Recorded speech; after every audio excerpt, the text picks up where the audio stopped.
Seems the hideaway's lost its appetite. Can you blame them, with the skies as they are?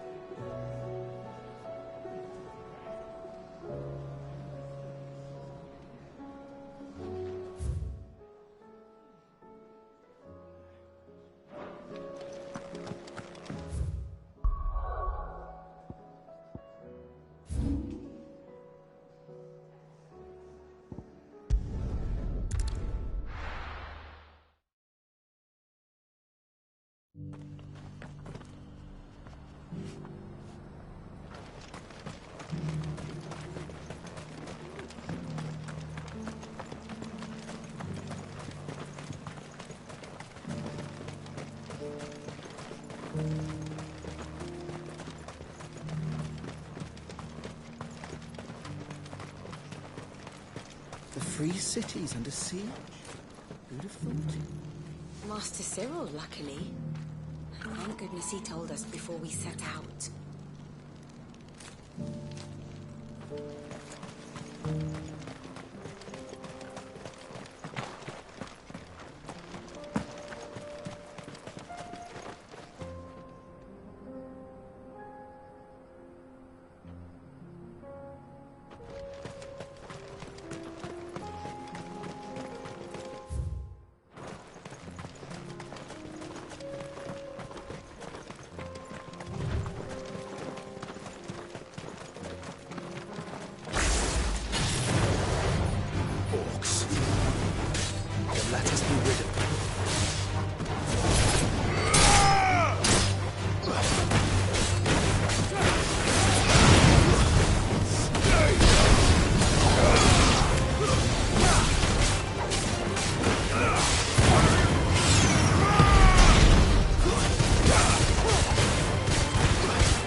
Clive.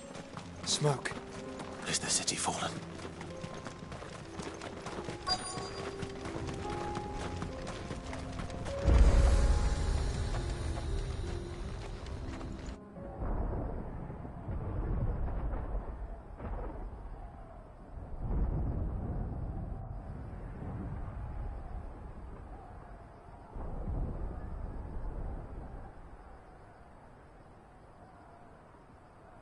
The free men are still holding their own, then. Do we have any idea where Gav and the others might be? There's a warehouse near the docks where we agreed to meet if there was any trouble. We should hurry.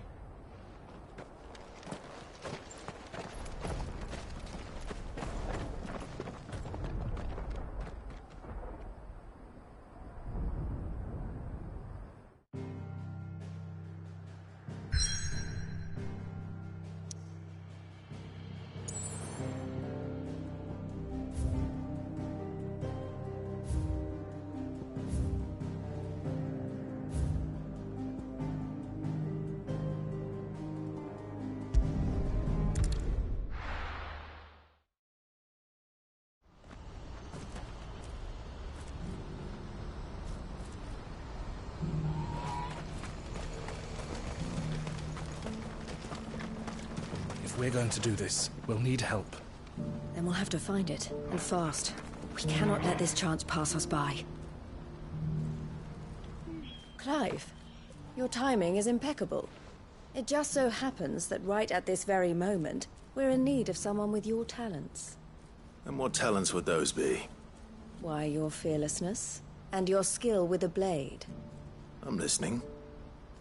Well, as I'm sure you're aware, when these dark skies swept over the Republic, so too did a wave of chaos and confusion. Randalar has been particularly badly affected. Many of the capital's bearers have lost their masters, or taken the opportunity to flee them. None remain free for long, of course. Most find themselves under the protection of the Fist before they get far. But the army too is in disarray, and finds itself unable to provide for its new charges. Which means it has been looking to sell. And you've been looking to buy, to make sure these masterless bearers remain that way. Precisely. It's the perfect opportunity to free dozens more, and for an attractive price, no less. So where does my skill with a blade come in? Though we may have the funds to buy these bearers, we have nowhere to house them. So we've been searching for a place where they can be resettled. Somewhere far from the prying eyes of those who would see them enslaved once more. And we believe we have found one. Cashlock. A small hamlet hidden in a canyon. The place was abandoned a long time ago, but when the men moved out, the beasts moved in. And so we seek the aid of a fearless swordsman to encourage them to look elsewhere. You'll help, won't you? How could I refuse? Excellent. Theo, if you wouldn't mind making arrangements for the transportation of our guests, as we discussed. Of course. Leave everything with me. Sounds like you'll have your work cut out for you. I will. We have an entire village to stock and furnish. Residents and all. Even if I begin right now, I'll be working day and night. So I'd better get started. Try to clear the place out before the wagons roll in, won't you? I'll do my best. You will find a village in Chedra's Thread, past Lateney's Cleft.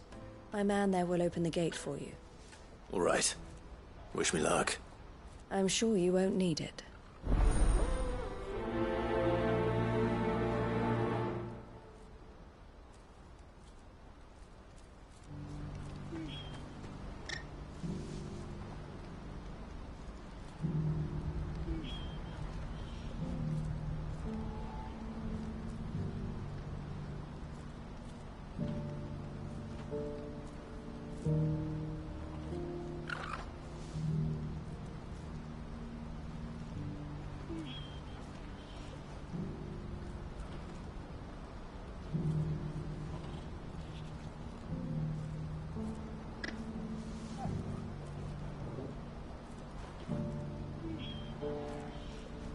Pass through Lateney's Cleft, and you'll see what's left of Cashlock down in the valley.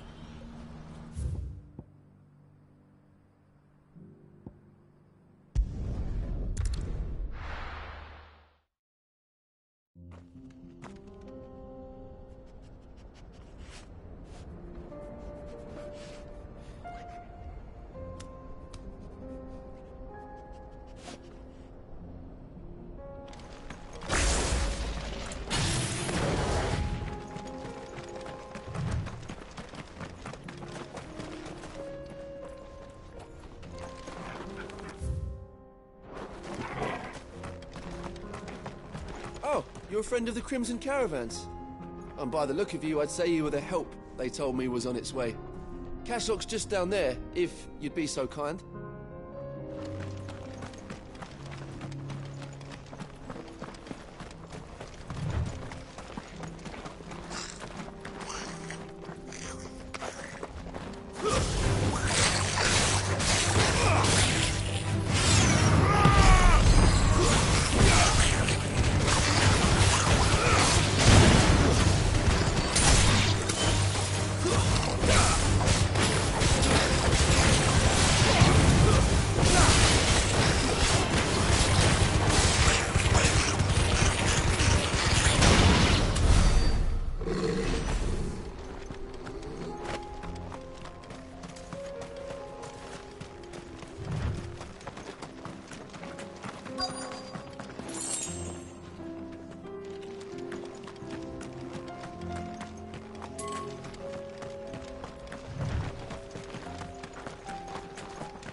must have been a nice place once.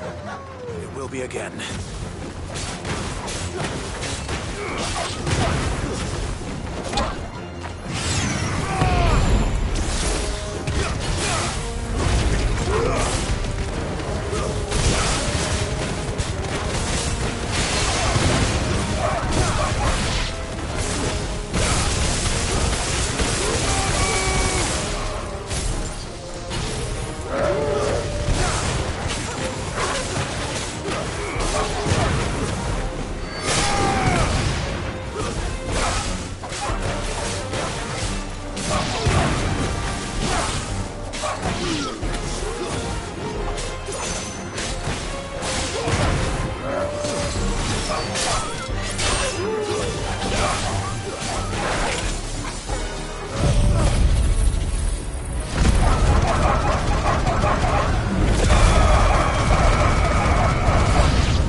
I think that's the last of them. I think you're right. Let's head back to Boklat.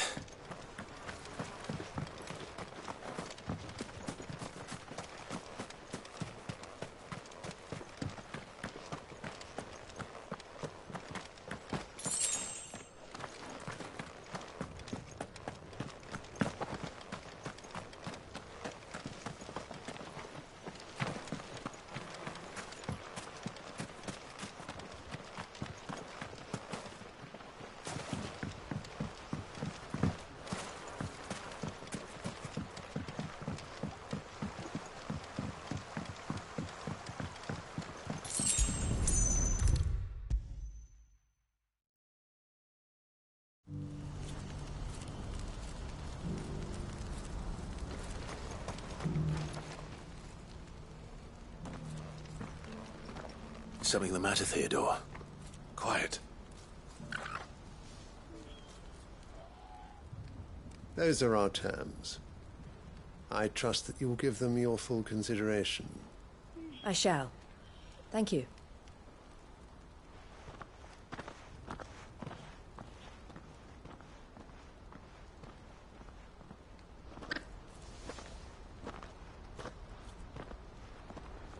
Him again. Someone you know? Yes. And, no. But enough about him. How did you fare down in Cashlock? It's done. The village is safe now. You made quick work of it, as always. I should go and let Eloise know. Don't let me keep you. But Clive, don't tell her I was watching her, will you? She'll only get upset. I'll explain everything once you've finished with your report. All right. We'll speak then.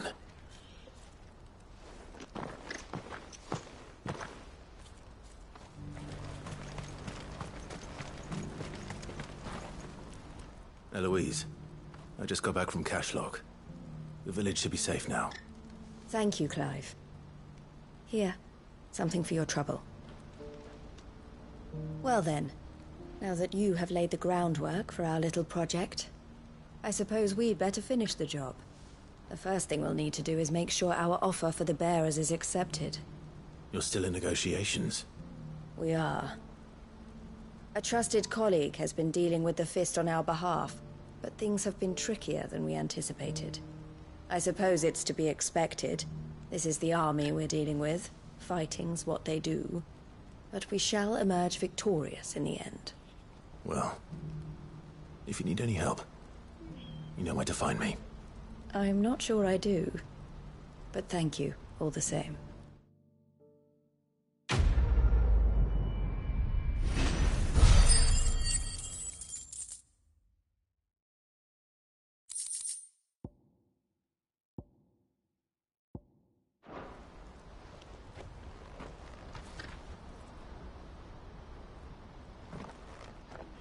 Ah, Clive. You wanted to talk? The man I was watching earlier, the one speaking to my sister. He represents the Silver Peak Consortium. It's one of the bigger trading houses. I don't think I've heard of them. Well, every trader in Dharmekia has. They operate across the length and breadth of the Republic, and they're still expanding. They've been trying to get Eloise to join their ranks for some time now, and judging by her reaction earlier, I'd say she had half a mind to accept their latest offer. And you'd rather she didn't? I would rather she did what makes her happy. And I would never deny her such an opportunity. Eloise saved me from slavery. And we have striven to save others like me ever since. But this was not the life my sister wanted, nor the one she deserves. I won't let her give up on her dreams again for my sake. She freed me from my bonds, and she must be freed from hers in turn. You're a good man, Theo. I have always been grateful for what my sister did for me, and I want to repay the favor by letting her live her own life. But each time an opportunity to do just that arises, she turns it down. For my sake. She loves you. And I love her. Which is why I want this time to be different. To show her that I don't need to be watched over anymore. Though I'm sure I'll still need some help from time to time. I trust that I can count on you. Always. Thank you, Clive. Well then, I had better get back to work. These bearers aren't going to move themselves. That's a job for the Crimson Caravans. This could well be the last commission the Crimson Caravans undertakes. Under present management, at least. But don't tell my sister I said that, will you?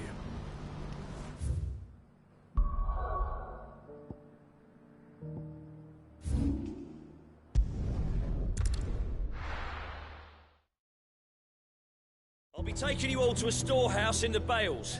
Leave anything you don't need behind.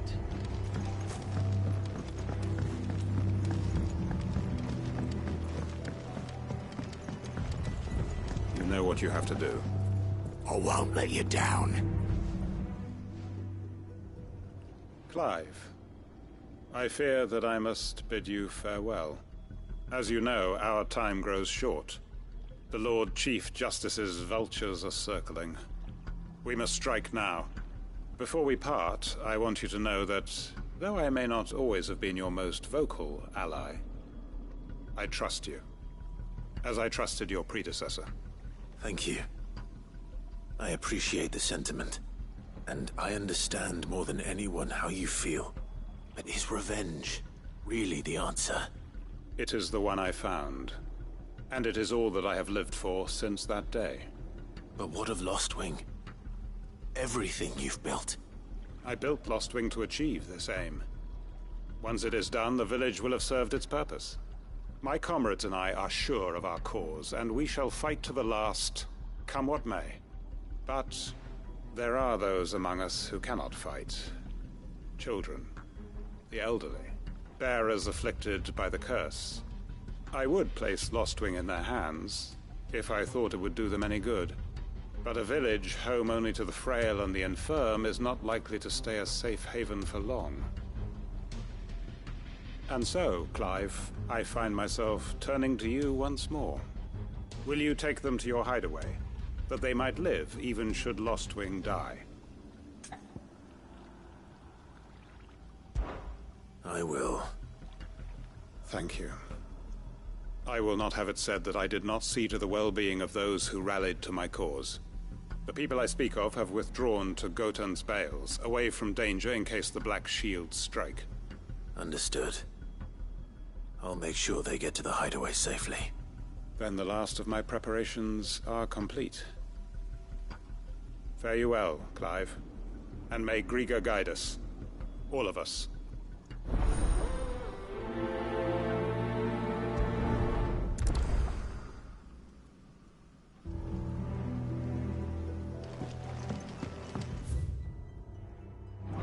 Come then, brother. We are awaited in Gotan's Bales.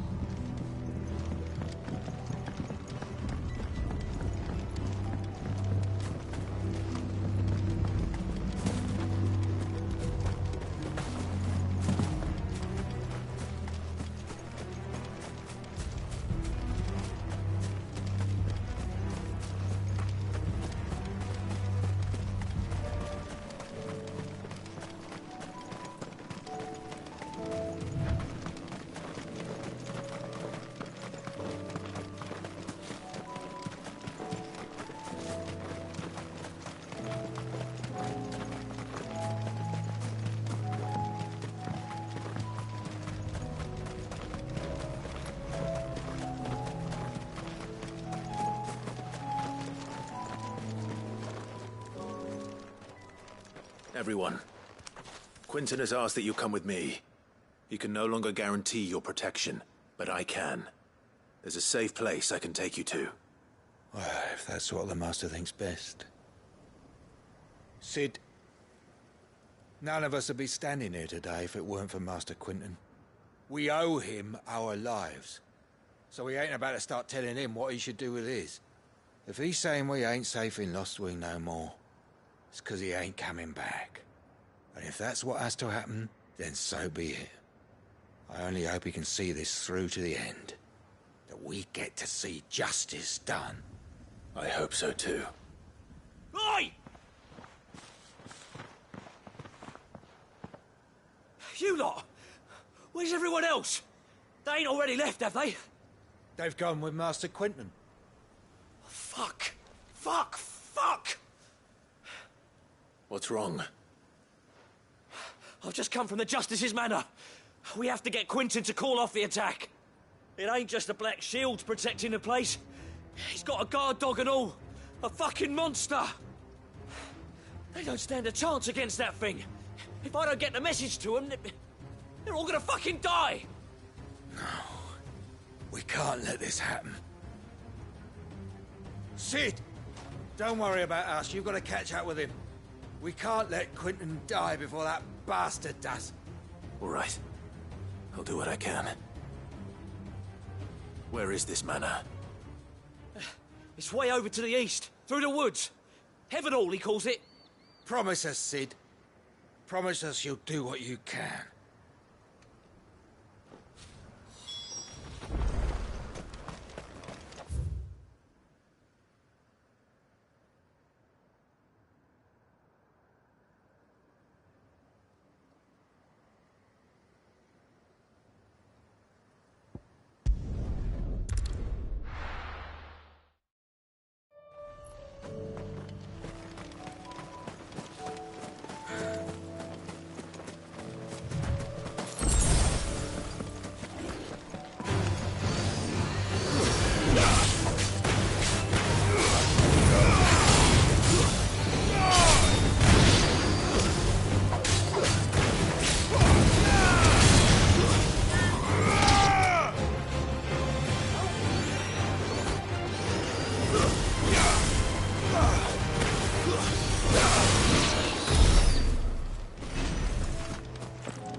Clive. Look. No. Don't tell me we're too late.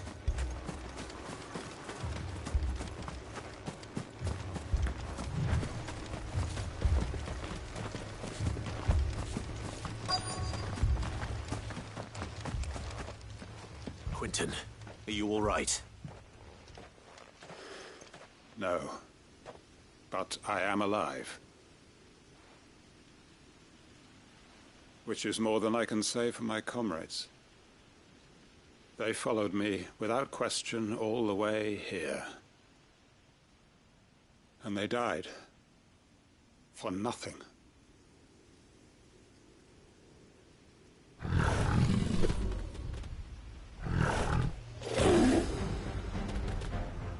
This must be the guard dog.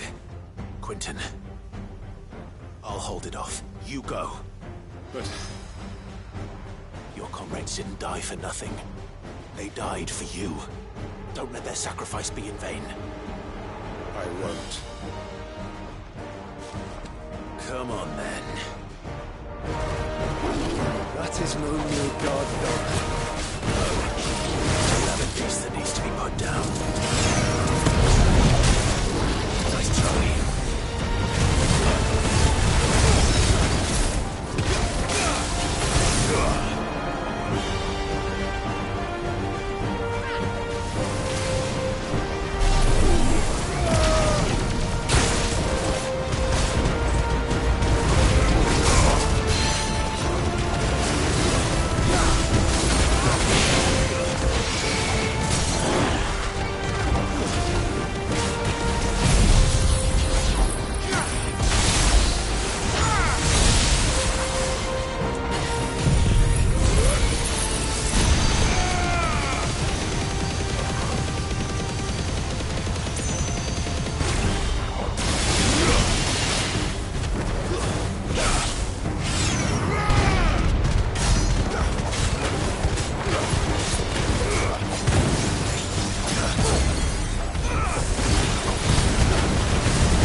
If only we'd arrived earlier.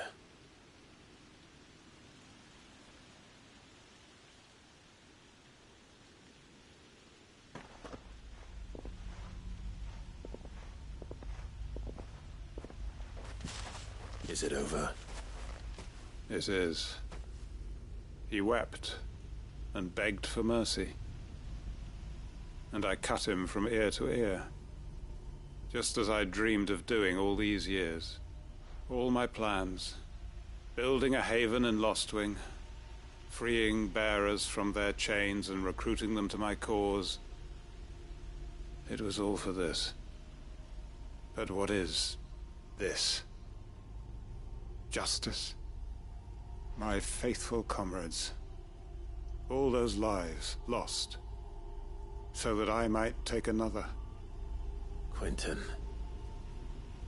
Master Quentin! Oh, thank Grieger you're safe. You're alive. And so are you. I'm so sorry. I tried to warn you about that thing. And I hate to say it, but there's more bad news. It's Lostwing. It's been flooded. What?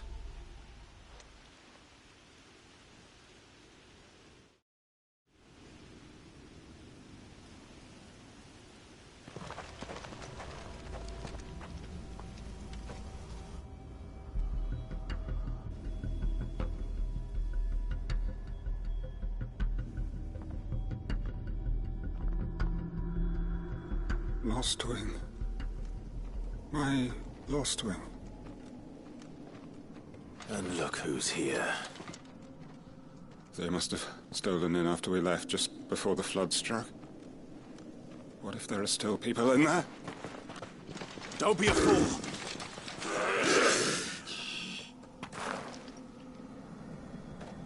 Damn it.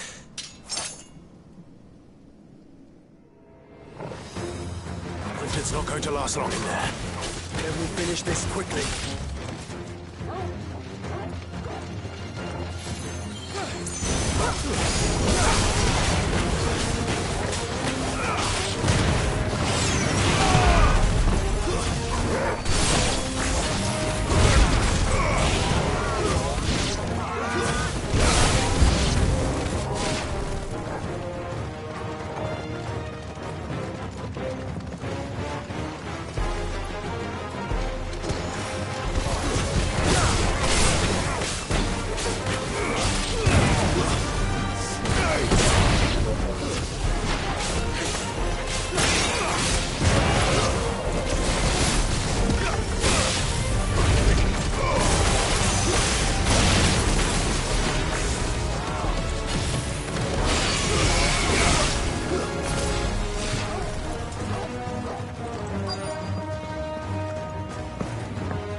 I need to get back to Quinton.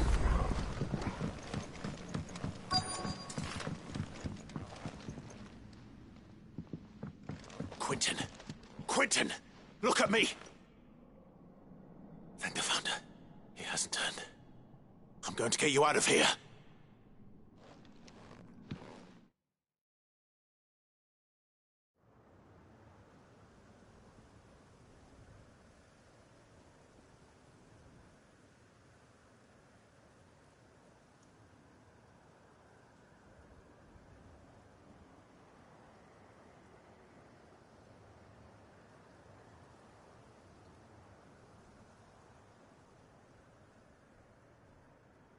Welcome back to the land of the living. Is Lostwing? The flood has filled the valley. I see. Then all is at an end. A strange way to achieve one's life's ambition. No, Master Quinton. Save your strength. Why?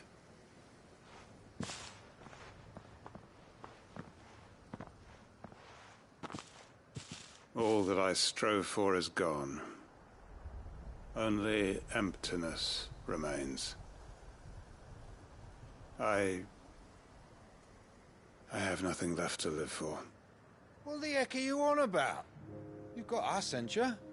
Don't try telling me you're only free to so you could get revenge. We're more than that to you, and we all know it. I thought you weren't coming back. But I prayed, and you did. There's got to be a reason for that, right? Can't we just go back to how it was? You know, you looking after us all. Your work ain't over yet, Master Quinton. We believed that you were the right man to lead us, and we still do. Your village may be lost, but it seems your people aren't, so long as you remain to guide them. But why? After what why would anyone follow me? 'Cause we're family, aren't we? Family? Yeah, and all our comrades who went with you, they felt the same. Lostwing weren't just a village. It was all of us. It was. And as long as we're still here, it is too. We can start again. Build a new Lostwing. Right here in the Bales.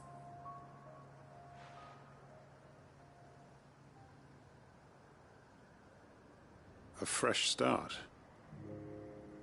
One life ends, and another begins. Why just a village? We could build towns. A nation, even. What's to stop us? That's the Master Quinton we know. Please. I am nobody's master. Quinton will suffice. After all, we are family.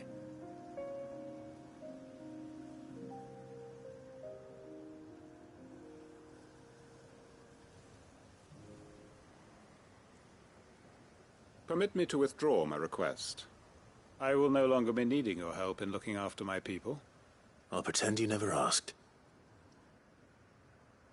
But you must be rewarded for your efforts on our behalf. You saved my life twice over. And more besides.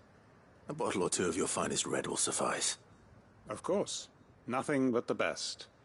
And I have a feeling that this year's vintage will be the finest yet. If you don't mind waiting, that is.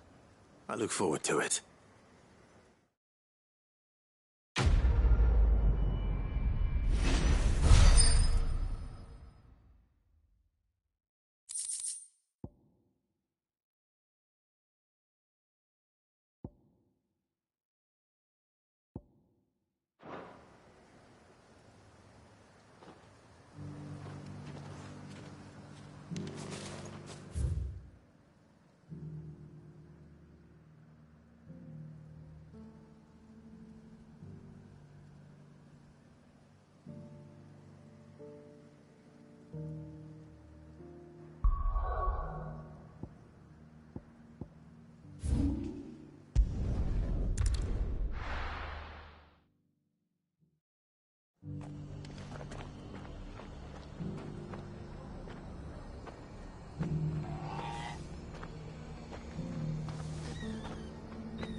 Clive, just the man I was hoping to see. Oh? And why is that? You remember how some of Sir Wade's guardians took up residence here after the Akashic attacked? Well, now the rest have come to join him. Seems their barracks in the Lazarus have been lost to an ether flood. Now, I don't mind having a few more brave boys around to keep them animals at bay. I ain't daft after all. But we ain't got nowhere for 'em to bed down. Poor buggers are having to make do with haylofts and chocobo pens. I'd build 'em a new barracks here if I could. But where would I put 'em? There just ain't enough room up here on the rock. Which leaves us in a bit of a pickle. The people we're counting on to keep us safe are living like beggars. I see. And it ain't just that lot. There's bears to think about too. There's been more and more of them turning up lately, coming from all over looking for safe haven. But there's only so many we can shelter with the room we've got. We can't keep cramming more and more people into less and less space. What we need is a new home for our new arrivals. And that's what I was hoping you might help me with. If it ain't too much of a burden, of course.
It's no burden. Thank you, Clive. So, where were you thinking of making this new home?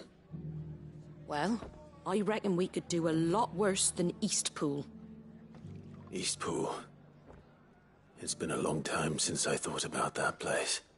It was a tragedy, what happened. And if any of us could have done anything to stop it, we would have.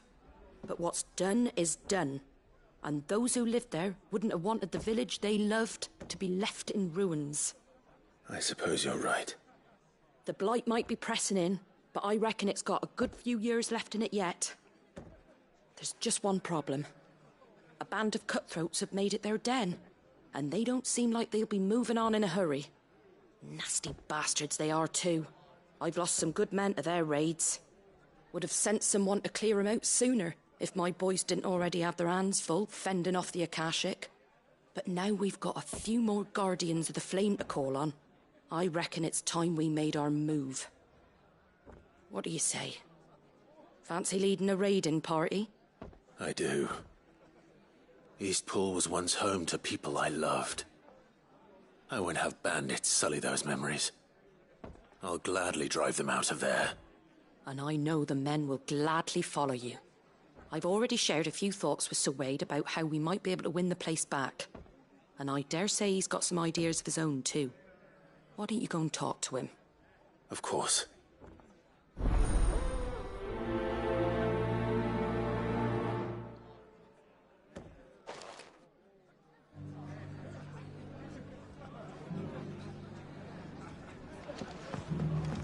Back to Eastpool.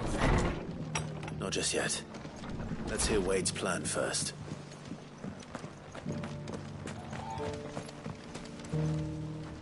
So Wade, it's good to see you well. And you, Lord Rossfield. And you. I spoke with Martha. She tells me you have plans to free Eastpool and make it your own. That's right, though it was mostly her idea. I rather fear my men have been treading on her toes somewhat since joining us, not to mention each other's. And then there are the bearers, men and women who found the courage to flee their masters and sought refuge here. We need somewhere to settle them, and I can think of worse places than Eastpool. As can I. Which is why I agreed to help you win it back. That's very kind of you. I'd be most grateful if you would. With you beside us, we shall soon send that rabble of rogues running for the hills. So, what can you tell me? That thankfully there aren't too many of them. Fewer than a dozen at our last count. And rather less, thankfully. The road that leads there will more than likely still be crawling with Akashic. A small force would suffice to clear the village, but if the Akashic were to follow them in, that force could end up trapped between a rock and a very hard place indeed. I'll head into Eastpool and deal with the bandits. You and the Guardians can stay outside the village and fend off any Akashic who come too close. Make sure I'm not taken unawares. I can't ask you to bear all that risk yourself, my lord.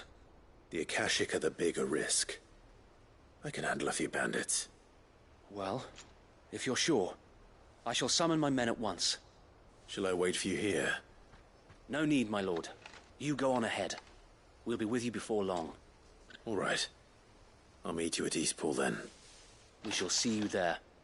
And may victory await our coming.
That's the end of that, then. Or maybe not. I'm doing here. Doesn't matter. It goes to...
Any more surprises?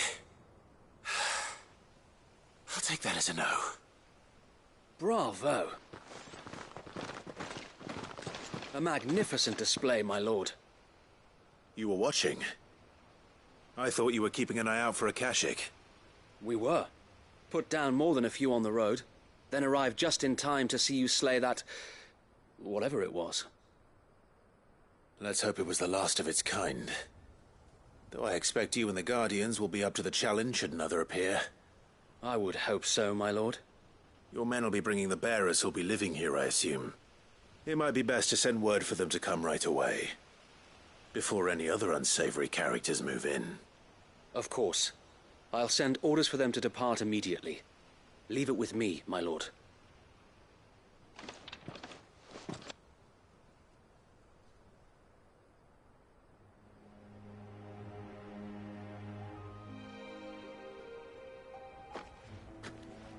Home. Without masters. No. We're the masters now. Our lives are our own at last. That's all of them. And not a single Akashek in sight. Now to begin the important work of rebuilding the place. It won't be easy. Especially not after 5 years of beasts and blackguards having their wicked way with the place. The masonry might still be sturdy enough, but half the beams are rotted. Those that weren't lost in the fire or burned by the bandits, that is. It'll take a bit of elbow grease, but we'll see Eastpool rise again. Just you wait. So wait. Lady Hannah is buried here. If you don't mind, I'd like Oscar to join the rebuilding efforts. He should be a part of this. Of course. I couldn't agree more. I'll let Martha know that everyone arrived safely. If you need anything more, you have only to send a Stolas. And we will, my lord. Safe travels. Eastpool lives again. Let's go and tell Martha the good news.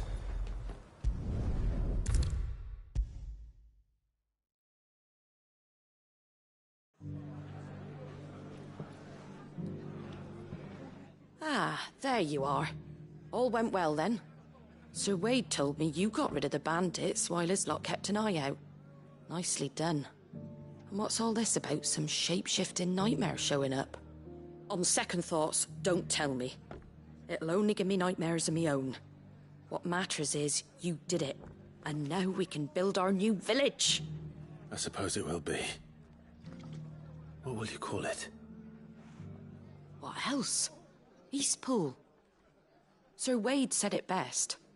There's plenty bad happened to that place, but that don't undo the good that happened there. No need to throw the baby out with the bathwater. Did Wade say that? Well, something along those lines. Anyway, the poor souls might have made it to Eastpool, but their work ain't done yet. So the way I see it, neither is mine. If it's food or lumber or strong backs they need, the rest is ready to provide it. Thank you, Martha. No, thank you. You didn't have to help us. I wanted to.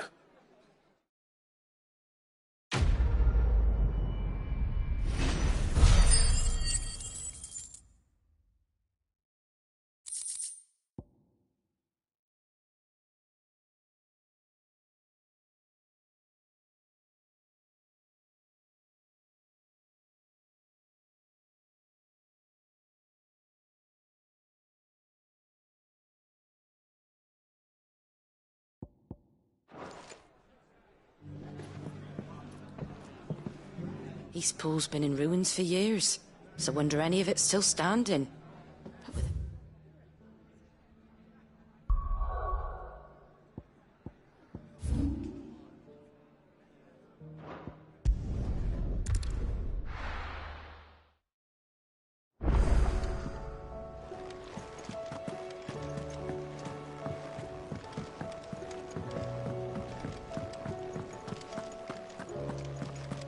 Did you see the pair that got hauled into tires?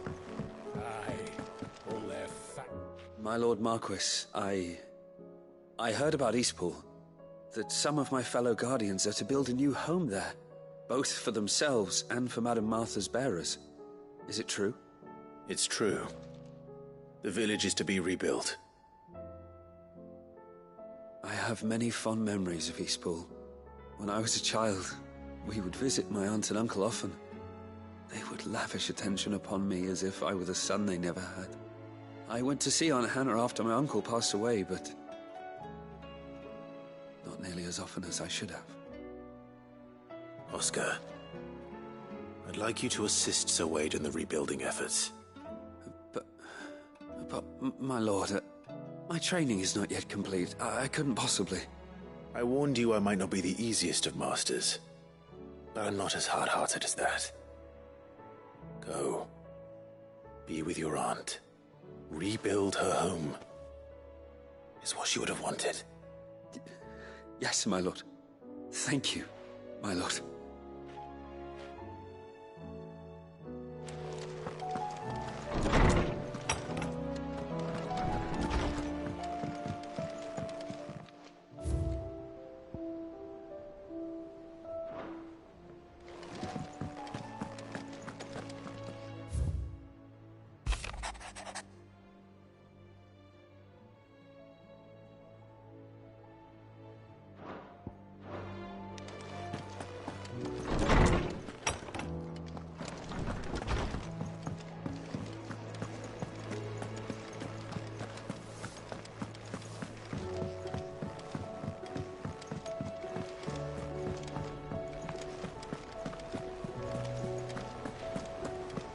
Did you see that? Tell me you saw that.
Your work here is done.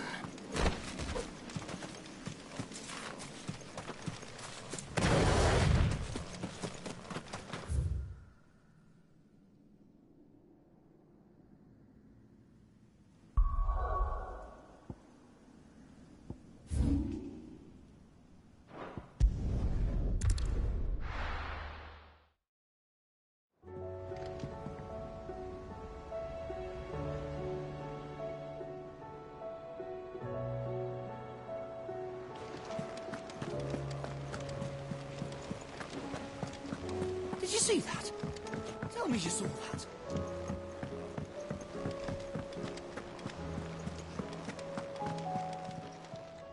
How may I help you today, Clive?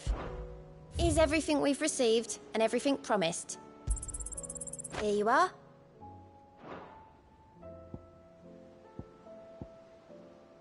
Best of luck out there, Sid.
Sounds like thunder.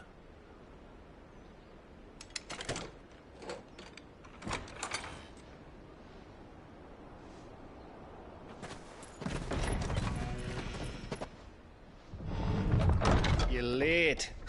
We're starting to think you'd stumbled off a cliff. I seem to recall that was you, Gav. Good to see you. Any trouble on the road? Nothing we couldn't handle. I knew you'd come.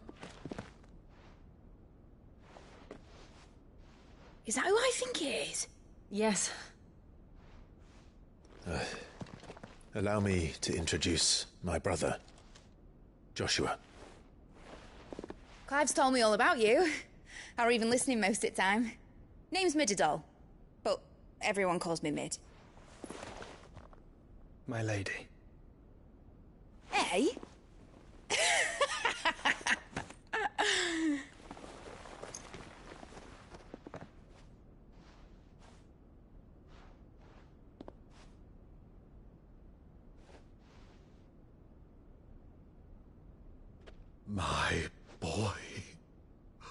Byron.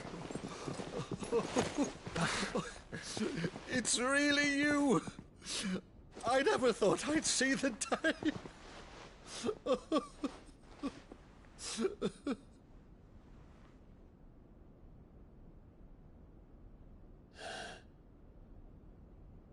So these Akashic are being controlled?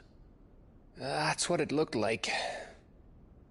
Empty eyes, eerie blue glow. No doubt they were turned, but silent as monks, every last one of them. Your man here speaks true, Clive. We saw more than a few in this city. They moved in ranks with a purpose, and not of their own.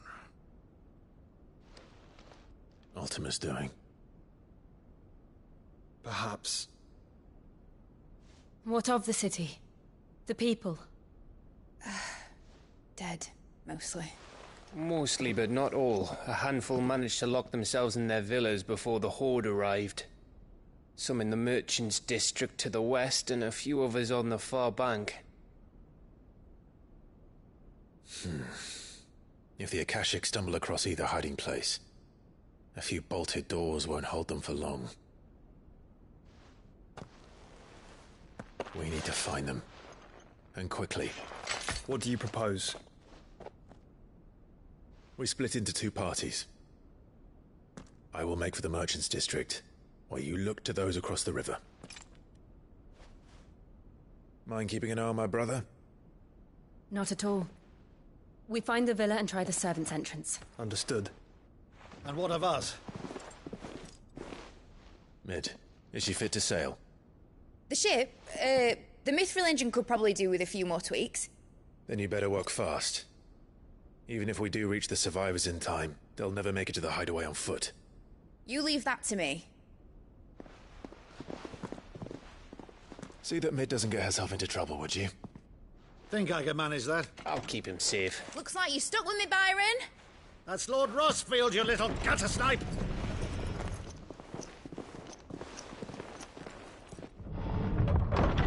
Shall we then? And you keep Clive safe. Be careful. Both of you. You too.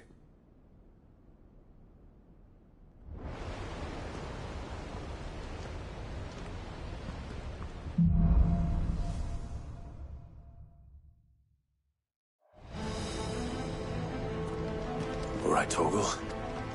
Let's find those survivors.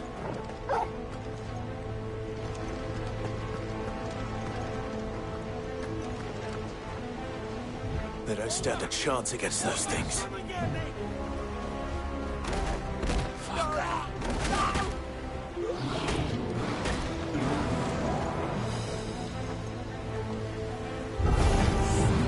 They've been routed.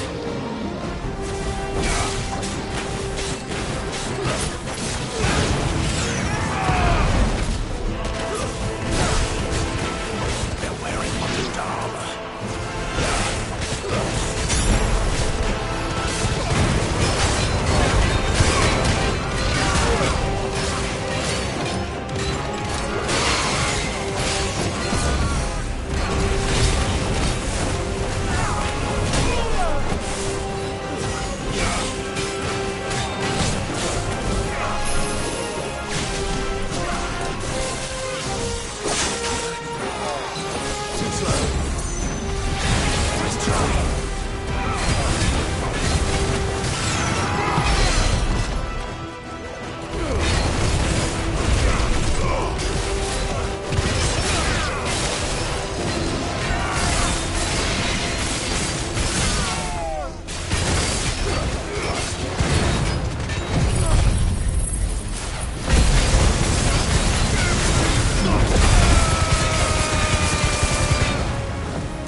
Better already.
city's leaders gather, there may still be survivors inside.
You've caused quite the commotion.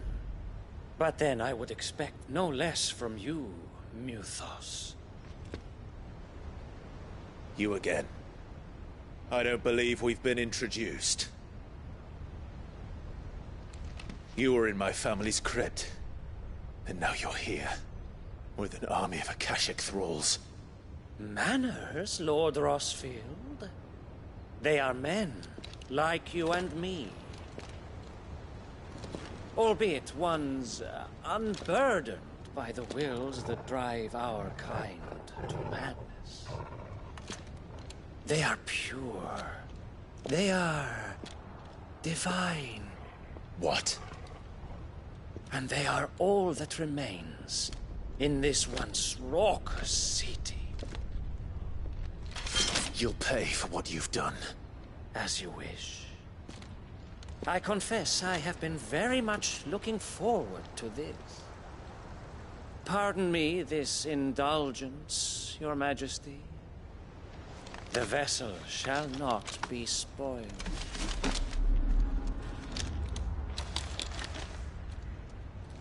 I am Saintmere of House Harvard, and you will yield. Or not. As long as you don't hold back.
forgive me if my performance seems uninspired. It is just that I expected so much more from our chosen one. Perhaps this will kindle your flame? What now? A gift from my liege lord's armory. Gungnir. Watch closely, Mythos.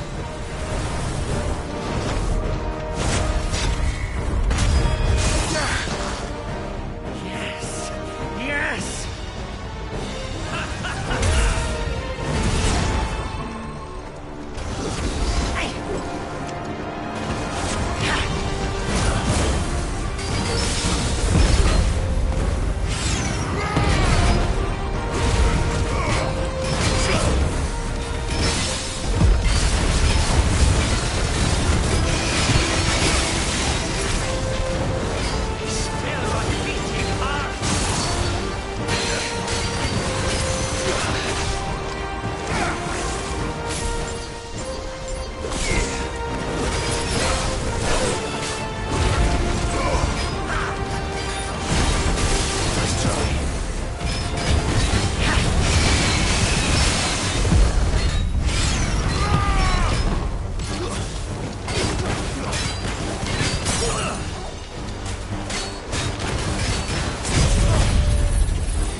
Actually, I wouldn't.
The vessel is strong.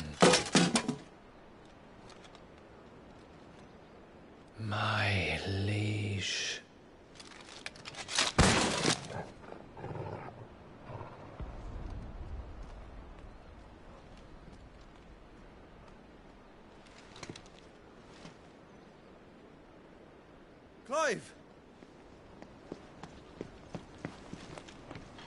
You're all right. As are you, I see. We are, yes. I'm sorry, but we couldn't save them. It was over before we arrived. Well, you did what you could. I fear we were all too late. What's wrong? Nothing.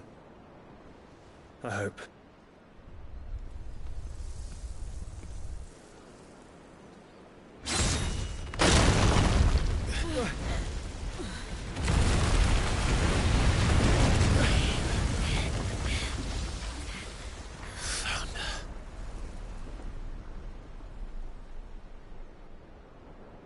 Leaving so soon, Mythos?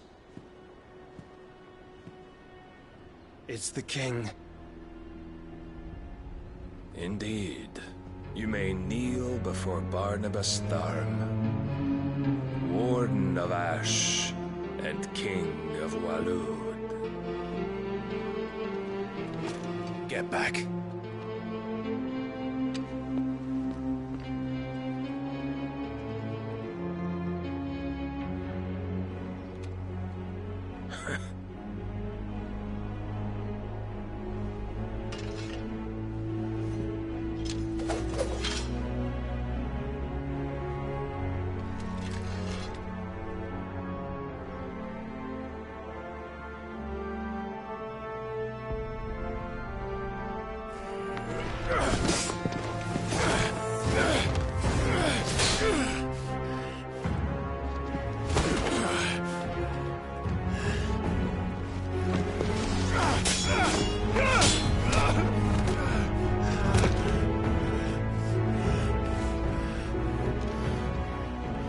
Wild and impetuous. I expected more of the boy who bested my Lord Commander. Yet I see why my master covets you so. The power within you, Mythos. The potential.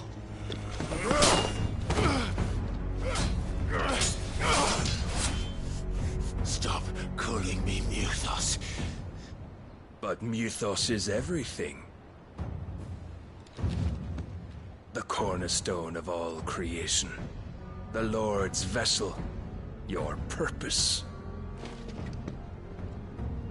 My purpose? To surrender my mind and body to that thing.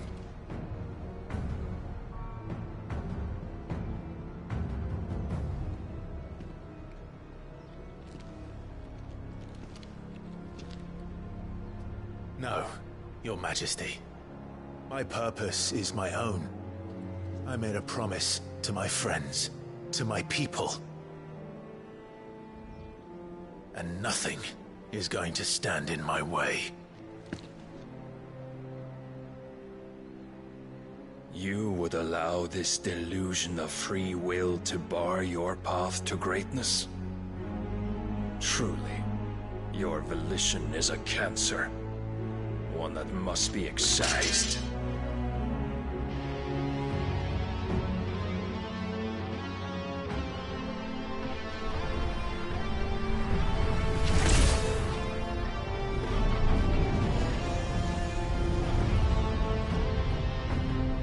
Try it.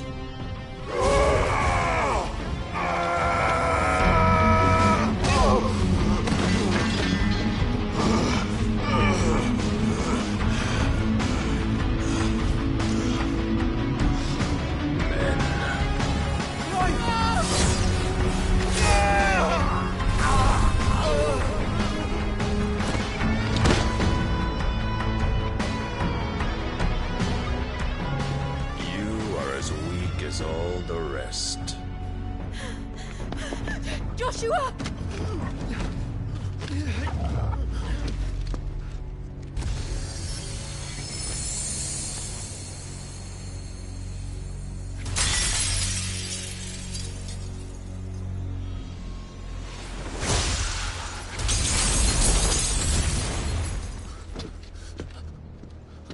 Oi!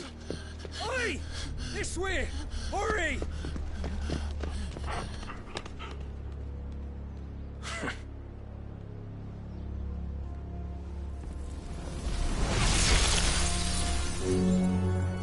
beyond reckoning, and they use it as a crutch.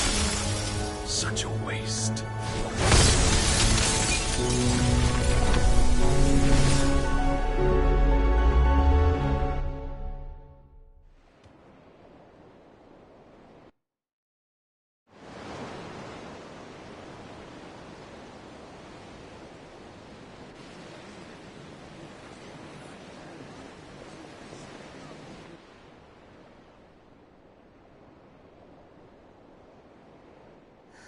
Will he be all right?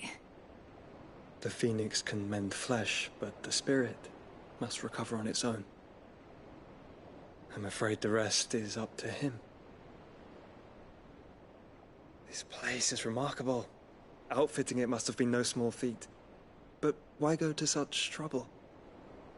That beauty's belly's filled with wonders the world ain't ready for. If the guilds caught wind of what we were up to, they'd all want a piece. All right. And how is he?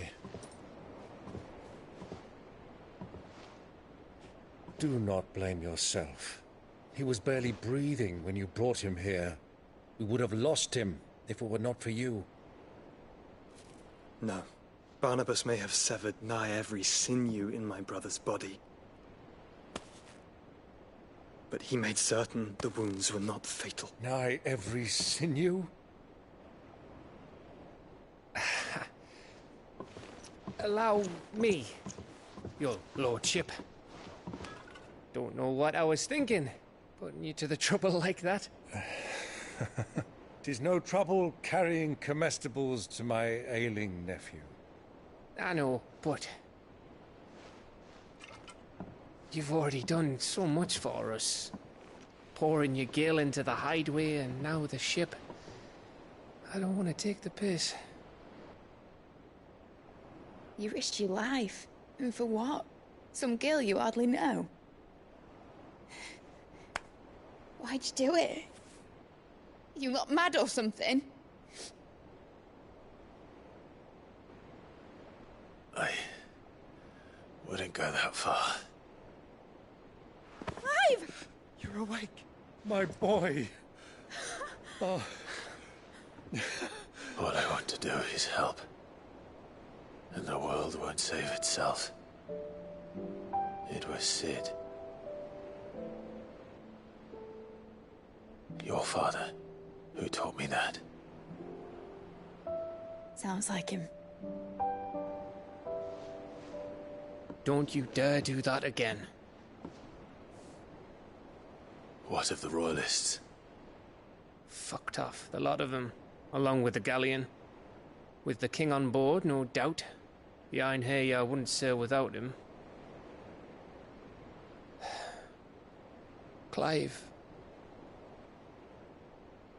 Jill didn't come back. What do you mean? She kept the king busy while the others dragged you out.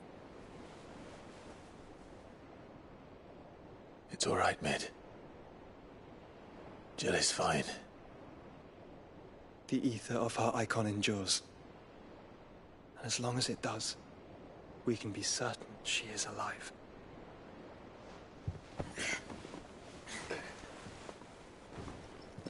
We must pursue the Black Galleon. Jill will be with the king, I'm sure of it. Well, good luck catching him, because my ship's going nowhere. It's the Mithril engine. She's got a kick like a wild chocobo and a mind to tear the hull in half. But do you have an idea? Well, of course I do. My dad'll have seen this coming a league off. If I had his old writings... If you had his old writings, you'd be sitting under a fuckload of rubble. The ones Otto didn't save anyway. I suppose he might still have a few pages in his stores. We'll have to hope it's enough. Do what you can to ready the ship. I'll speak with Otto. In your condition, you really are mad. Perhaps. But the world really won't save itself.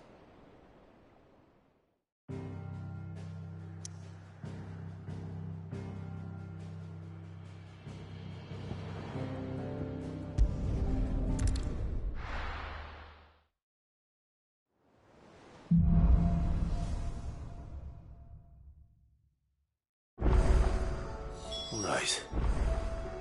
Gav said that Otto might know something.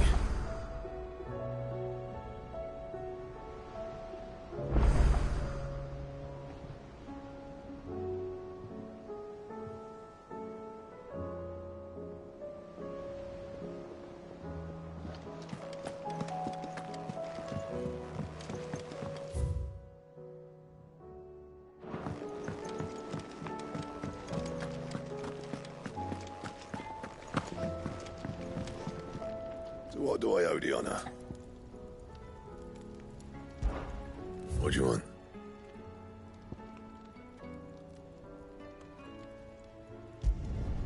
Not bad, if I do say so myself.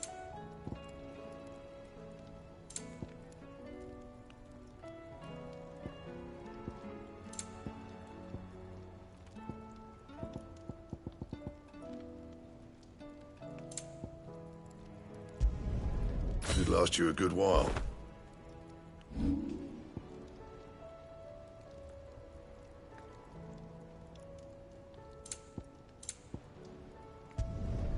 Yeah, that should do you.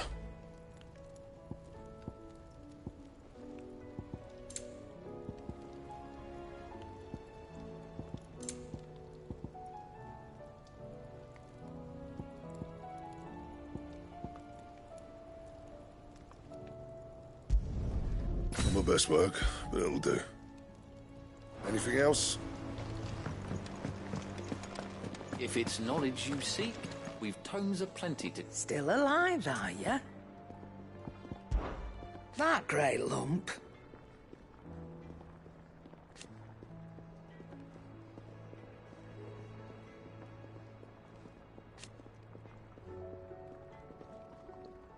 No.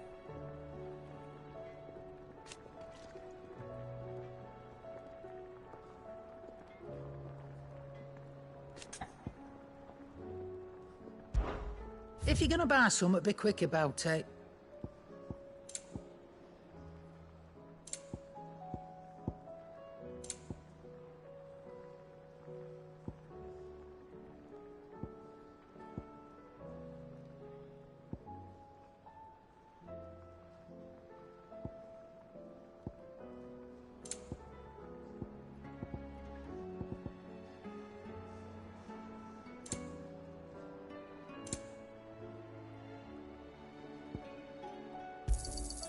You're rubbing me blind, you know. It'd better all be here.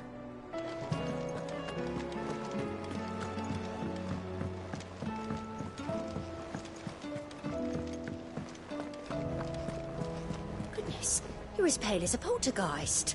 Why don't you sit down and have a nice bowl of Molly's Brown? Cole said it was an army of Akashic. What will happen to Mid and the others? They'll be fine as long as Sid is... Oh. How are we supposed to do our duty when the hills are crawling with Akashic and the valleys are full of ether? How indeed. My men and I lost an entire day avoiding a flood that wasn't there a fortnight ago. Clive? But if you're here, where the hell is everyone else? Don't tell me. They're all right. But it's a long story.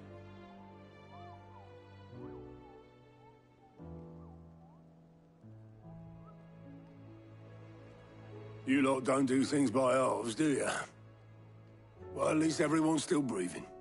Now, as for these writings, I'm sorry to say, Clive, but if you had those, you'd be... Sitting under a pile of rubble, I know. But we were able to save a few bits and pieces from the ruins, most of which ended up being used to build this place. The more personal items we gave to the next of kin. In the case of Sid's things, that would have been Mid. Then I'll check the workshop.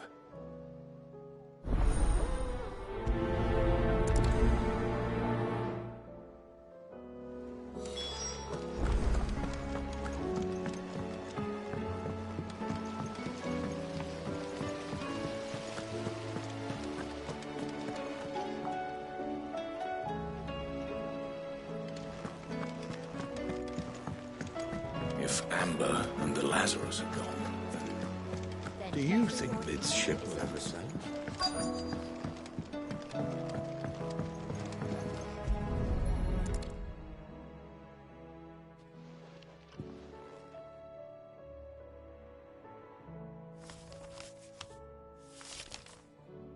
This looks like it's from Sid's old diary. But you'll already have read it.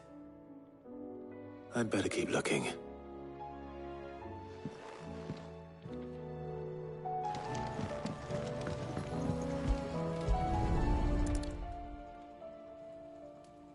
What do we have here? Oh. Sid's pipes. Something tells me Mid won't be needing these.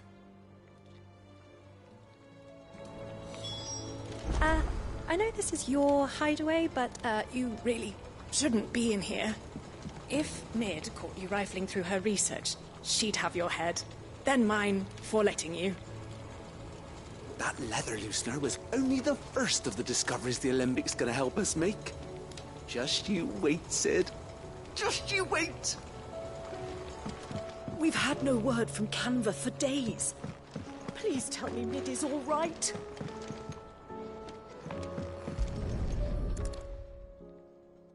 I remember seeing this doll in Sid's cellar. I wonder if it was Mid's.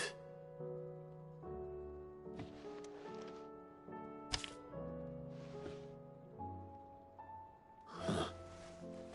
What's this tucked inside it?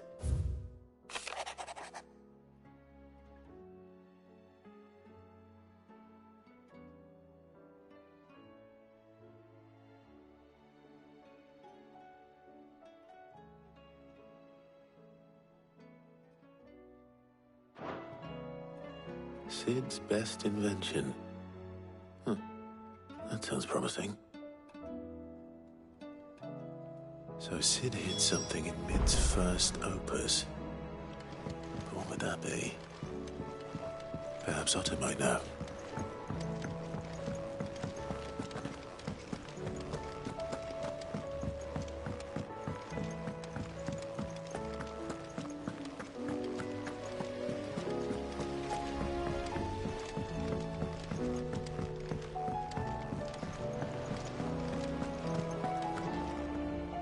Well, did you find anything? Possibly. You wouldn't happen to know what Mid's first opus was? Opus? That girl's as tone deaf as a banshee. Unless you mean the orchestrion. She couldn't have been more than, what, 11, 12 when she cobbled that thing together? It surprised us all. Not least her dad. You should have seen how proud he was of the little scamp. What's that battered old box have to do with anything? I think Sid may have hidden something inside it. Wouldn't surprise me. Those two and their bloody treasure hunts. Half the things in the hideaway were hidden one time or another.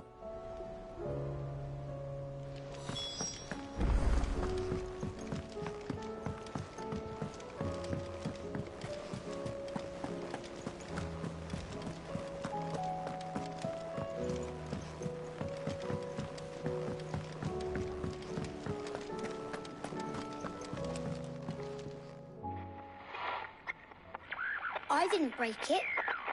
Well, I didn't break it. What didn't you break?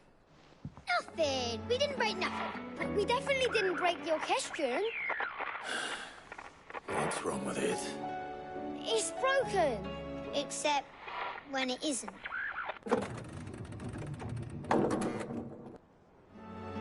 See? And you had nothing to do with this? Nope. Nothing. We just wanted to listen to all the songs at once. So we pressed all the buttons. Like this.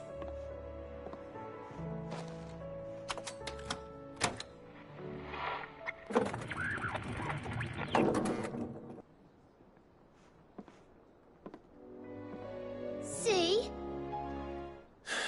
All too well.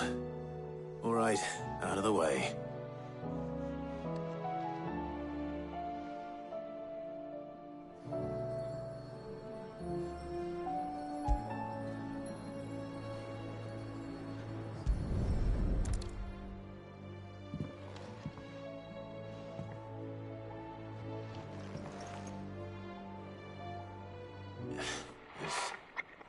Something caught on one of the gears. Did you break it? Can you fix it? No, I mean, yeah, yes. There. How about now? You fixed it! Sid fixed it! He more than fixed it! Yeah, new music! Huh. Never heard this one before. They started playing when I removed this. Whatever it is.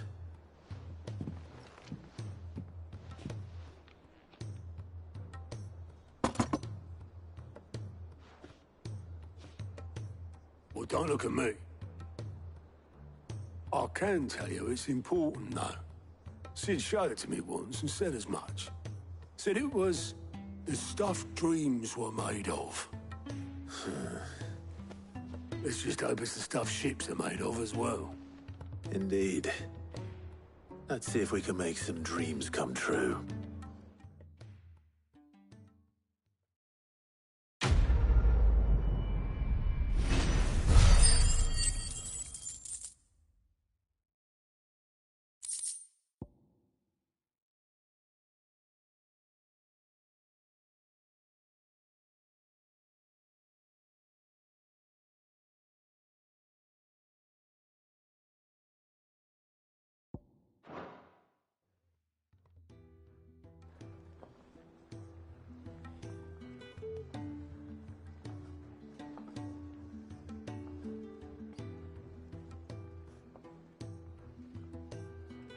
Just the two I was looking for. Aye. Lose a patient? Actually, yes. The Crown Prince just left. Dion left? Unless you've another word for stood up and walked off. Yes, left. He did have the decency to leave a message with Obelisk before commandeering one of his dinghies. Should we go after him? No. We're not the Prince's keepers. He's free to do as he sees fit. I'd rather he did so in bed. His wounds are nowhere near healed. Much like yours, I suspect. Otto told me what happened in Canver. What is it with this realm's princes and their aversion to rest? Ask me when I get back. Though I may be sometime. Then at least try to stay safe. And if that fails, try to stay alive, eh?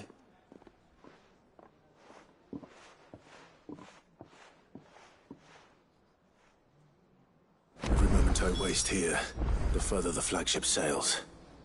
I have to get back.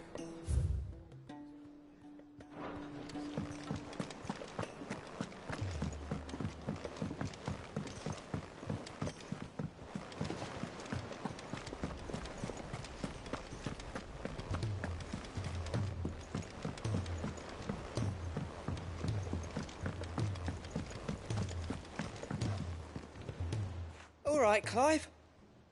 Blackthorn told me you helped him out again. It's half of that. Speaking of which, I'm actually a bit, Worried about him. And you want my advice? afraid so. It's a bit of a funny one, this, but I saved this posh knob while I was out on a mission, and he gave me this flashy ring to say thank you. So, obviously, I show it to Blackthorn, thinking he'll be impressed, only for him to go white as a sheet and quiet as a curl instead. Try as I might, I can't for the life of me work out what could have got him upset like that. And seeing as how Blackthorn opens up when you're around, I thought maybe... I'd speak to him again. Well, I suppose there's no point leaving him to stew. Cheers, Clive. I'll be sure to pay him a visit as soon as I have a moment. All right, I'll meet you by the forge then. You come along when you're ready.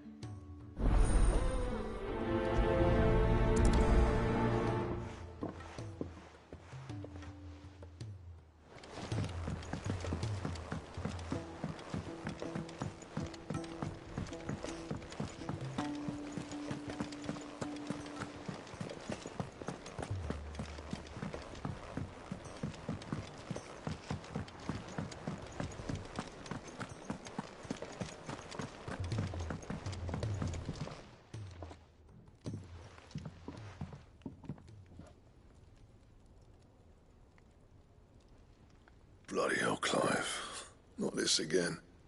Oh, ain't you got better things to do with your time? That remains to be seen. August tells me he showed you a ring, and that the sight of it clearly upset you. Would you mind telling us why? Come on, mate. Bottling it up ain't gonna help no one. If it weren't the ring, and it was something I said, then I'm sorry. It was the ring, right? It brought back some unhappy memories, that's all. Memories better left forgotten. Memories of what? There are things we'd all rather leave behind, Blackthorn. But sometimes it helps to talk about them. And sometimes it doesn't. Is that so hard to understand? Don't be like that. Fine. If it'll get you off my back. That ring you flashed was the work of Zoltan. We apprenticed together, back in the day. You've never mentioned him before. Why would I? Ain't seen him in decades, and the last time I did, we almost came to blows. The ring brought it all back. I could tell it was one of his the moment I saw it. Bastard's improved, though. More than I thought possible. That thing's a work of art. So it was a nice ring. Worth a few gil, maybe. What's it matter to you? It matters because engraving metal's a nightmare, and I've got no bloody idea how he managed it. The fact is, I couldn't make anything even half that detailed. So what? You're an armorer, not a jeweler. I'm the Hideaway's master craftsman. I'm not stealing a living at some backwater village forge. My armor keeps you lot safe, and my swords keep you dangerous. As far as I'm concerned, every swing of my hammer's another blow struck in the name of our cause. So I put my heart and soul into my work. Because the curse breakers deserve better than second best. And I refuse to be shown up by the likes of Zoltan. Very well. Why don't we go and pay him a visit? Learn his secret. I doubt he'd be too happy to see me. Then just this once. Make peace with being second best. Swallow your pride, and focus all your energies on the task at hand. Keeping the curse breakers armed and armored. Provided you can do that, you'll hear no complaints from me. But if you can't, and it's going to distract you, we need to do something about it. What'd you say, Blackthorn? You know he's right. And it's not like you'll be going alone. All right. Magic. So, where do you reckon old what's-his-name is then? Zoltan, was it? In Dravozd, my old village. He won't have left. He's the chief. Dravozd, eh? That rings a bell. Not far from Tabor, right? Just north of the fields of Carava. Got that, Clive? Meet us at Dravozd as soon as you can, yeah?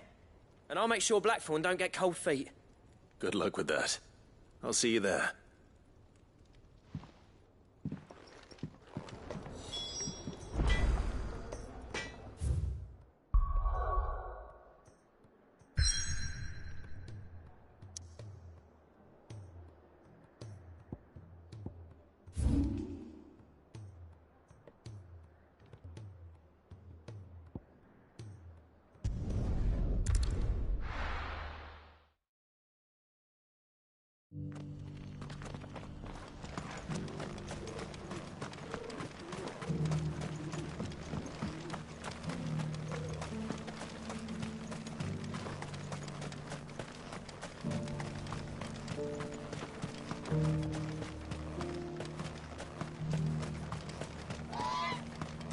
The free cities under siege?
Kicked out already?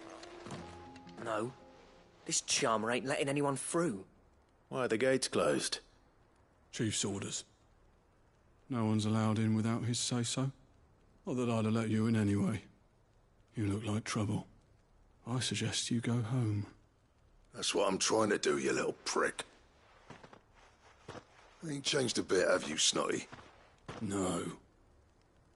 It isn't. Blackthorn. Long time no see, eh? What the hell are you doing here? Well, it was meant to be a surprise, but since you are so nicely, I'm here to see Zoltan, you fucking numbskull. Now let us through. All right. Just don't go starting anything with the chief. Yeah, I promise I won't throw the first punch. That good enough for you?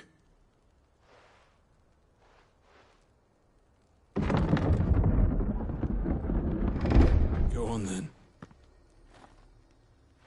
Much obliged.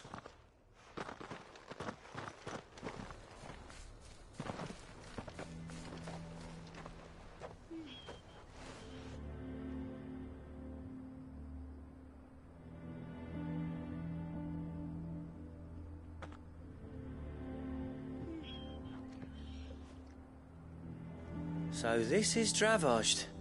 Not much going on, is there? It's a smithing town. When I was a lad, you'd have to shout to be heard over the sound of hammer on anvil.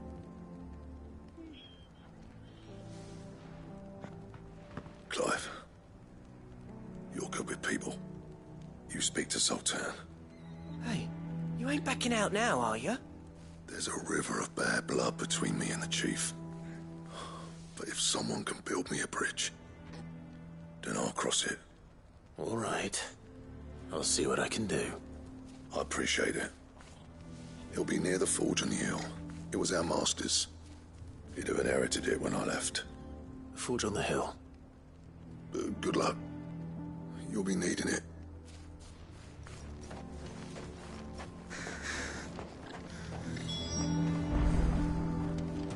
But if we can't fire the forges, how are we going to earn our keep? Shut your hole. The chief will think of something. I have some things for sale. Certainly. Farewell, traveller.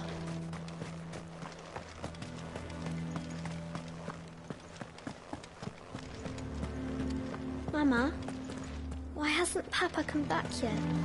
He's helping the chief with something very important. You go back inside now.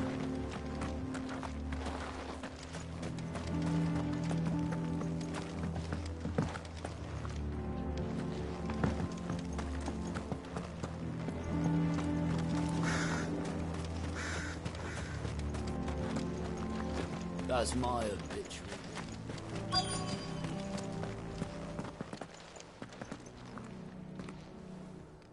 Hotter! Hotter, damn it! Those miserable flames wouldn't melt butter, let alone iron. Pardon the intrusion. I'm looking for the chief. That'd be me. It's a pleasure to meet you. I'll bet it is. Keep the gates closed, I tell him. Well done, Snotty. You're not welcome here.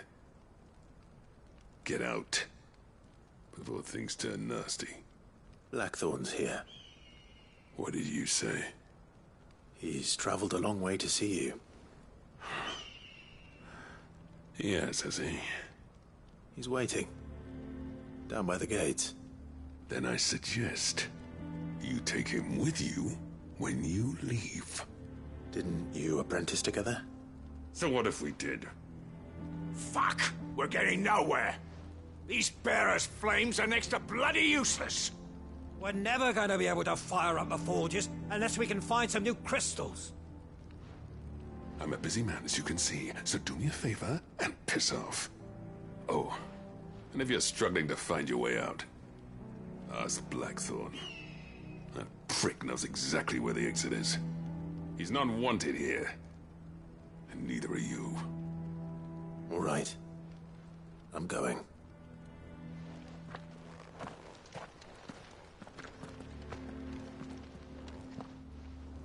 Please, Chief, you've got to do something. If this keeps up, we'll be ruined.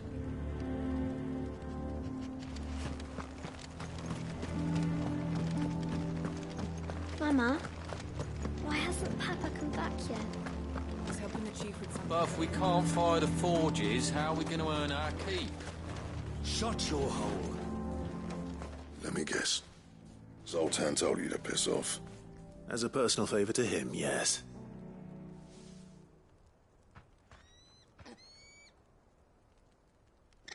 Well, at least he didn't beat about the bush. There'll be no talking him round. Not after what I did. Which is what exactly? If we're to help, we need to know. What turned the village against you? I left. Dravojd. Zoltan. The burden of leadership our dying master dropped in our laps. All of it. There are two kinds of smiths in this world, you see. My kind, who are in it for the love of the craft, who labour on a single piece from dawn to dusk to get it just right. And the other kind, who are in it for different reasons. People like Zoltan, whose work is quick and cheap. The kind of smiths who shit out a few hundred blades, reap the profit, and divvy it out among themselves. There wasn't a single day we weren't at each other's throats. And bit by bit, people started taking sides. You would have torn Dravojd in half had it gone on. So, I left. You didn't have to do that. Zoltan's a better chief than I would have been. His way of doing things kept food on people's tables. Dravojd prospered without me and my lofty ideals getting in the road. Until the crystals run out at any rate. Without magic to fire the furnaces, this place is as good as dead. It depends on how you look at it, though. There's got to be other ways of making fire. We manage it in the Deadlands. Thanks to Sid's ingenuity, yeah. He saw all of this coming. Knew crystals were the problem, not the solution. And spent years coming up with ways of doing without. You know what I mean, though, right? Where there's a will, there's a way. What I'm trying to say is that it's not your fault. You couldn't have predicted this. It doesn't matter whose fault it is. I don't want to be the greatest smith alive just because I happen to be the last. Clive. Dravojd won't last long without its furnaces. So, do you think it's time we shared Sid's bellows with the world?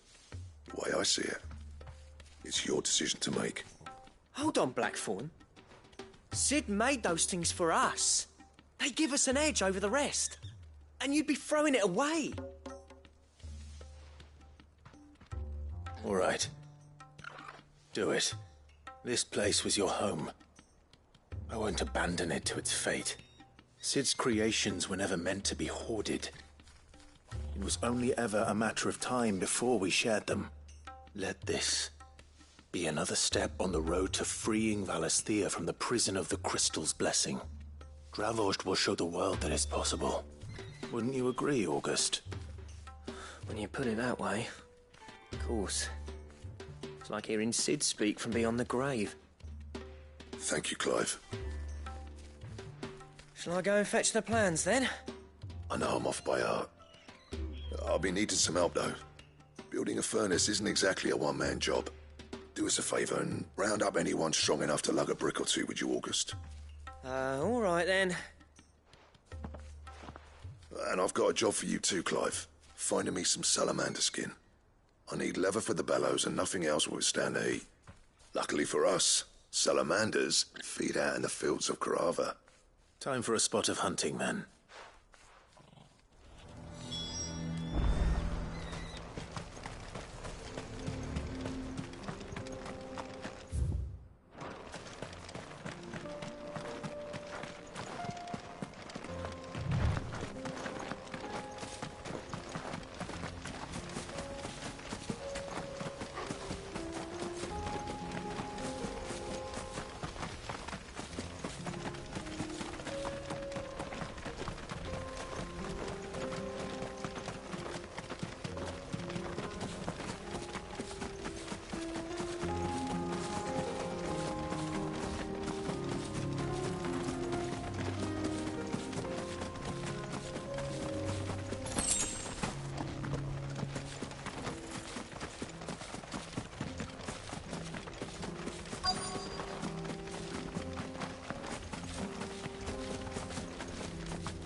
Let's make this quick, shall we?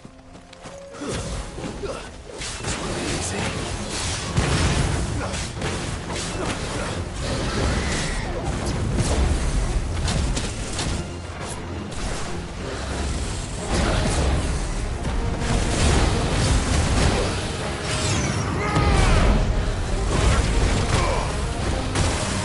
Too slow.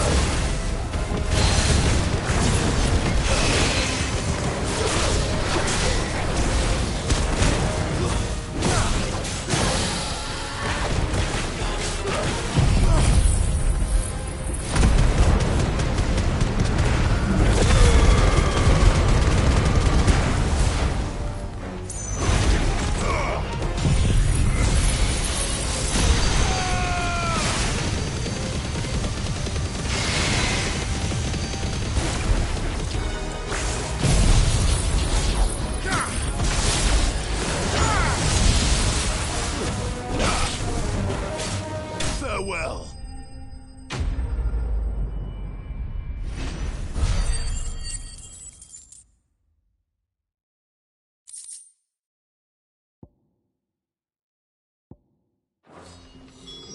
I dare say that will be enough for a decent set of bellows.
What's this all about, then?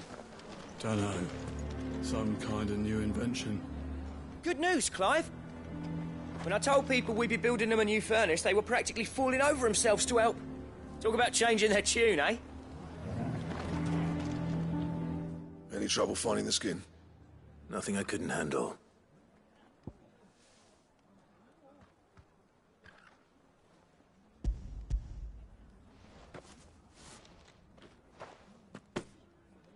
There should be plenty. Right then, time to put these louds to work. If everyone pulls their weight, we'll be finished in no time.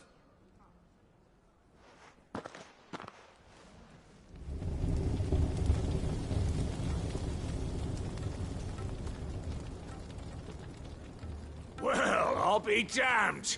I honestly didn't think it'd work. But it's hot enough, all right. And without a single crystal in sight. You know what this means, don't you? I do, yeah. Dravost is saved.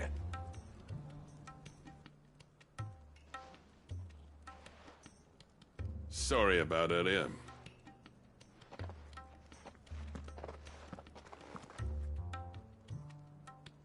I take back everything I said.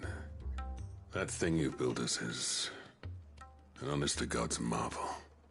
You've saved our village. It's Blackthorn you should be thanking. He oversaw the construction. Give this to him, would you? What is it?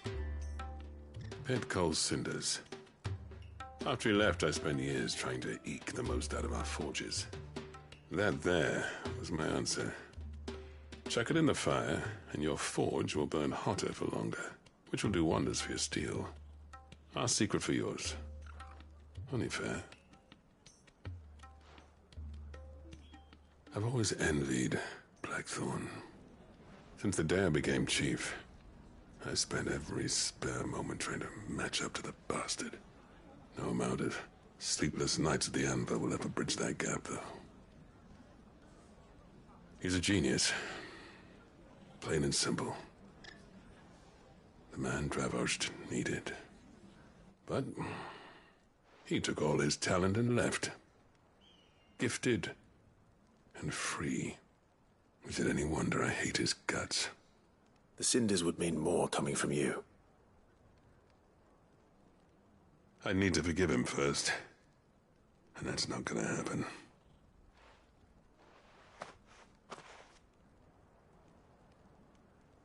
Well, you know what they say. Oriflamme weren't built in a day and all that. These things take time. Especially when they involve two geezers who hold grudges tighter than their hammers. But what matters is, Blackthorn's got that twinkle back in his eye. And I'd call that a job well done. So would I. I reckon he's going to be at it a while yet, though, so why don't you head off without us? I'll see that the old git gets home safe and sound. See that you both do. I'll save the cinders till then. All right. It'll be a nice little surprise for him.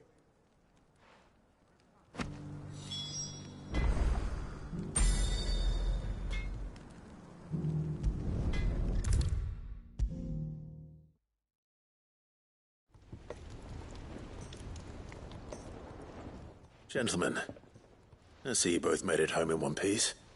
Yeah, well, we didn't want to outstay our welcome. The whole village turned out for a go on the bellows after you left.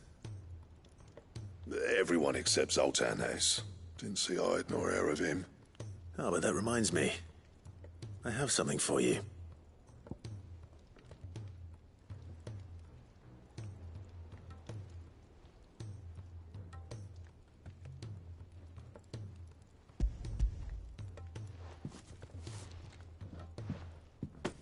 Pick old Cinder. How'd you come by this?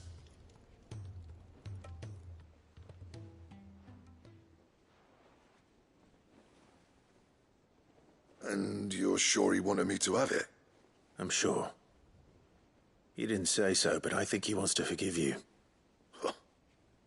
Imagine that. Yeah. You know I could never leave this place, don't you? Every time you put on mail, you and the Cursebreakers are trusting me with your lives. There's no greater honor for a smith than that. I'm not about to go crawling back to Zoltan for forgiveness, but I will make good use of his cinder. And if that helps save even a single life, then he'll have my gratitude. What was it you said he called me? Huh? A genius? And he spent sleepless night trying to copy me, did he? Sounds like I better get to work. I've got a reputation to uphold. It's good to see you back on form, Blackthorn. I don't know how you pair put up with me sometimes, but I'm grateful all the same. Now, where was I? Oh yeah, about to put Zoltan back in his place.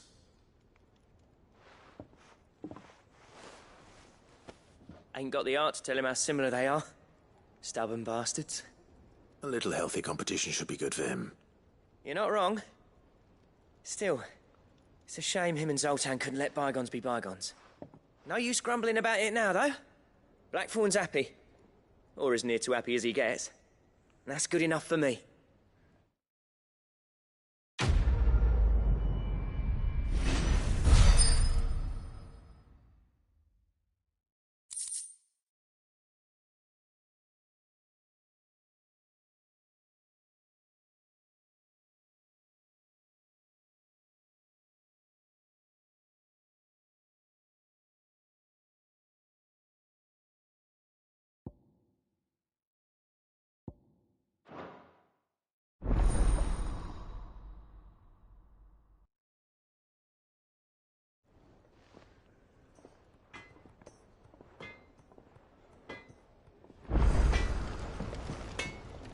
So what do I owe the honor?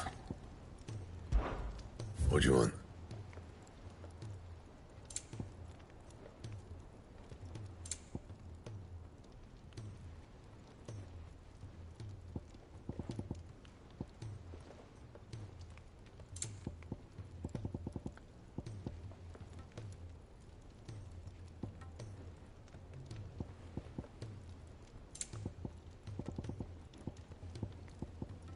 That it? Fine. He's a surly soaker.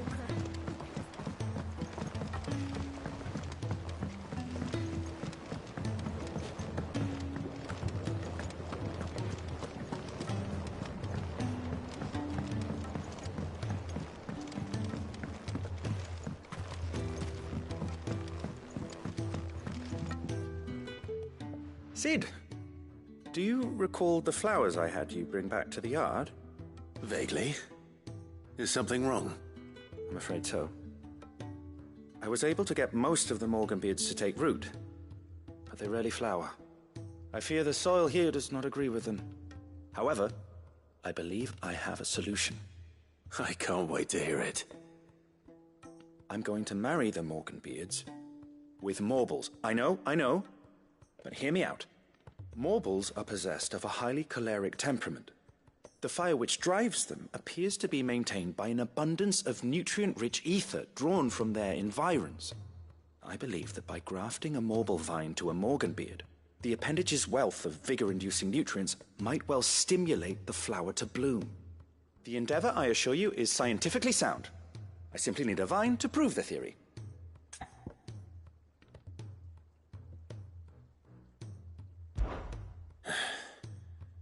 And all you need is a single vine from an ordinary Morbol.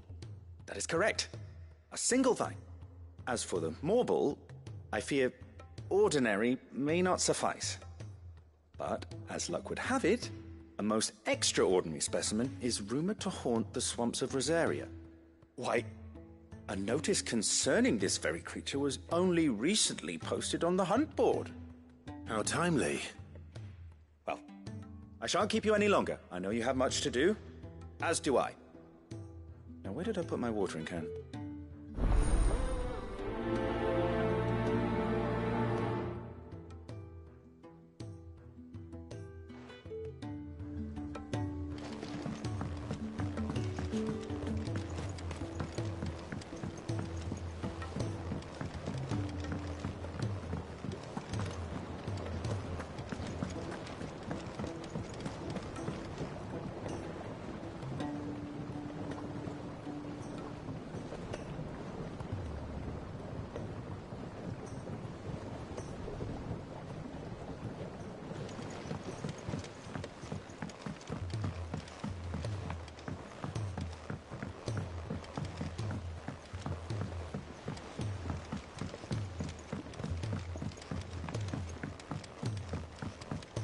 Sid! Heard you were in Canva fetching young Med.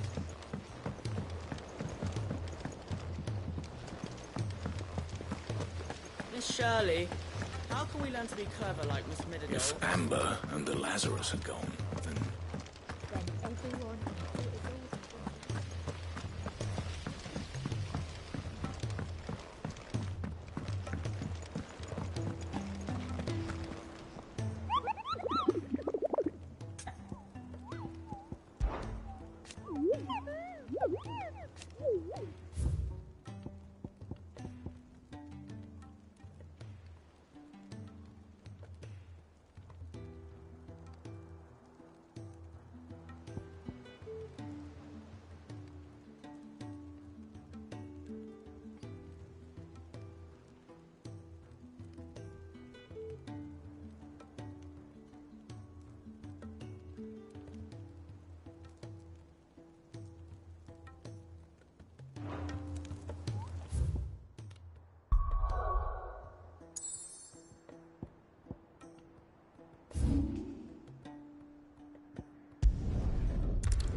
Stay down!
Harry.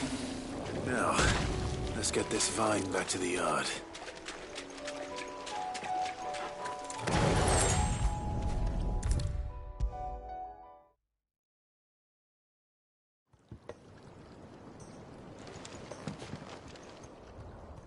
Sid, I can't help but notice that your satchel is twitching in a most violent manner.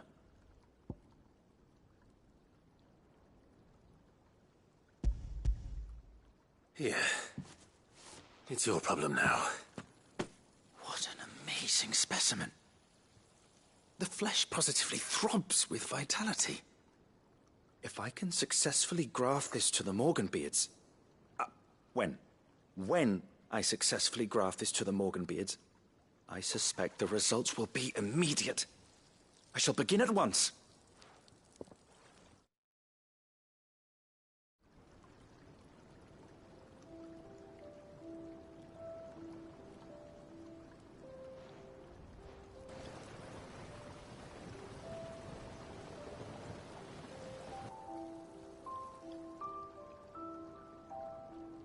It is just as I hoped. Witness how the Morganbeards have taken to the blighted soil. How they bloom with heretofore unseen vigor. Why, I dare say such a vine graft will yield similar results when applied to other specimens as well. I'm glad I could be of assistance. You've not only helped us, Sid, you've saved us. Do you recall the extract with which I provided you before? I took a moment to distill some more, but this time with the petals from the invigorated Morganbeards. And would you believe? Its potency has nearly doubled. You must accept this vial as thanks for your assistance. The rest, I shall give to Taya.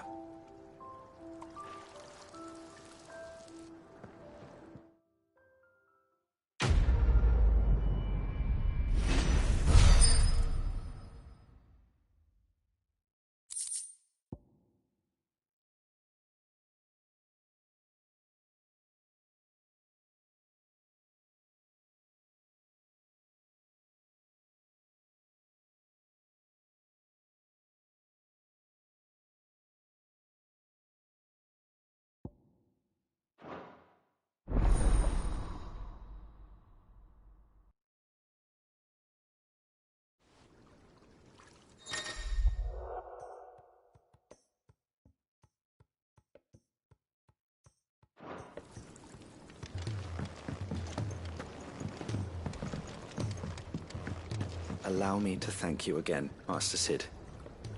I do believe you have quite a knack for this sort of work. Should you ever grow tired of saving the realm, we would happily welcome your assistance here in the backyard on a permanent basis. I jest, of course.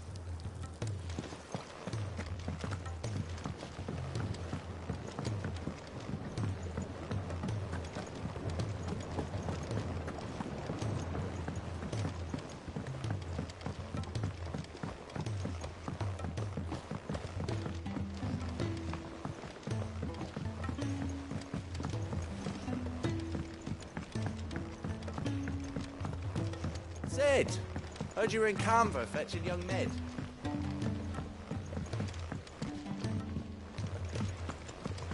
Miss Shirley, how can we learn to be clever like Miss Mididol? If Amber and the Lazarus are gone, then...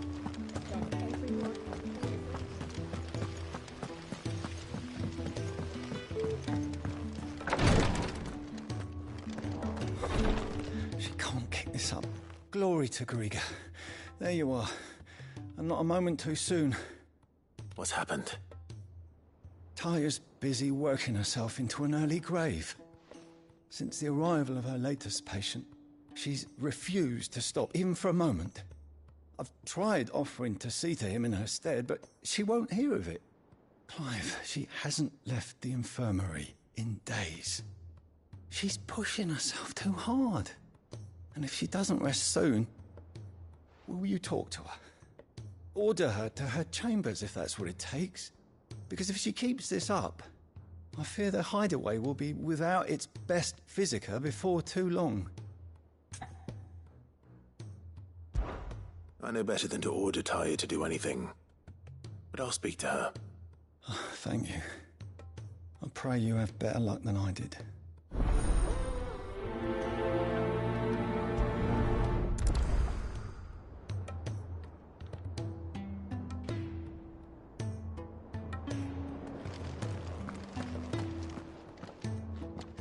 Well, Talia, Rodriguez worried about you. And if what he says is true, then so am I. We all admire your dedication, but you do need to rest. I will, when it's time. Until then, I'm staying put. We owe him that much. Who is he? Someone from my past. Someone who doesn't deserve to die alone. It won't be much longer. The crystal's curse has almost finished its work. If I had the tears, I could ease his passing. But without them, we've nothing that will touch the agony of those last few hours. How would tears help this man? Not my tears. Tears of mercy. Alicia. It's the only thing strong enough. You wouldn't, Talia. Surely. There must be something we can do for him. Sometimes an easy death is the greatest kindness we can offer. You do well to remember that, Rodriguez. I will. We have all the ingredients we need for Alicia Balwam. It needs to be fresh, though, so we rarely have much to hand. I can make the draft if you can bring me what we're missing. Just tell me what you need. There is a species of venom-weeping spider that lives in the forests of Norvent, near Lorbert's Pass. Bring me one of their eyes. Preserve it as best you can, but avoid contact with the tears. I'll make sure the other ingredients are ready before you return.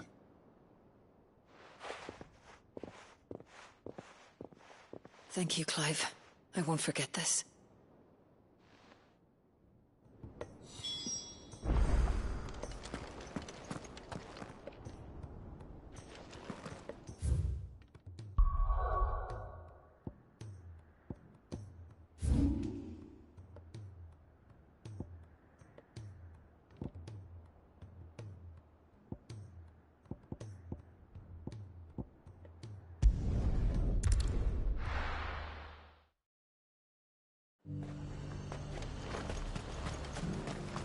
Why?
Spiders will be the size of curls. Stay down!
Hopefully one will be enough.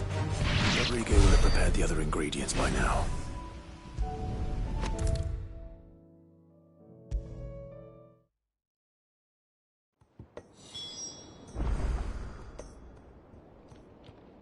Thank goodness you're back.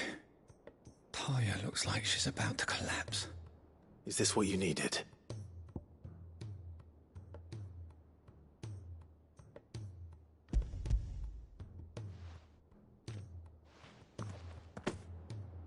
Yes, it is.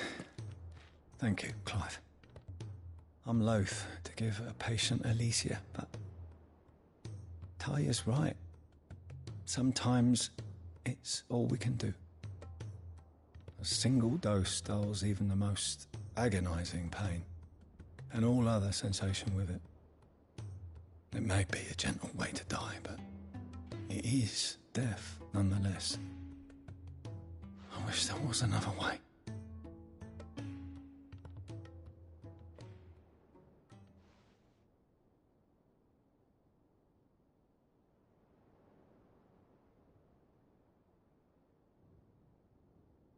How are you feeling? Light, mid-here. Drifting on waves. Good. Just relax. Let the waves carry you to a better place. Thank you, Taya. I'm so proud of you.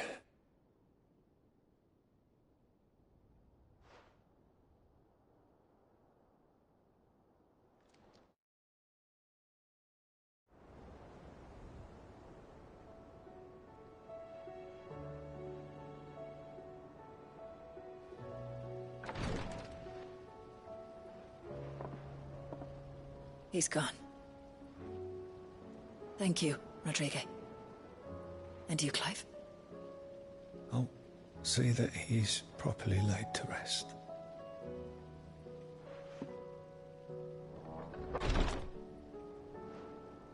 The man you helped today was my mentor, back in the Southern Isles, on the front lines of some meaningless war. I was still a child when they shipped me to their triage tents, to treat the wounded with my gift. But in such blighted lands, I was next to useless. Until he taught me the true Physicker's art, that is. An art we would be lost without. Tears of mercy were his gift to the bearers of the world. A respite from the agony of the curse's end. And a kindness Sid would have approved of. You know as well as I what life is like for a bearer soldier. Marched from one battle to the next, never knowing which might be your last. A commander may care nothing for the bearer spent in his service. But my mentor's gift gave the dying one fleeting moment of tranquility before the end. I've no tears left, Clive. I've seen too many of my friends taken. Something needs to change. And we need to be the ones to change it. And we will. I promise. I hope so.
Clive. Godspeed.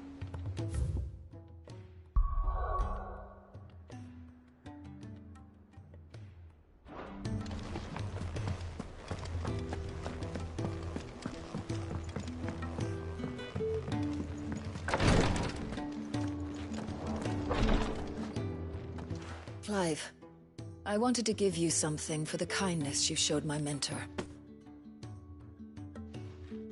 What's this? A chest of all the medicines you're ever likely to need. Seeing as you're so reluctant to come to the infirmary, I thought you might as well take a part of the infirmary with you. I'm sure it will be very helpful indeed. And Taya, try not to work too hard. And work Rodrigue all the harder, you mean? He's a quick study, but he's got a long way to go yet. I'll take that particular piece of advice when you heed it yourself, thank you very much.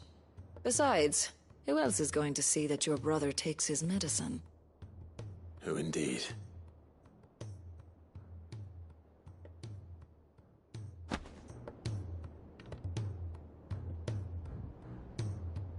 I'm glad I was there for his final moments. He deserved the peace he chose.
Trouble with your gear, or... What do you want?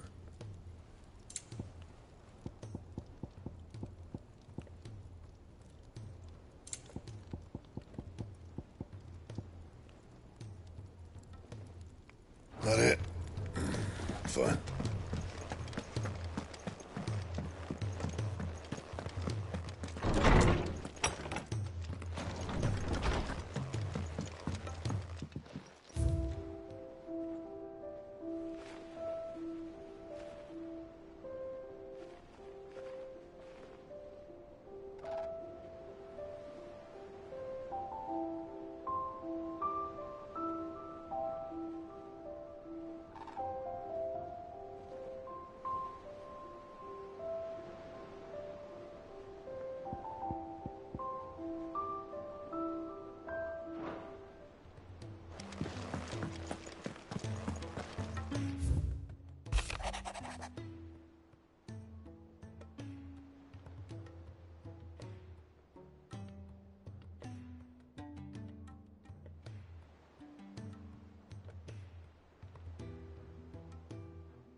If it's knowledge you seek, we've tomes aplenty to guide you in your search. Those tomes would have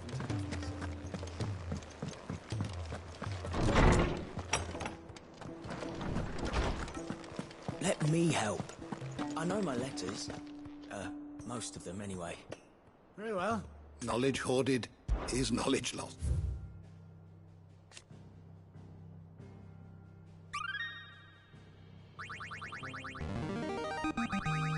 There is a rather fascinating excerpt I've been meaning to show you.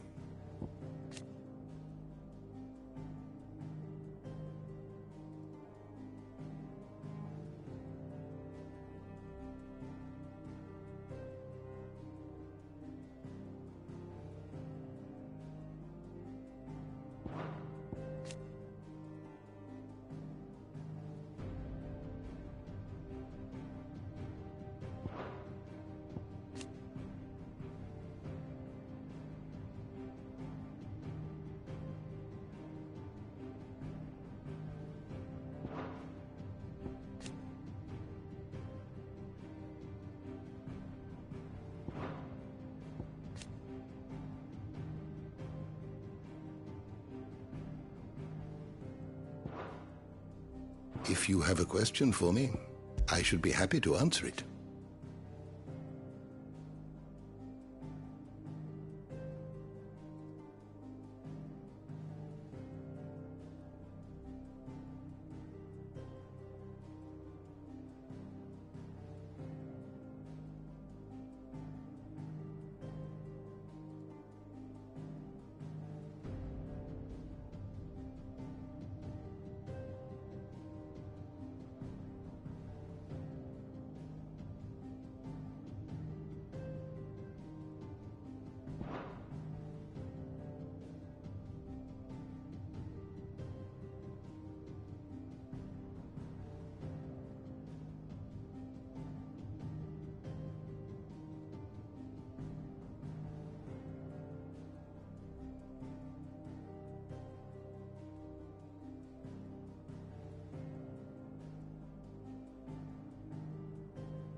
Did you learn everything you needed? Let me help. I know my letters. Most of them. Very well. All right.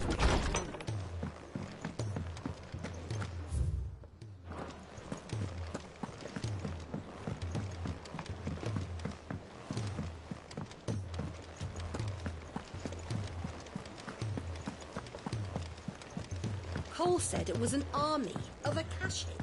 What will happen to Mid and the others? Clive.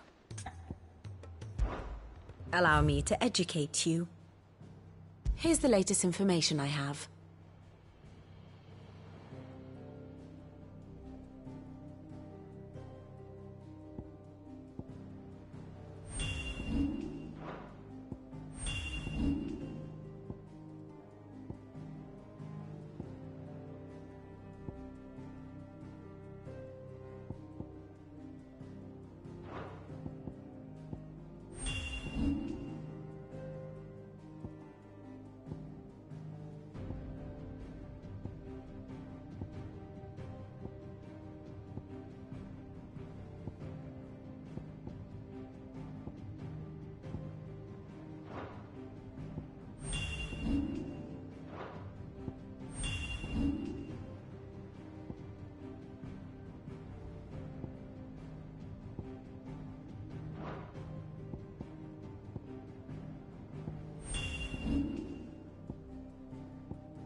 One must understand one's place in the world.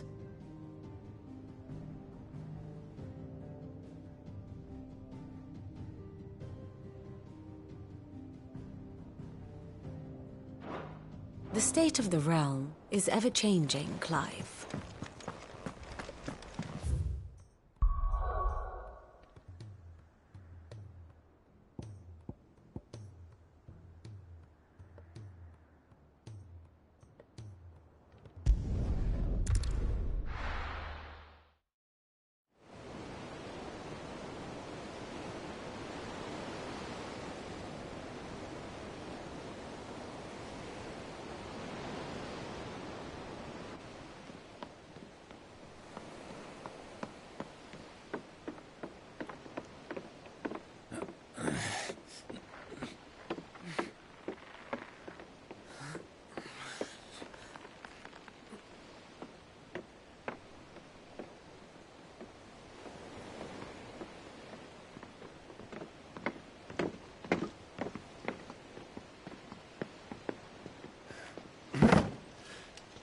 And we're right, Clive.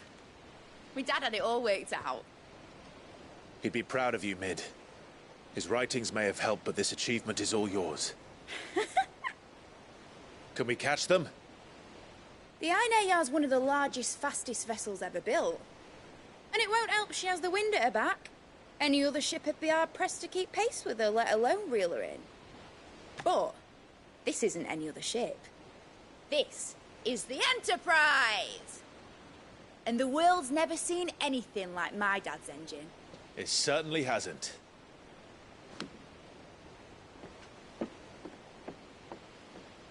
Clive, what do you know of Barnabas Tharm? Only what the bards sing. That he sailed to Ash from southern lands. That it was his mastery of the blade which won him the throne. And that his sword, Odin's sword, can sever the very threads of creation. But don't lose any sleep over a last tilt. We'll do what we must to survive. What we must. The light! I thought this cove was meant to be hidden.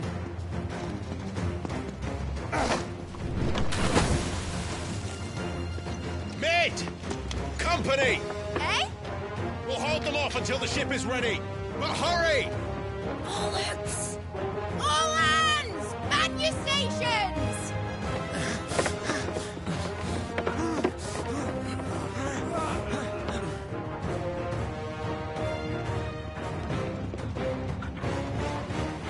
Everyone with me?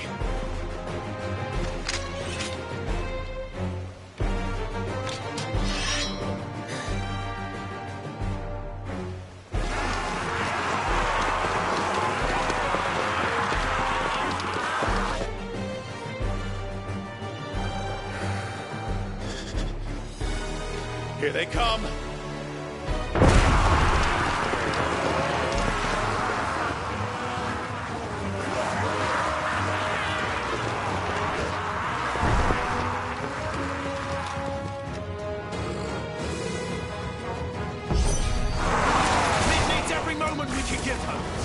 Behind me, Lord Rosfield. I'll take care of these fuckers. Behind you. I'll have you know earthbreaking here. One struck fear into the heart of every man in the cliffs.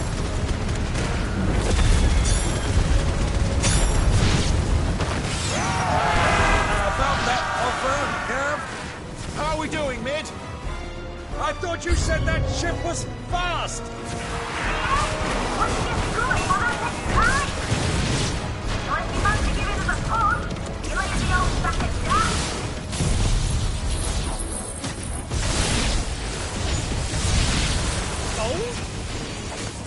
I haven't felt this alive in 20 summers!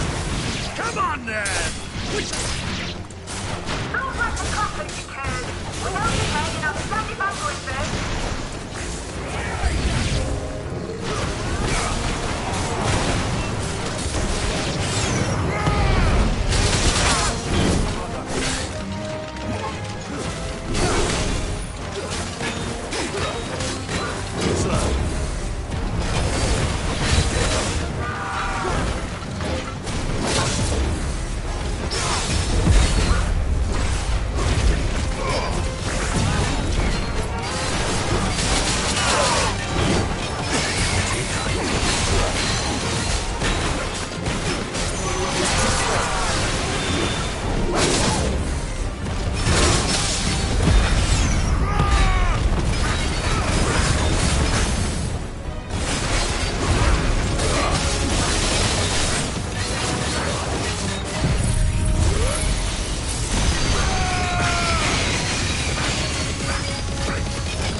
That was easy enough.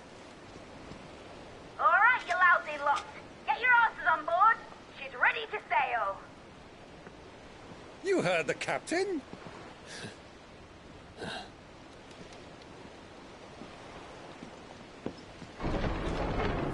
Clive?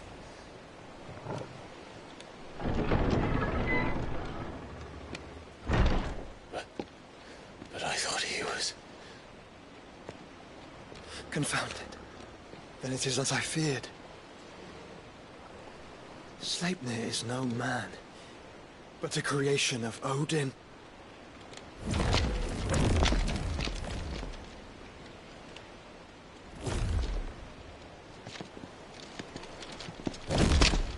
Phoenix's fiery fundament. Have you no normal enemies?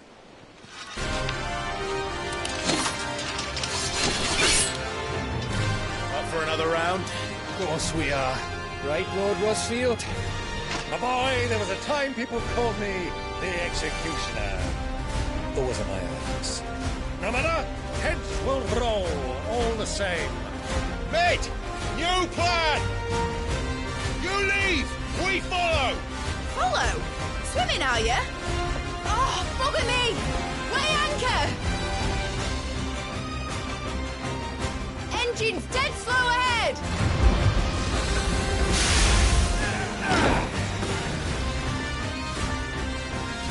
Have care, my friends. 'Tis not larger that runs through an open space. These foes will not fall easy, and they will fall. Like oaks before a woodman's axe. Good thing I brought one! How long are we meant to keep this up? As long as it takes. Unless you have a better one. Well, I've already killed at least 5 of the bastards. Fuck it! Let's do the lot!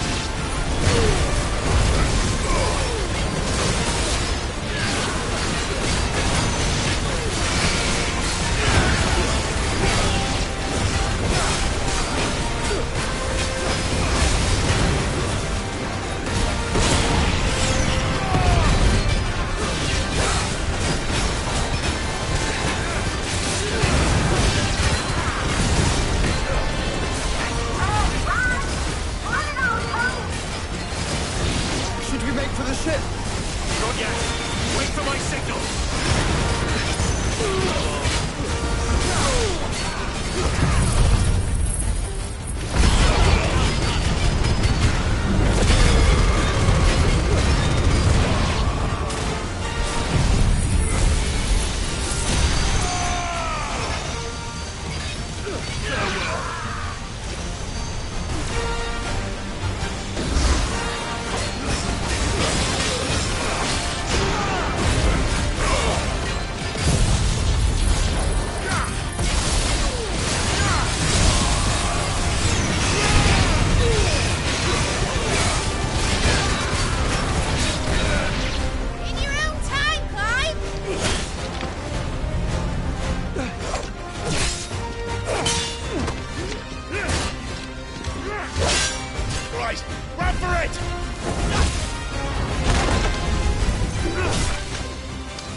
Mate! Alright, engine full ahead!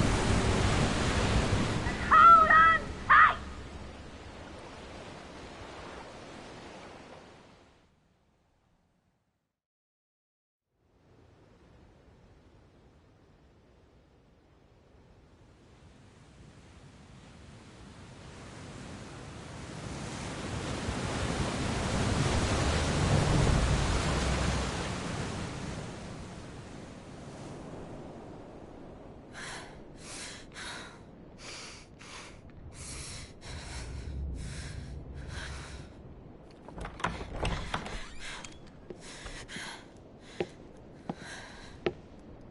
What do you want?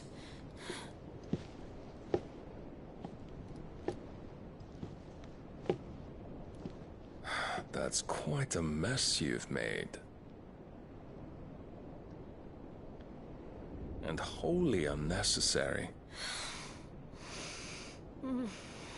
You are my offering to Mythos. I would not see you damaged.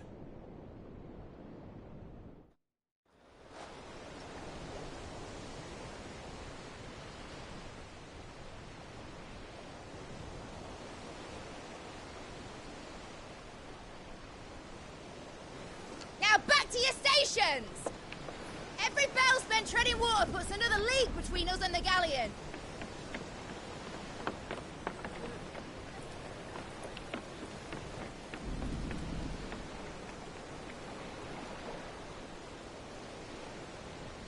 I don't suppose Mid has a spare engine?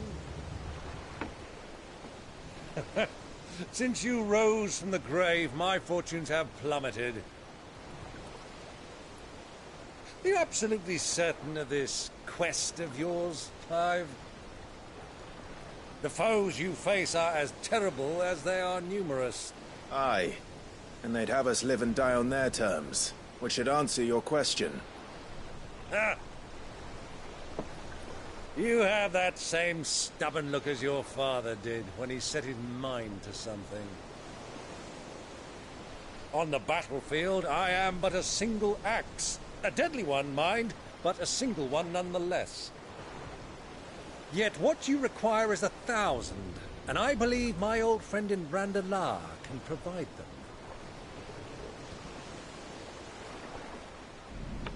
Take care, Clive. I have many more tales of your father's exploits to share. And I cannot very well do that if you're dead. Again. Good luck, Uncle. And may fair winds attend you. As for you, Joshua, take care. I shall do my best, Uncle. Farewell, my nephews. When next you see me, it shall be with an army at my back.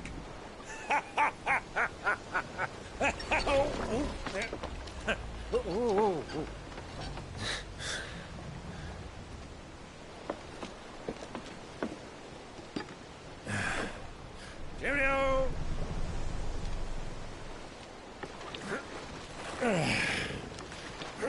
Oh, yeah. Do keep up, my boy.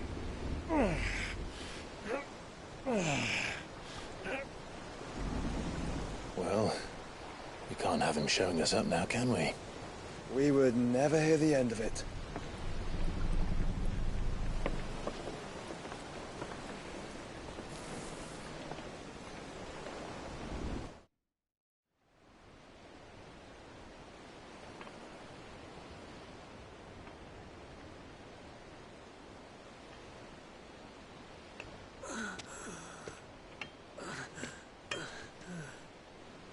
Great God of mercy.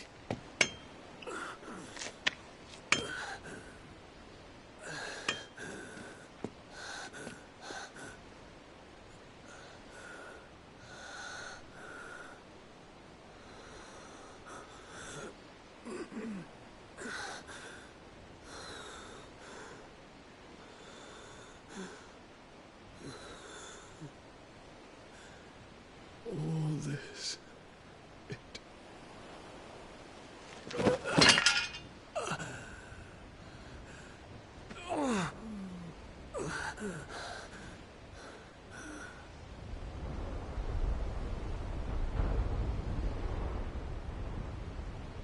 What have I done?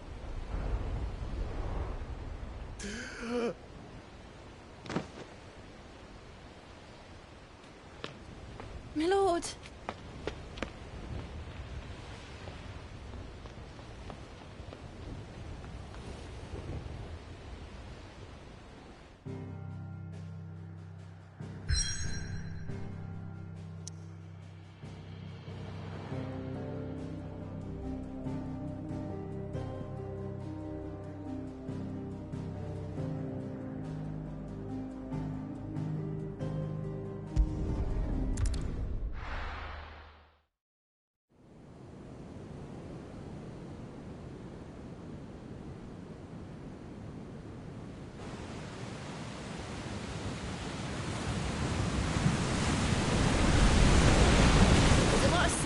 between here and Waloed, but any ship heading north has to round Zemeckis and put through the Narrow.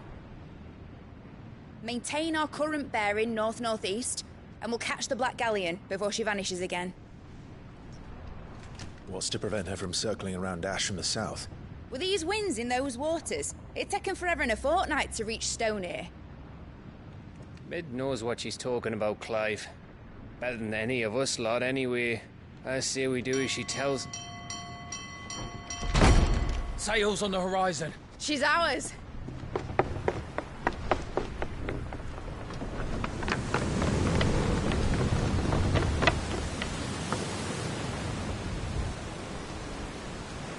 Look alive, boys! Pull ahead! And keep those furnaces fed! Aye, aye! Do you feel that, Jill?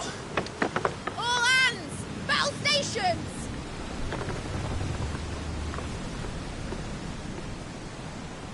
Let's see what this girl can do.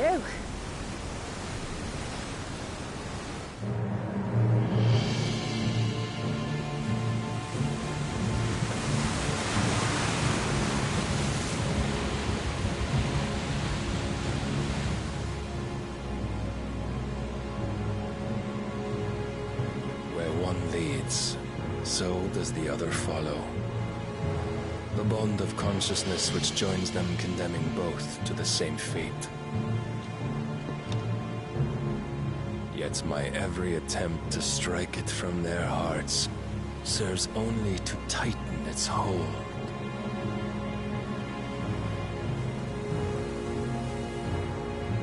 Fascinating.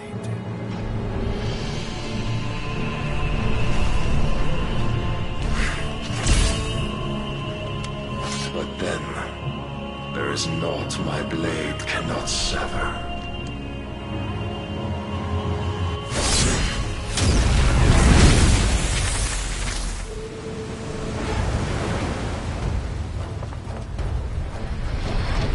Great Gregor's gas!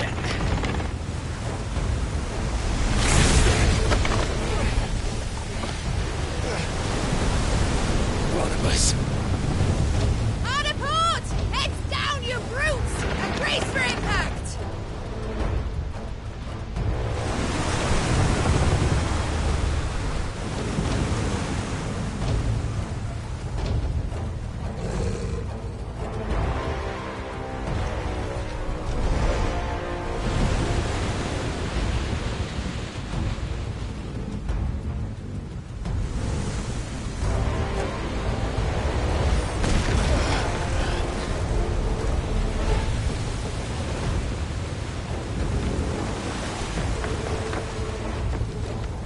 Now or never. I'll find her.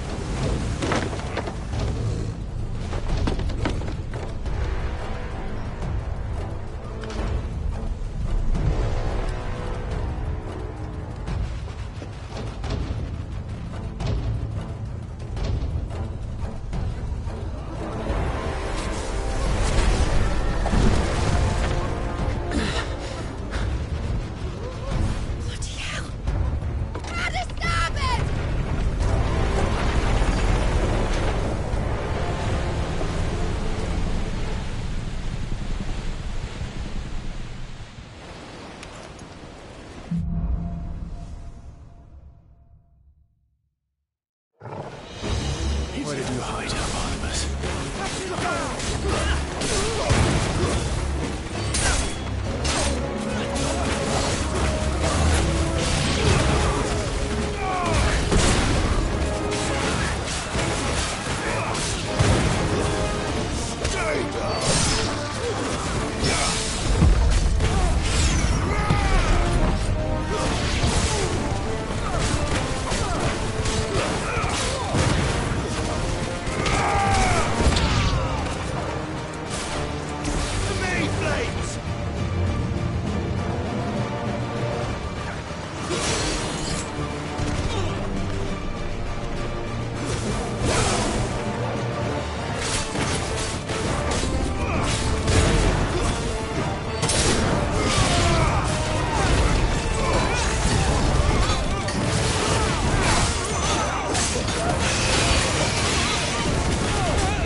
sake.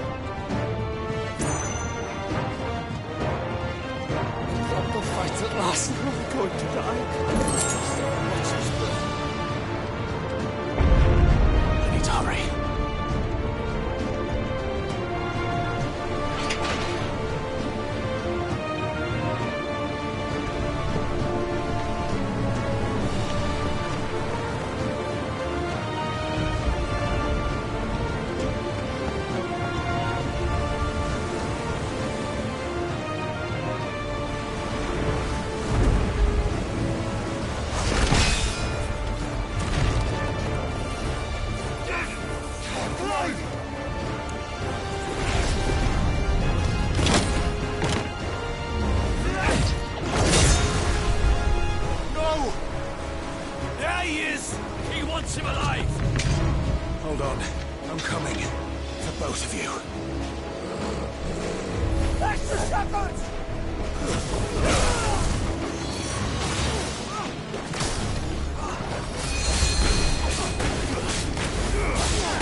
Get back!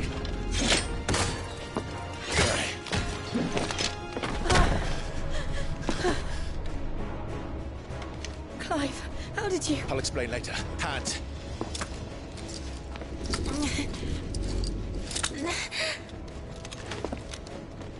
Can you walk? Out of here I can.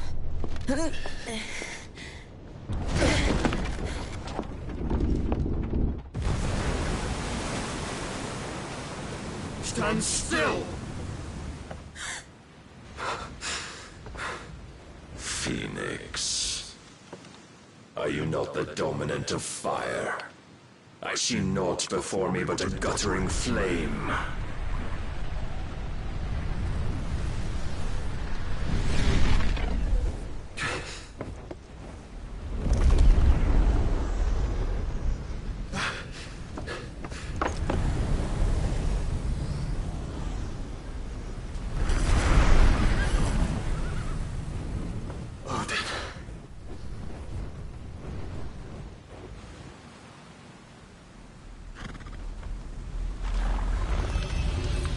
In earnest, then.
Can you go on?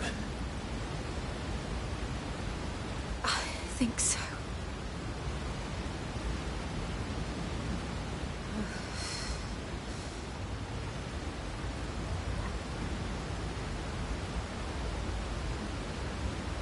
But to where?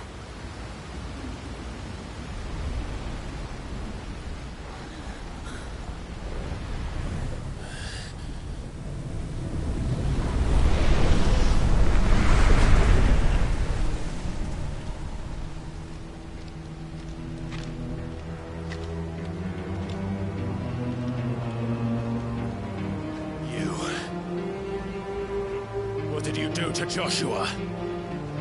The Phoenix? Oh, I expect he will survive. This consciousness in which you coil your feeble souls is grown thick with desperation. And thus has my master turned to my blade.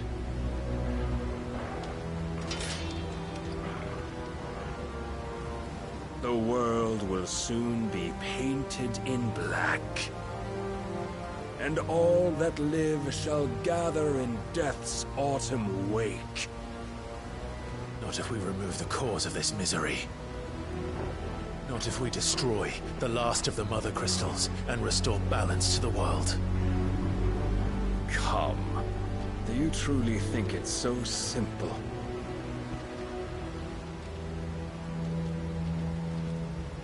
The blight is inevitable. Not even the Almighty might stop its endless march. Your efforts will avail us naught. Naught, that is, but suffering. You must embrace the truth, Mythos. accept your place with the Lord. Keep it. As long as there's a chance, there's a choice. Ever led astray by your blind resolve.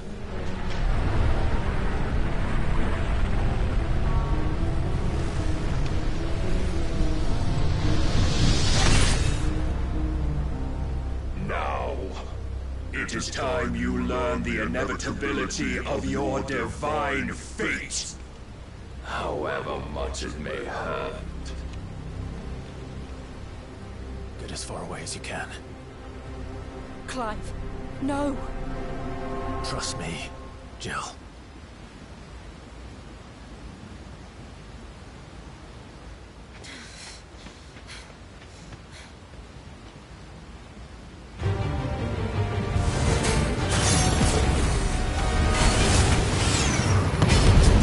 We don't have to do this. Oh, but we do. If only to remind you of your duty.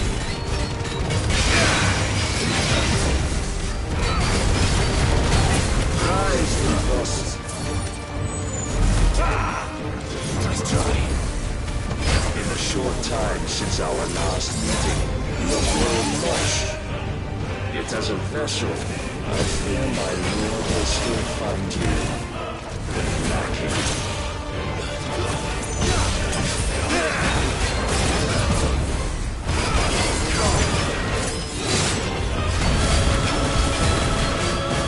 All this fire and fury, and for what? Stopping the night. A foolish notion fed to you by a foolish man. How dare you? You know naught of this world nor of our place in it. If our fates were so easily rewritten, we would all be gods.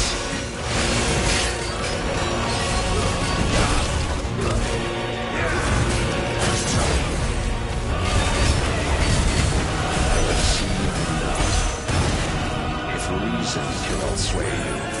There are other means of persuasion by the mind.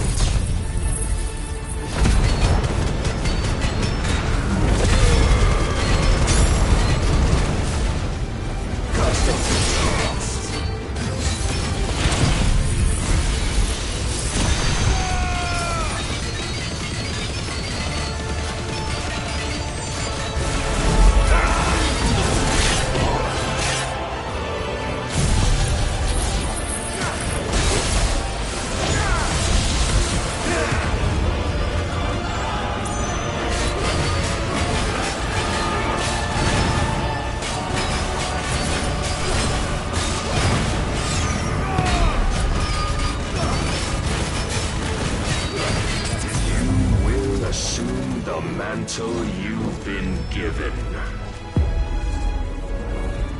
And thus is the light of hope severed.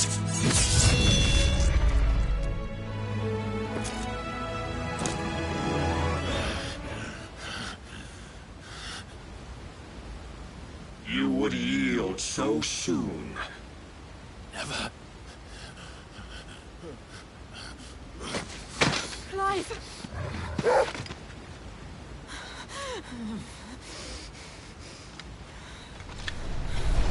Do you not see?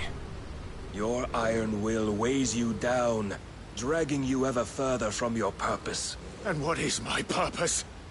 Mythos. Who are we? What are the dominants? The breath of the Creator still warm on our lips. We carry his light that we might guide the masses in his name. We are but mighty acts of God. We are more than that. You would be nothing without what he has granted you.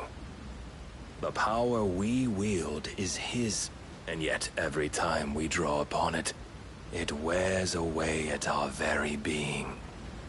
It breaks us. It unmakes us, that its immaculate aspect might reveal itself. The icon.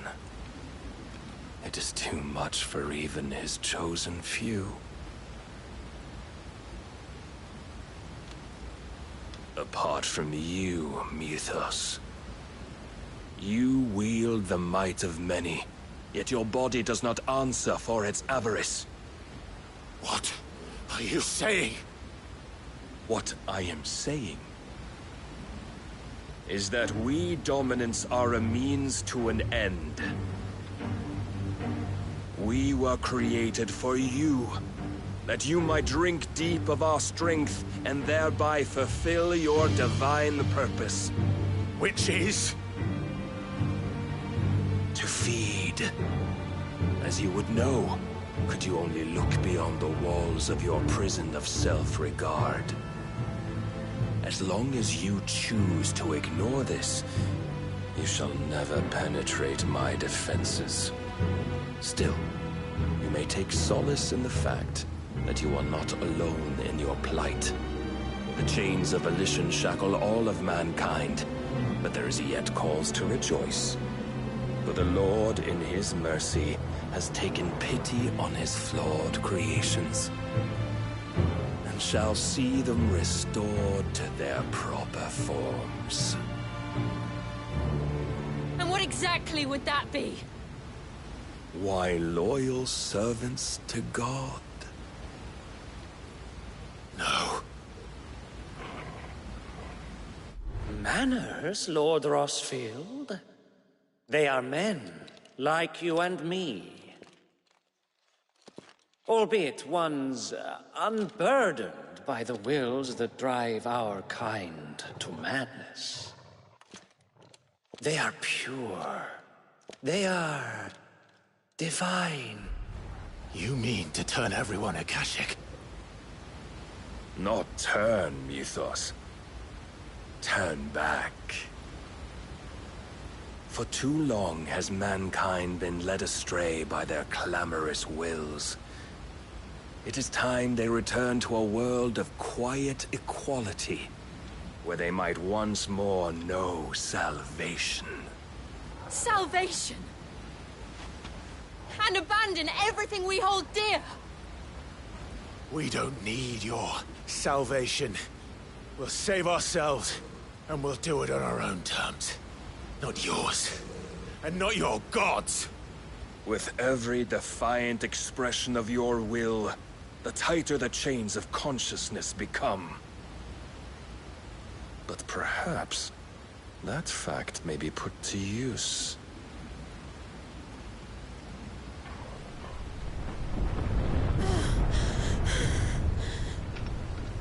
Clive! The faster it binds you to the remaining dominance, the stronger your hunger will become. Until it leads you back to the only answer there ever was. Mayhap not by the path my master intended, but back all the same.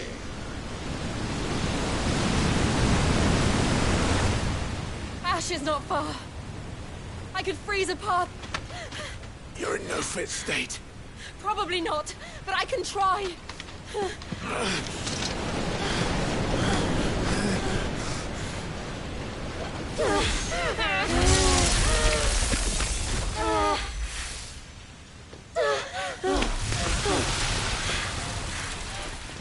Don't look back!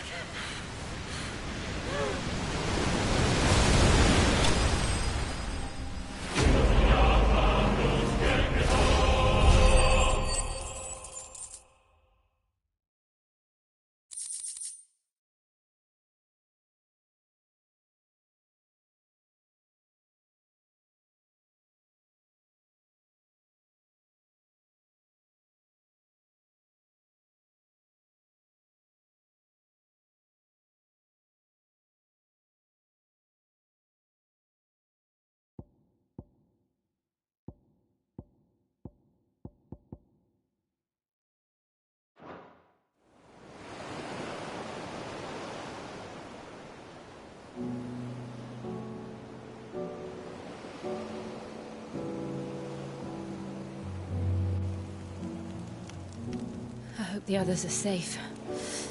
The Enterprise was clear of the gap when we fell. They made it, Jill. and they will have seen the ice where it led.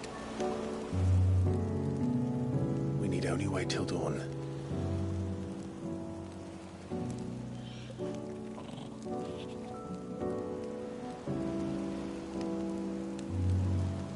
This is the second time Barnabas has bested me. I'm powerless against him. Then maybe there really is nothing else for it but to give yourself to his master.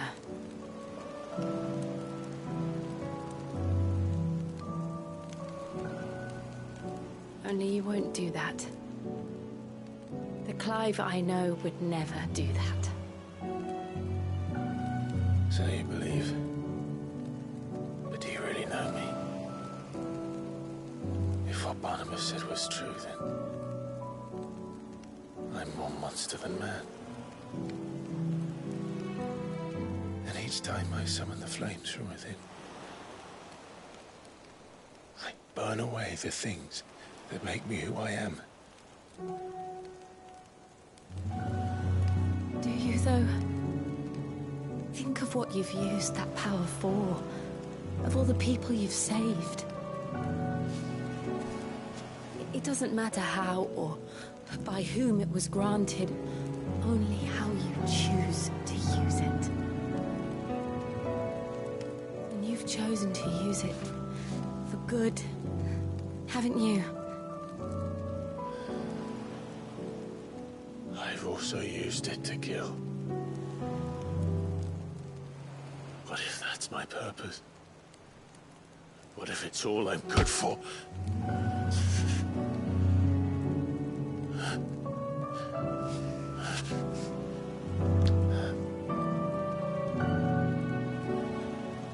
You're still that same boy I grew up with. Always so eager to save everyone around you, and yet always so low. Because you failed to realize the one thing that needed saving most of all. You, Clive. You. You never once took the time to save yourself.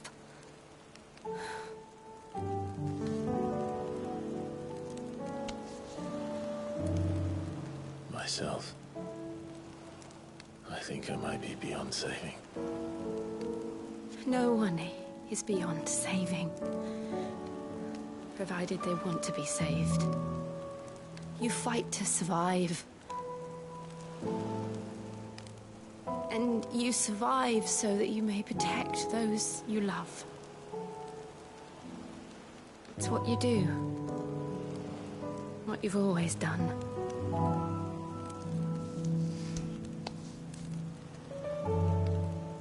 And I know you're not about to change. So I'm going to help you. To give you what you need to protect us all.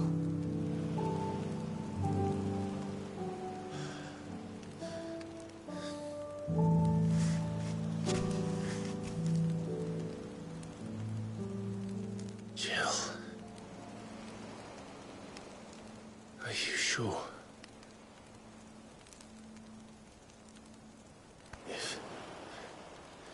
If this is what you want, then...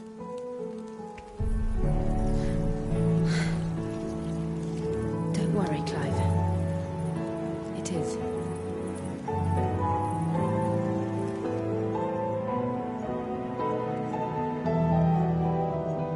This burden, I'll give you the strength to bear it alone. But I'm not alone. These burdens I carry, my sins, my pain, my sorrow, I see now that they are all a part of me.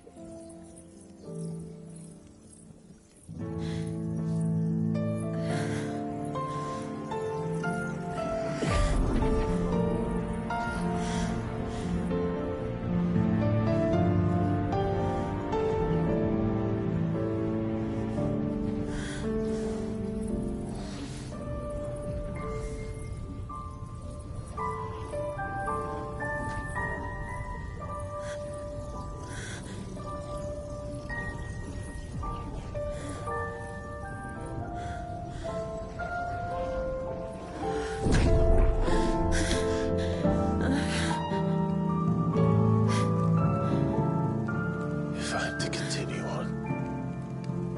Having pledged my life to those I love, then I will gladly bear your burdens too, until my last breath. Clive.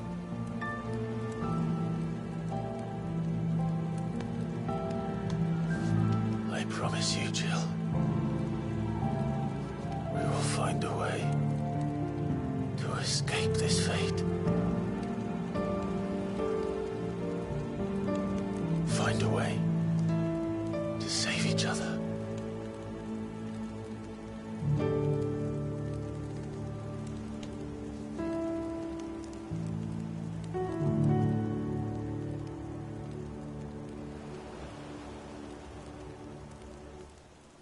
That we might one day look upon the moon again, together.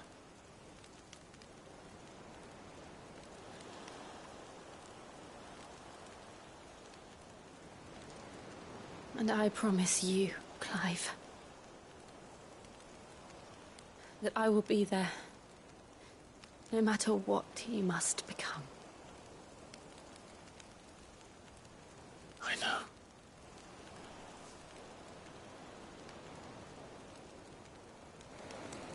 I never thought a smile could bring me so much joy.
What of Barnabas?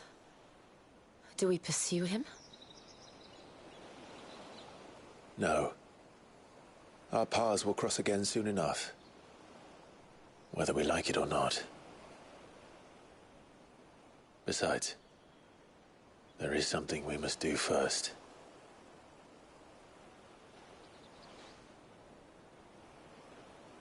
Of course. Drake's spine. The last Mother Crystal. The Einherjar is at the bottom of the sea. Waloed won't dare move on Storm without her. But they know we're coming now. We'll need a plan. And a damn good one at that. Then let's go home and find one. Ash will have to wait.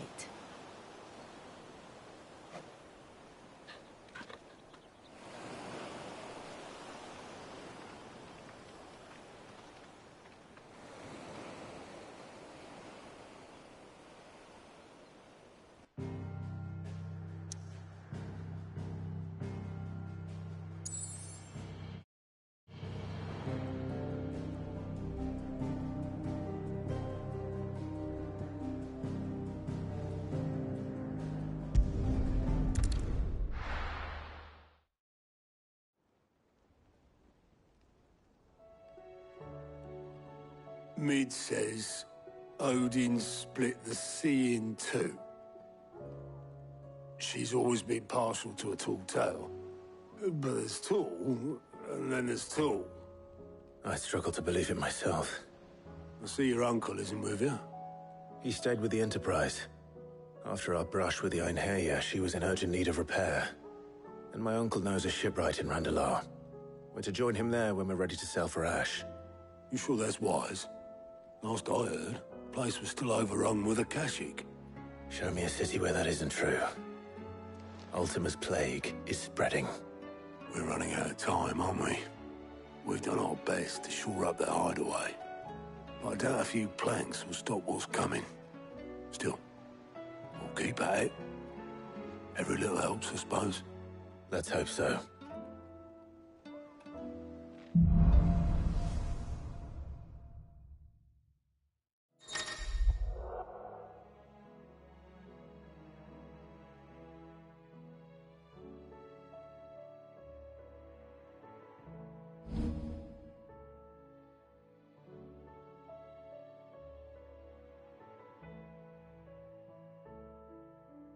We should visit Joshua. Assuming Talia will allow it.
Heard the bad news then, did you?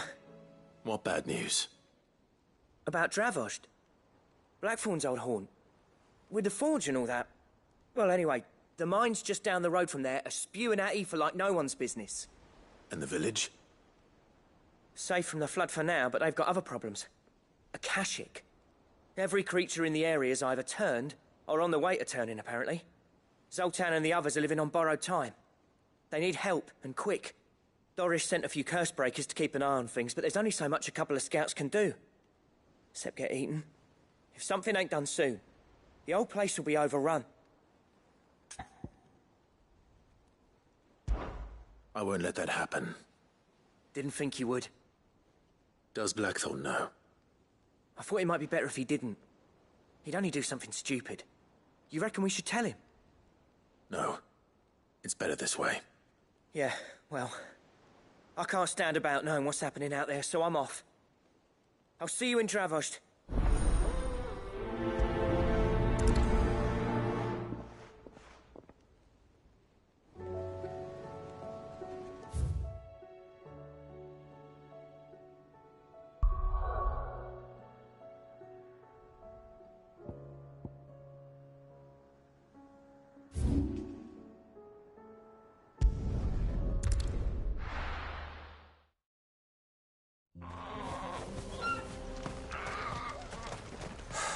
So Dravost is still standing. For now, at least. If you can swing a hammer. I never thought. Clive! You're here! And the Akashic? Mostly off to the north still. But I spoke to Doris's scouts and it turns out things are worse than I thought. There's swarms of them out there. Told old Snotty to be ready to seal the north gate. That should buy us some time if we need it.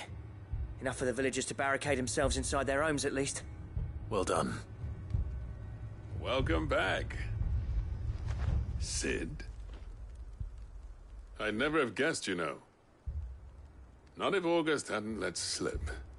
Who'd have thought that the savior of Dravost would turn out to be the realm's most infamous outlaw? Keen to help us out again? I am. Thought you could sneak off without me, did you? Blackthorn. Oh, what are you doing here? One of the scouts couldn't keep his voice down. Unlike my best mate who didn't think I deserved to know. Zoldan, how long's it been? Long enough for us two to turn into a pair of old codgers, I see. That your idea of an apology? Prick. Don't listen to him. You only did what you thought was best. For the village and that. I did, yeah. But that ain't the whole of it. Vulcan, our master, didn't leave the chiefdom to the two of us. He left it to me. The best blacksmith in Dravost, barring himself, of course. Bloody stupid tradition, in my opinion. If someone's got talent, you should let them practice their craft, not ask them to settle petty feuds and barter for grain. Our master wasted half his life that way. I wasn't about to let that happen to me. So you wasted half of mine instead? You're what Dravost needed. Under me and my precious ideals, this place wouldn't have lasted a year. So I left to devote myself to the work and spare you lot the consequences. I may be a selfish prick, but I only did what I felt I had to. What you had to do was your duty! Even if it meant we all starved? Enough. This is no time for bickering. You can finish beating each other up once Dravost is safe. Fine. I've said my piece anyway. Yeah. So have I. Sorry, Clive. I shouldn't have stuck my nose in. We're short enough on time as it is. Still, give us a mo, would you? I need to get my head straight before any of them Akashic try to bite it off.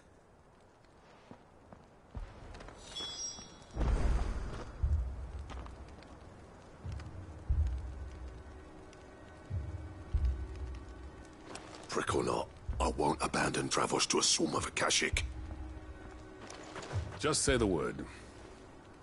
The villagers know to keep out of sight when the fighting starts.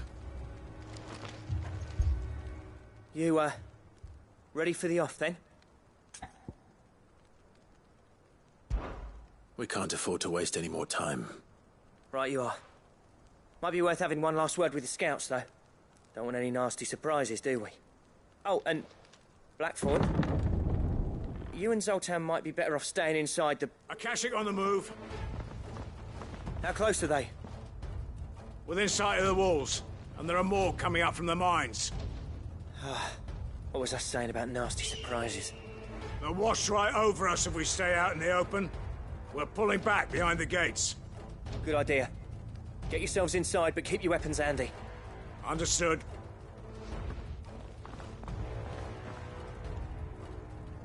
I'm prepared to fight if I have to. Well, let's hope you don't. That's our job. Once the scouts are inside, order your men to barricade the gates. No heroic last stands, you hear me? No fighting at all if you can help it.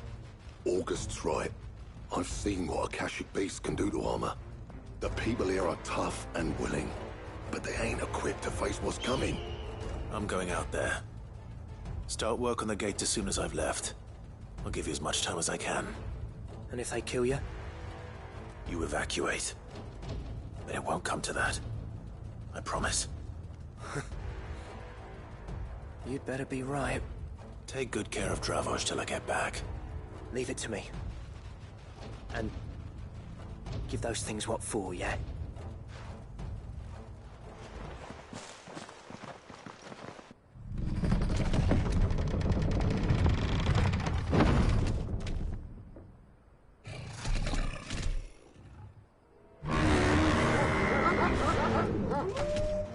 All right.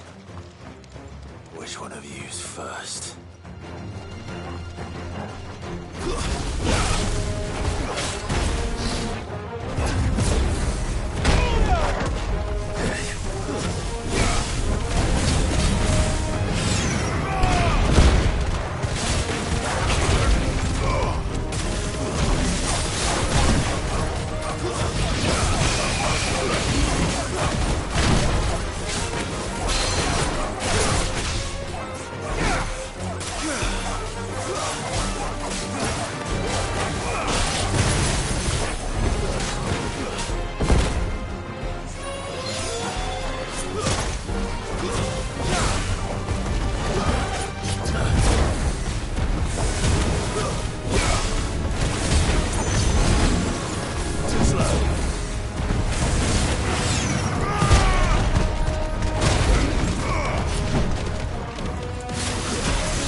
not.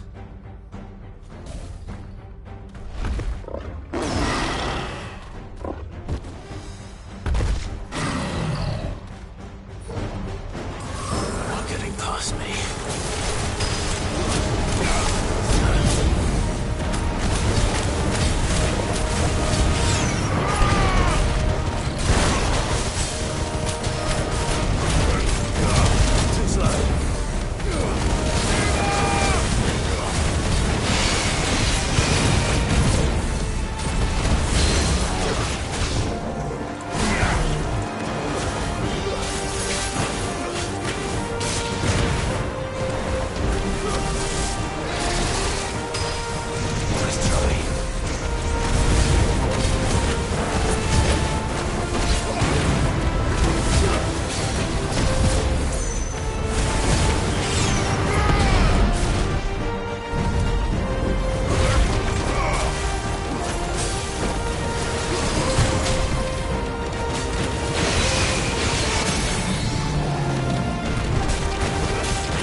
Now, the question is, did I miss any?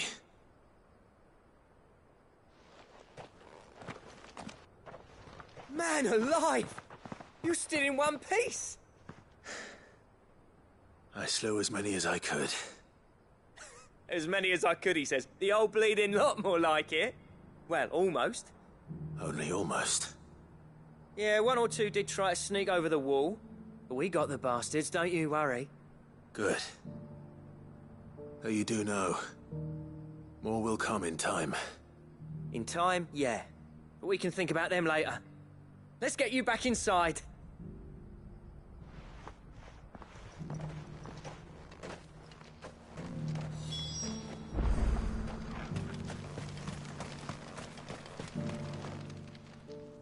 Sid! You're even more fearsome than your reputation. Enough to give those Akashic monsters nightmares. I almost felt sorry for the wretched things. But mostly, I felt grateful. Dravoged won't forget what you did today. I'm afraid I've only delayed the inevitable. There's no getting rid of that ether flood. Meaning that any living thing which stumbles into those mines will end up clawing at your walls again. And that's if the flood don't spread. If it does, well, I hate to say it, but the village's days are numbered. That may be, but we're staying just the same. With ether floods springing up all over, it's no less safe than anywhere, and more importantly, it's our home. We'll fortify the gates to the north, and I'll see that they're guarded day and night. All right. Then we'll give you a hand shoring up those defenses. As for you, Blackthorn, that's twice you've turned up when Dravos needed you. So, thanks. I shouldn't have stayed away so long. And I shouldn't have left without talking it over with you first. Too bloody right you shouldn't. Though I doubt I'd have listened. I always envied you. How you made everything look so easy when, for me, it was anything but. You leaving gave me the perfect excuse to hate you. And from that day on, I never once stopped to wonder what it would have been like if you'd stayed. But what you said earlier, it was true. You'd have been the death of this place. Finally, something we can agree on. I hope you see the sense of it eventually. You kept this place alive. Alive, perhaps. Wealthy even, but Dravoged isn't what it once was. Our work used to be the pride of Dalmekia. Now, we churn out the same rubbish day after day because it's easy and turns a profit. It's not about the craft anymore. I wouldn't send my sons to war wearing the shit most of our smiths are making. I've kept working, honing my skills, trying to lead by example, but no one sees the point. The average castle apprentice has as much passion for the craft as our current lot. Come back to us, Blackthorn. Remind Dravoged what a true master blacksmith looks like. I'll even man those bellows of yours if it means we can work at the same forge again. That's a kind offer. Kinder than I deserve. And I wish I could accept, but I'm needed elsewhere.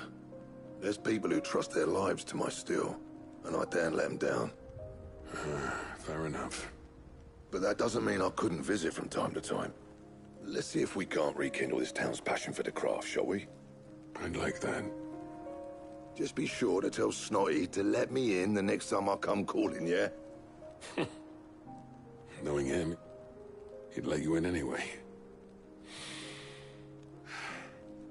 Blackthorn. The Master Smith turned outlaw, back in my good graces. I never thought I'd see the day.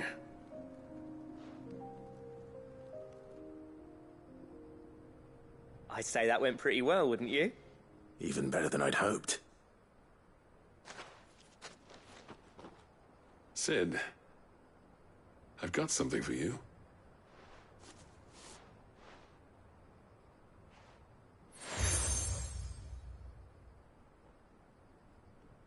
And this is?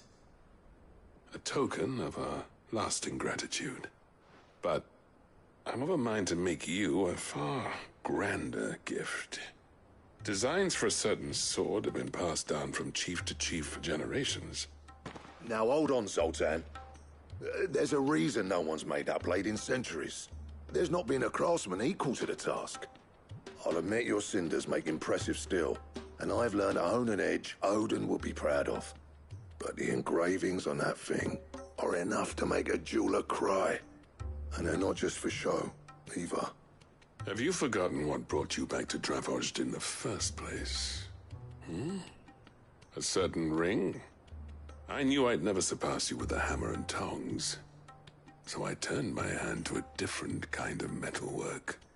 Between the two of us, I'd say we're the equal of any master craftsman ever to have graced a forge.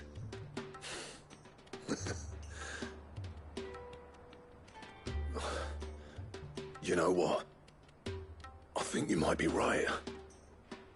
Clive, you wouldn't mind if Zoltan came back to the Hideaway, would you?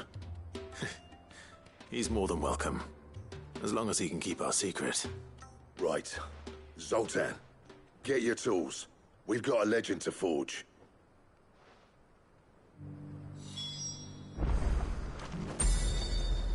I'll tell you what, Clive. If we pull this off, it will ruin every other sword you've ever held. With a little help from Blackthorn, I don't see why we can't restore Dravozd to its former glory. Barring ether floods, that is. I'll get him back to the Hideaway. Don't you worry about that.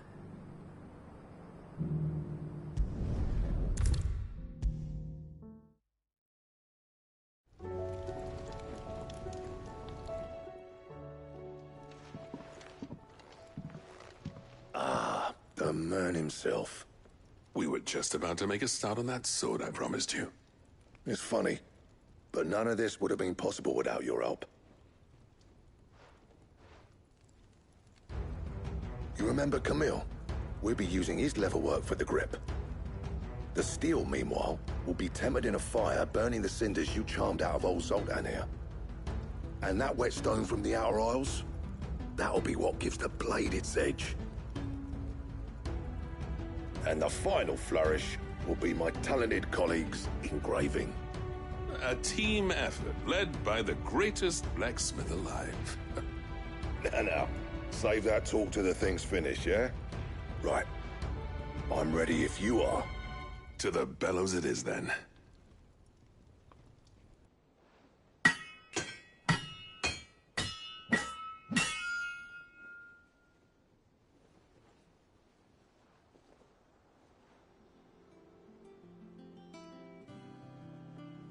Well, bugger me. We actually did it.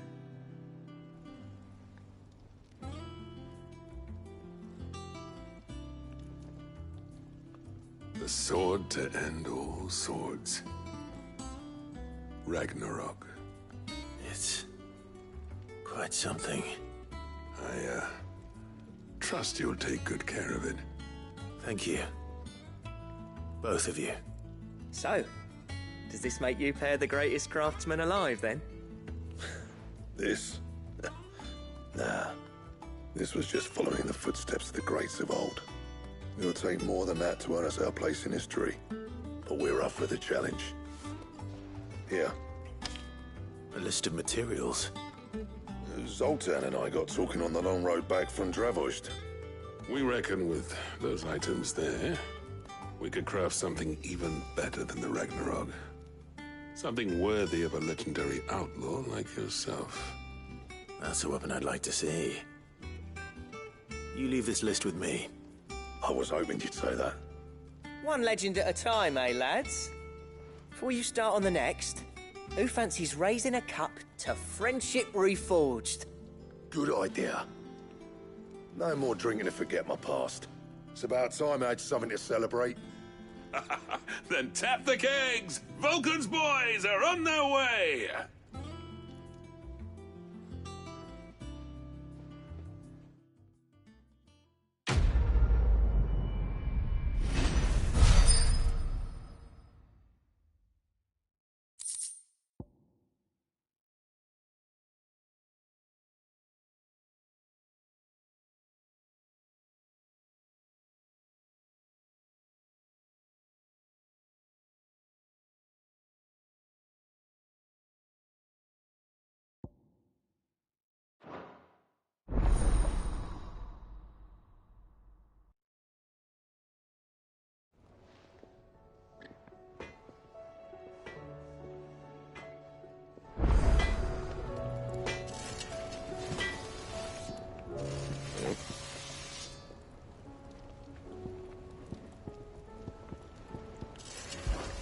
Yeah.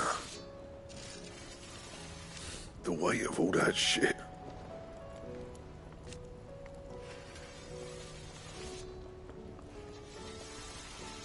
Can I have a go at that one?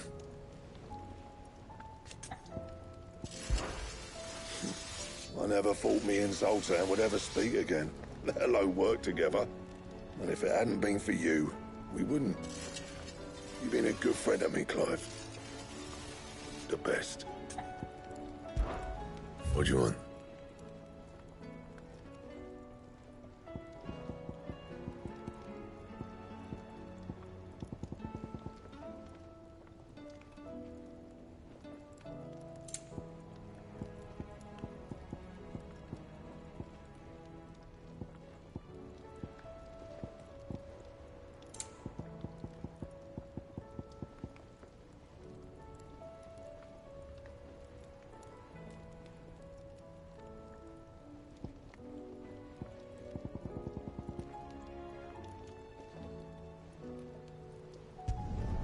No scratches, all right?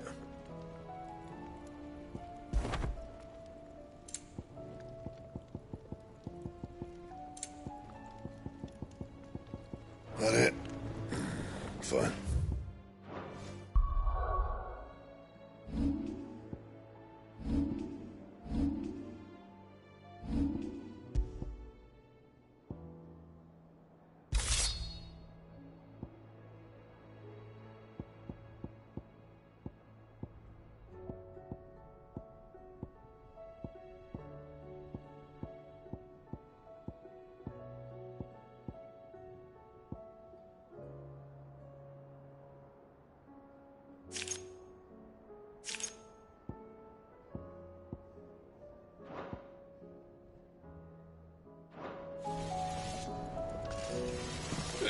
No need to thank me for the sword.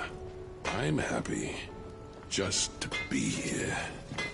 Do you reckon we finally got to the bottom of Blackthorn's troubles then? That'd be something, eh? Though he wouldn't be Blackthorn if he didn't give us the odd scale. No need to thank me for the sword.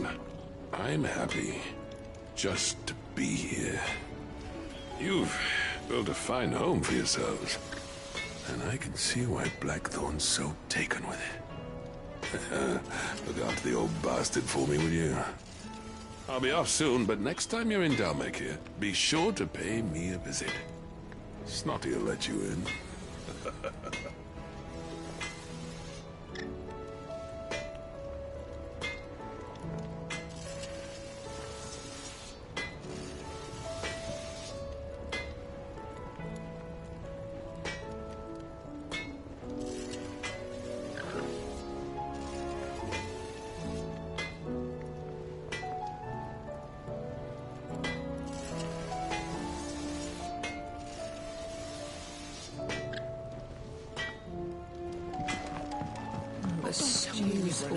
Thing these days. Oh, what do you expect? Farmers are abandoning their field. Traders their roots. Most of what we have now comes from here in the Hideaway.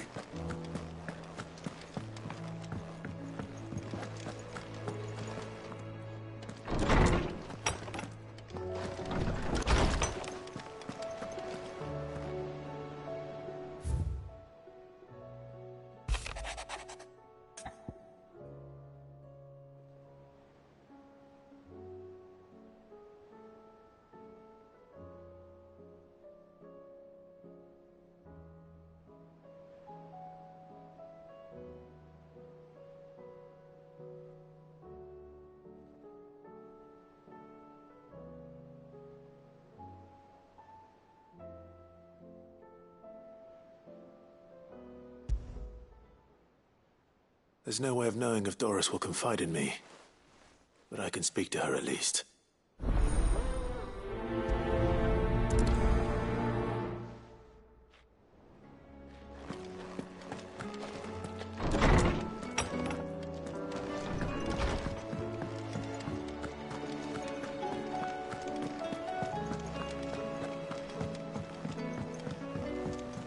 Come back.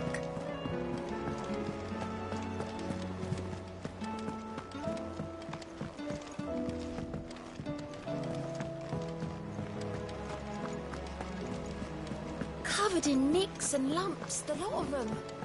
It's a wonder they can still walk.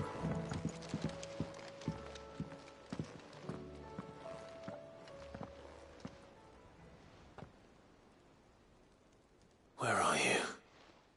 Can I help you, Sid? I'm looking for Doris. Is she here?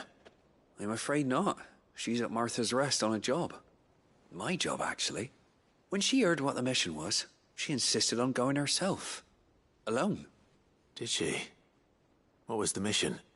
Following up on some new information. Once they'd settled in, the bearers you helped liberate in the Dragon's Eyrie were keen to talk about their imprisonment. And about their captor. The slaver Cole's team were tracking when they were attacked by the Beastmen. I'll go and find her. She's at Martha's Rest, you say? If she's not moved on already, yes. I hope everything's all right. Why would Doris insist on going alone? Maybe Cole was right to be worried. How do you split the sea, you reckon?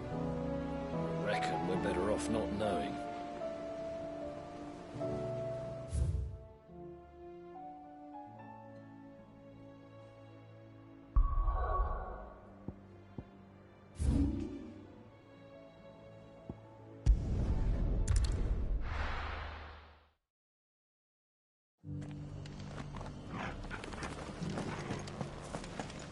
Doris should be somewhere nearby.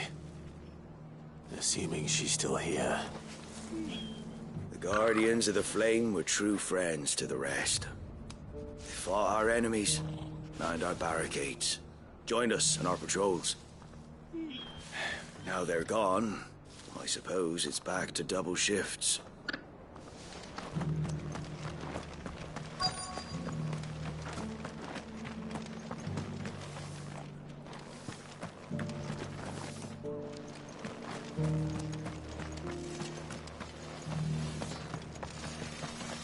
The world seems to be changing so fast lately I can hardly keep up. But what I do know is that there's more bad news than good. You can tell that just by looking at people's faces. It doesn't still hurt, does it? It's been a pleasure, Doris. Just like old times. I'll give your offer some thought, my lady. How goes the investigation? Sid, what brings you to Martha's Rest? You. I heard you were out here on your own, tracking our slaver. I trust you're being careful. Of course. And it had to be me. The bearers from the Dragon's Eyrie confirmed a long-held suspicion of mine that the slaver we've been tracking is an old acquaintance.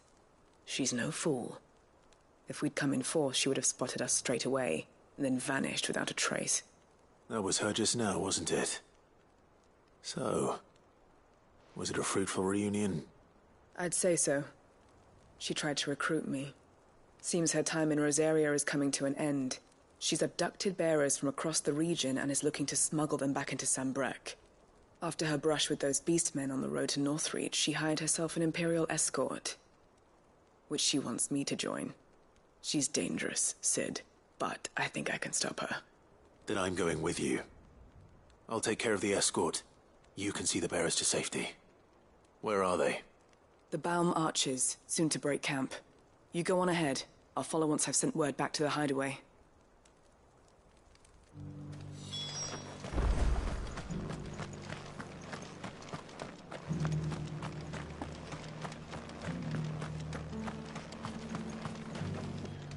What are you after?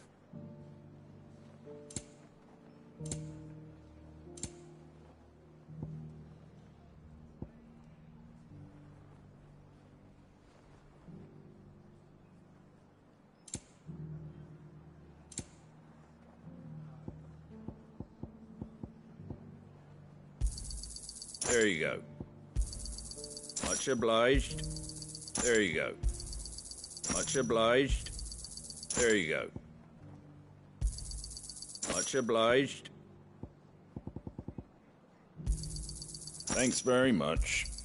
There you go. Thanks very much. Much obliged. Fare thee well.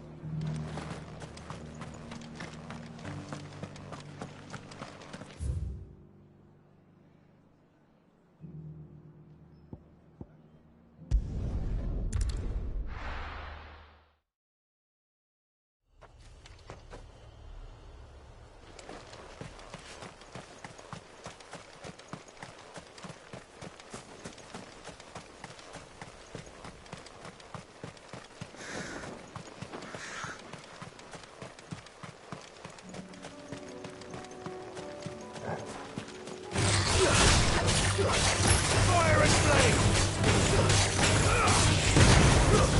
Stay down!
Good. They haven't broken camp yet. How did Doris come to know a slaver, I wonder?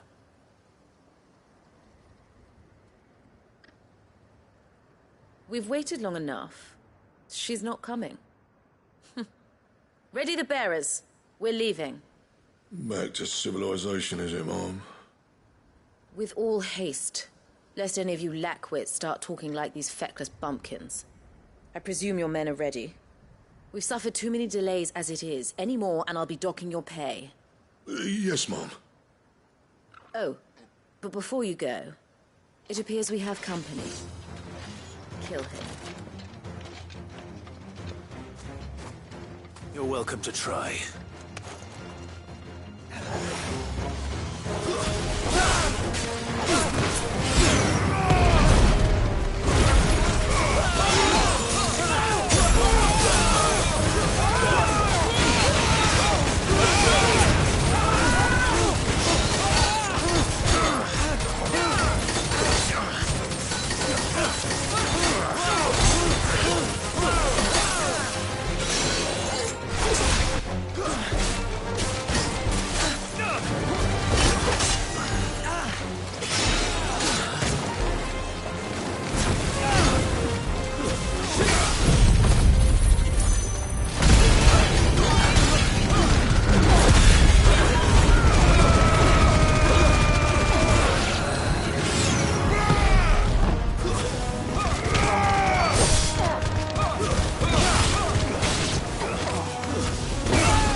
So much for your escort.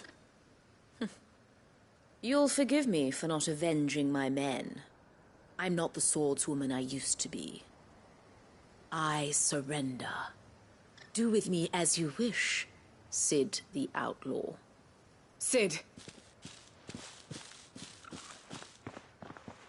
Ah, Doris. I take it you're not here to rescue me from our brooding renegade? You know, I always wondered where you'd vanished to. But casting your lot with this criminal of all people... Better fighting for a cause than killing for coin. I'm sorry, Sid. I should have told you sooner. This woman, my former master, once trained bearer children to be weapons in service of the highest bidder. She raised me like a daughter, and I did terrible things to earn her favor. It wasn't all terrible, surely. We had our fun, too. You were always so eager to learn, and had such clever hands. All my other children took either to the blade or to the books. Always either or. But you proved yourself a master of both. That's why I kept you for my own. How about it, my little dagger? Care to swear that blade to me again? I never swore my blade to you, nor will I ever. I fight for a higher cause, to liberate the bearers of this world. Farewell, Master.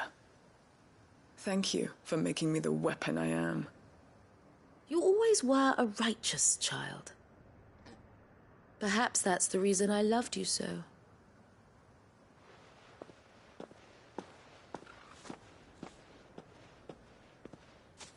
What do you want to do with her? I am not the killer she wanted me to be. Not anymore. And she no longer has friends in high places. The Dame does, though. Her connections at the Imperial Court will see that justice is done. All right. If you're certain. I am. And thank you for everything. Now, I better let these bearers know that they're safe.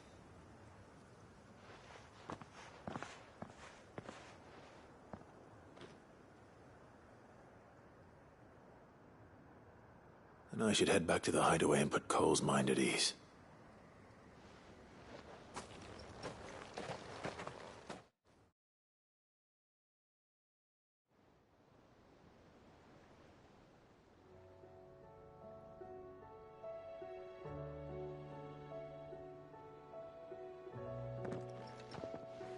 Welcome back, Sid. Doris's message just arrived. I hear you saved more bearers from being smuggled across the border. With any luck, they'll be joining us in the hideaway shortly. Oh, and your letter. You don't need to worry about Doris anymore. I'd been hoping as much. She mentioned one or two things in her report. So the slaver we'd been chasing all these months was her former master. Wish I'd known. She's been arrested, by the way, over in Sunbreak. Went quietly, or so we're told. And she won't be getting off lightly.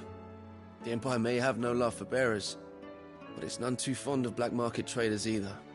Can't have been easy for Doris. I'm sure it wasn't. But don't worry.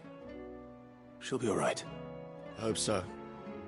Suppose you should know, eh? You had quite the past yourself before you came here, or so I understand. Anyway, thanks again, Sid. The Cursebreakers would be lost without Doris. And you, of course. Keep up the good work, Cole.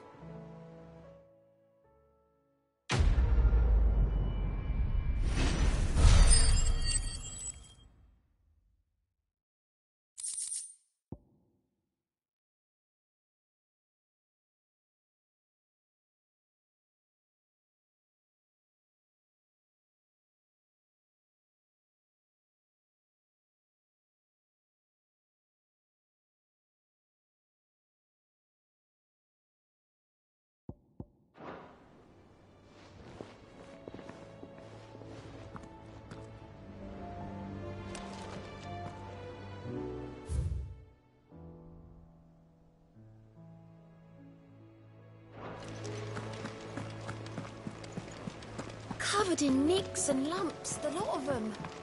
It's a wonder they can still walk.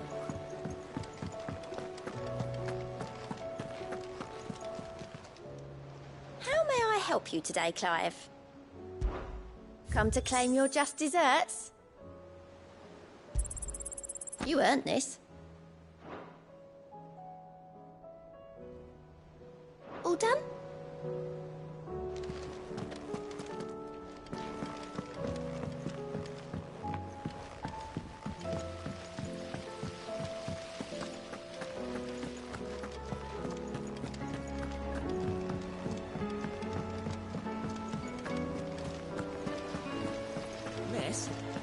us edit a story for our lesson today? What a wonderful idea, Jocelyn. Let's do just that.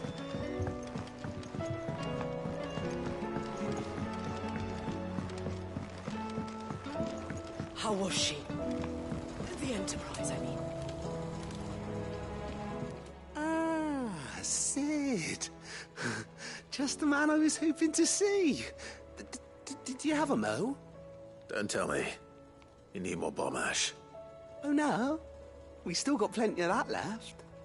I'm working on bringing another one of the Chief's designs to life.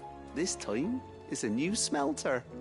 It's got a reverberatory hood over the top for additional thermal amplification and a system of reciprocal recirculatory regenerators that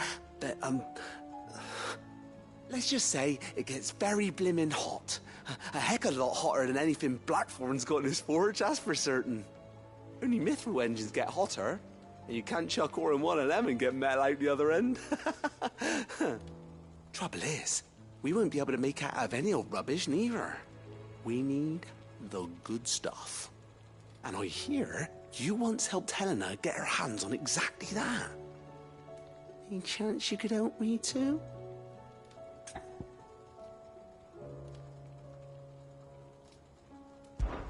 If it's for the good of the hideaway, I'd be happy to. Oh, it is. I promise you. So, what exactly is this good stuff you need me to find? We've got a couple of examples here. Spherical echoes, we call them. More fallen materials. So this smelter is similar to the mithril engine in more ways than one. That's right. They're a bit like the thermal helms. Fallen ceramics deal with heat like nothing else, see? And what's more, they're directional, transferring heat from the inside to the outside. But these things, they're all outside. If we line the hood with them, they'll reflect the heat right back into the furnace. We've collected as many as we can, and I know where we can get the rest. Trouble is, they're all watched over by their bigger, uglier cousins. So you want me to visit some ruins, destroy some echoes, and bring back the spheres they're guarding? That's it in a nutshell, yeah. We're only 3 short, mind. And we know exactly where they are. There's one up Amber Way, in that ruin that they call Lost Plume, and another in the Silent South, over in Dalmekia. Last one is in the ruins of Advent, which is in the Empire. All right then. Wish me luck. It'll do. I'll be keeping all my fingers and toes crossed.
Village has turned.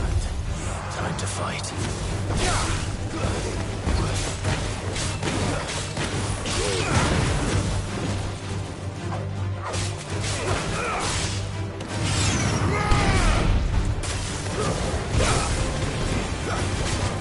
It's over.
That's better.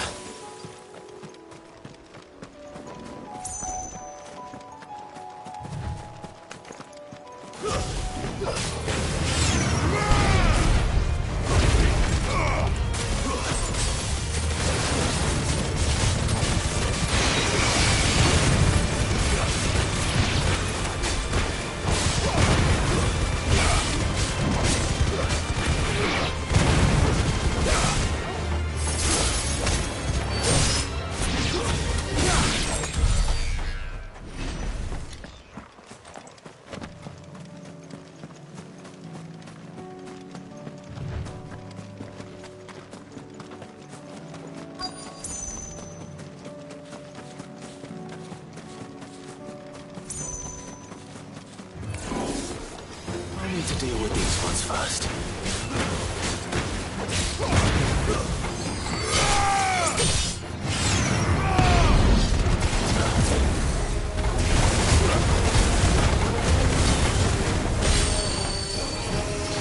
Too slow.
This is it.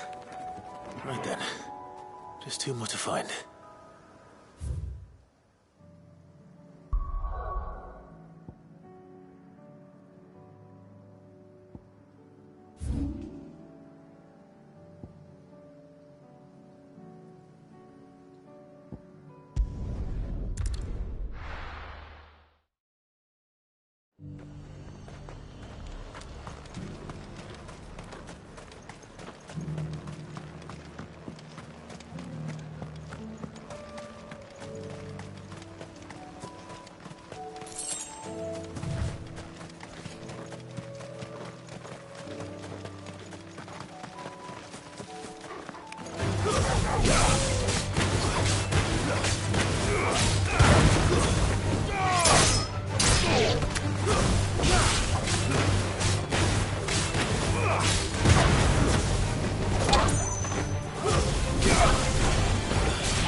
Bet we're all ready.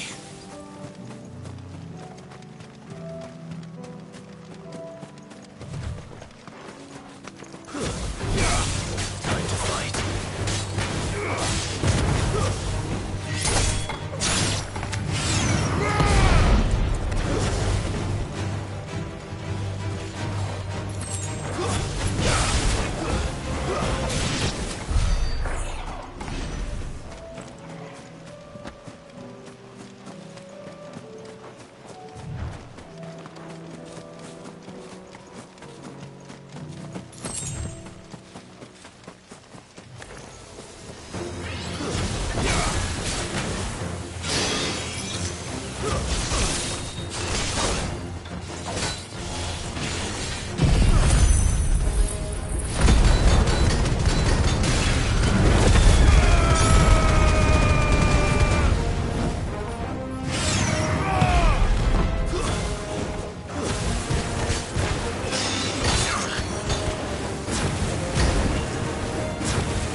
Two down, one to go.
That's all of them.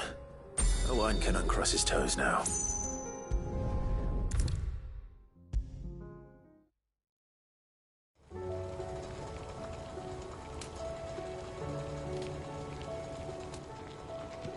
Ah, Sid!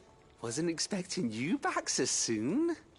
So, is it good news or bad?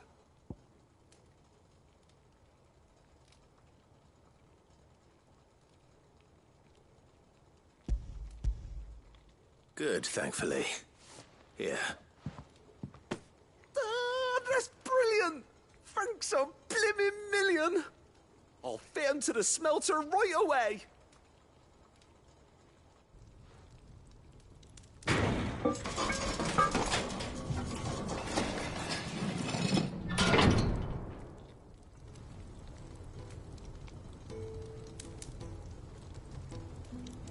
May I present to you the Telemon Furnace? Ain't bad, is she? She's a beauty.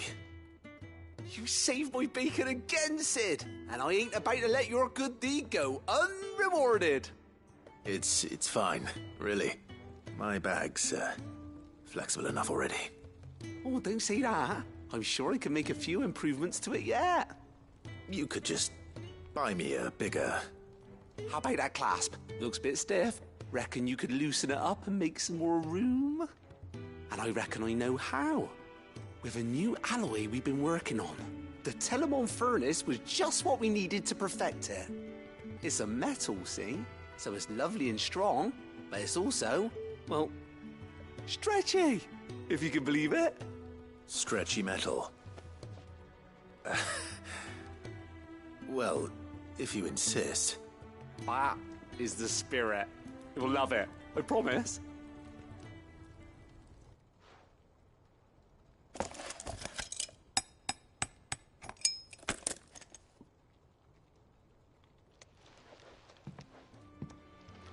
So, what do you reckon?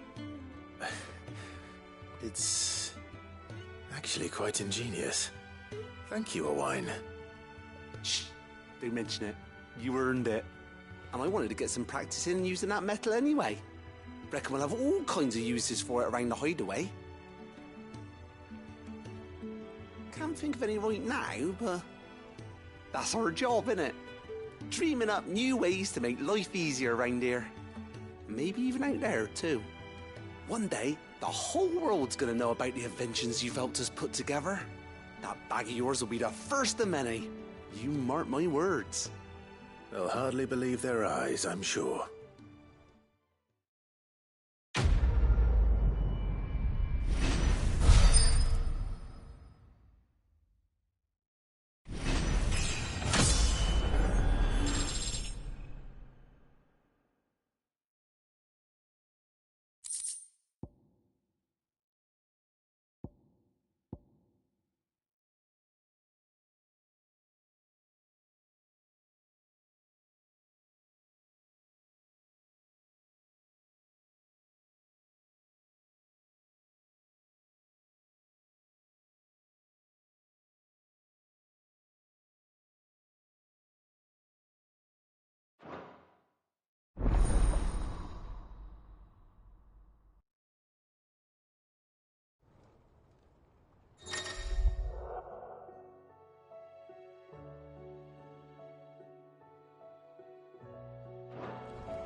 So, she don't need sails or oars, but she's still the fastest ship on the sea.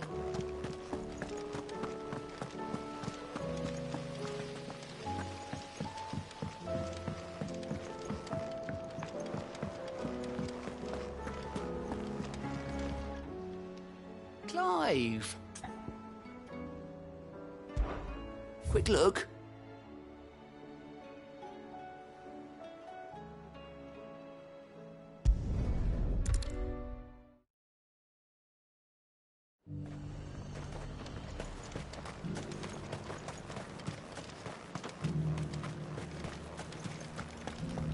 There were ghosts at the gates not days ago.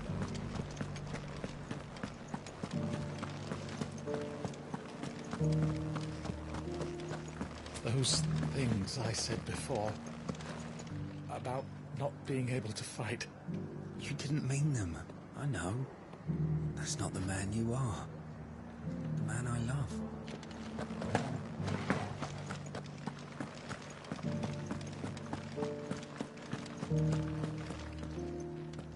Oh, Clive. What am I to do?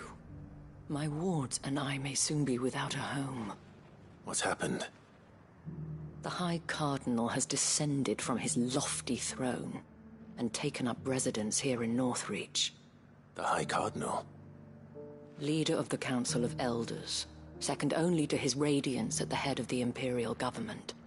Not that any of those things still exist. Now he goes by his noble title, the Duke of Oriflamme. And what does he want with Northreach? He wants to transform it into a military stronghold, a foundation upon which to build a new Sambrec. He's already secured the support of the various army remnants, with promises that they shall be afforded the respect they deserve in his empire. One built on the confiscated property of the people. He would rob the populace to pay for it. Believe me, I have used every means of persuasion to discourage him from this folly. But for whatever reason, he will not listen to me. What does Captain Philippe make of this? When the town was under attack, it was him the soldiers rallied around. Couldn't he use that influence again? How? By speaking out against one of the most powerful men in Sambrec. A man whose stated aim is to revive the empire Philippe's comrades swore to serve, and to improve the soldiers' lot within it. The captain can offer them a regular supply of gruel, and an occasional trip to the Vale to help them forget the terrors they face each day. The Duke offers them a vision of strength and safety. No.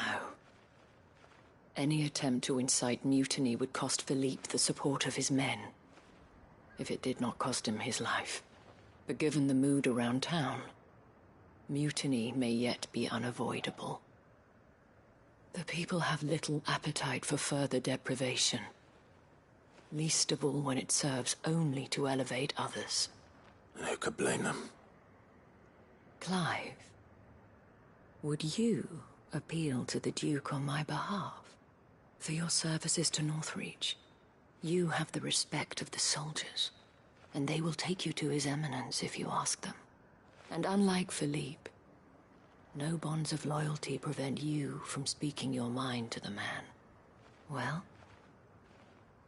will you try? You could hardly fare any worse than I did. I'll see what I can do. Thank you, Clive. Tell me then, where will I find this Duke of Oriflamme? In the garrison? Overseeing the troops, yes. All right. Wish me luck.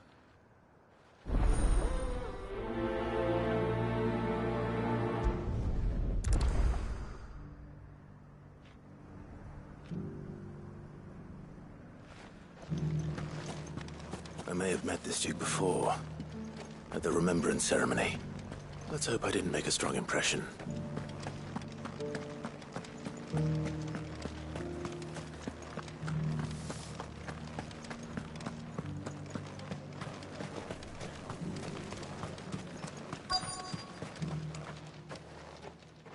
Halt! Oh, sorry about that. You're the dame's man, aren't you? You got some business with the captain? No, actually. With the Duke. I was hoping I might be able to speak with him. We're under orders not to let any civilians pass. But you should be all right. His Eminence has heard all about you and your heroics. Wait here. I'll go and ask.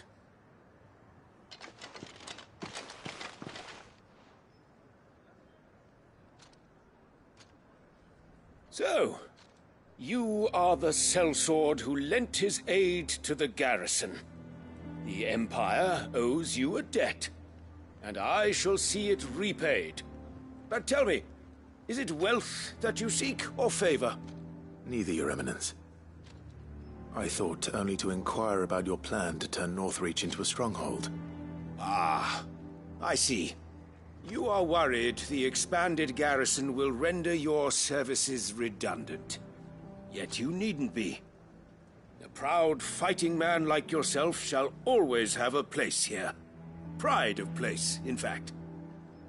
For too long has the contribution of the noble soldier been under-reckoned. But no more. For it is they who shall see the Holy Empire rebuilt, beginning right here in Northreach. Why here, Your Eminence? The town has been fortunate enough to escape largely unscathed from the recent troubles.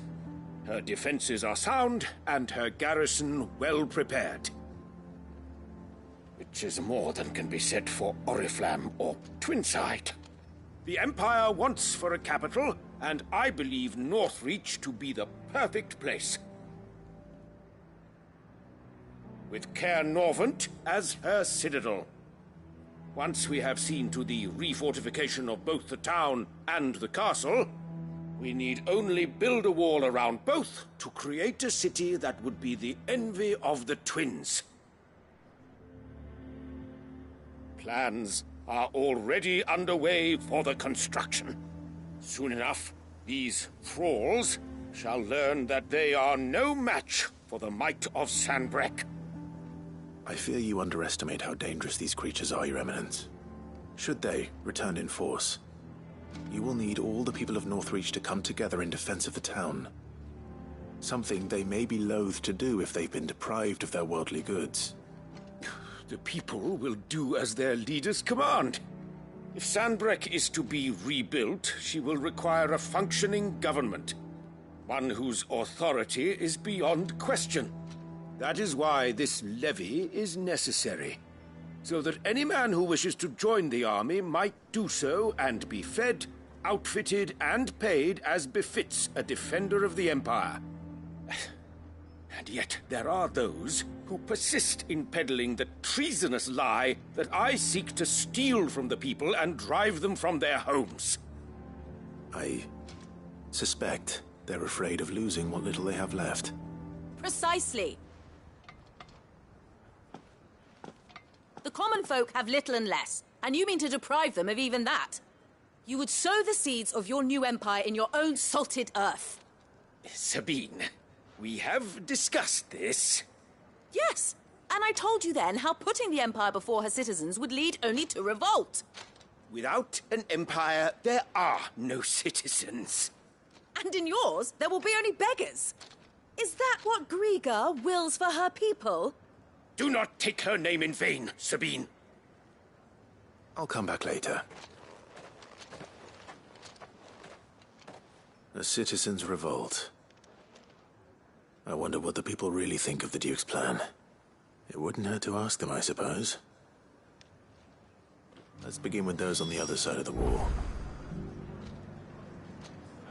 Sabine. As long as you remain, the Veil will see to your needs.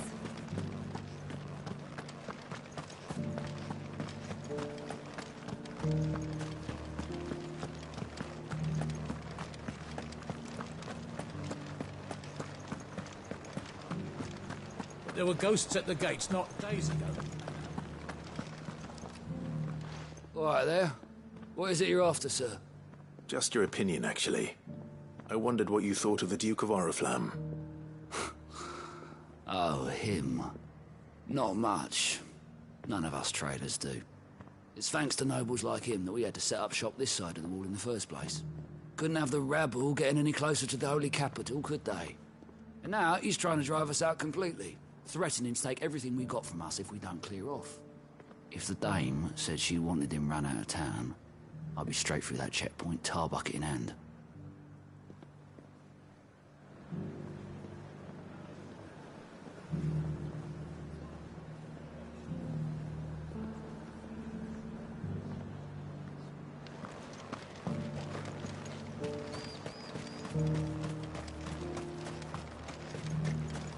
I heard the dame got an icon to rid the meadows of those.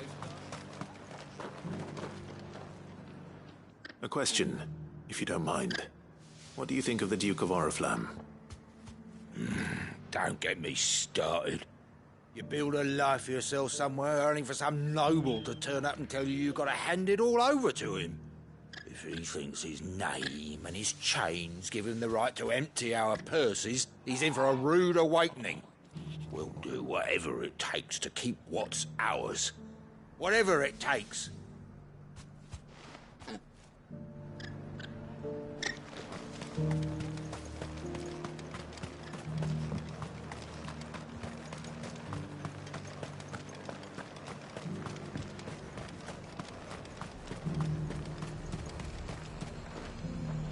I've been hearing a lot of talk about a certain Duke. Nothing good, I'll wager. Going around acting like he owns the place. And with hardly a word to the dame. This is her town, not his. I take it you'd rather she was in charge. As far as I'm concerned, she still is. Just need His Eminence to sod off back to Oriflamme.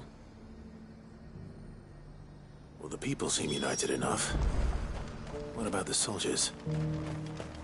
I got peppers to numb your tongue.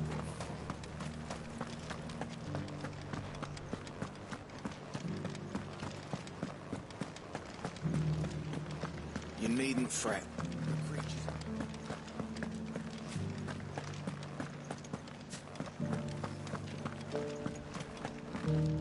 Excuse me, do you have a moment?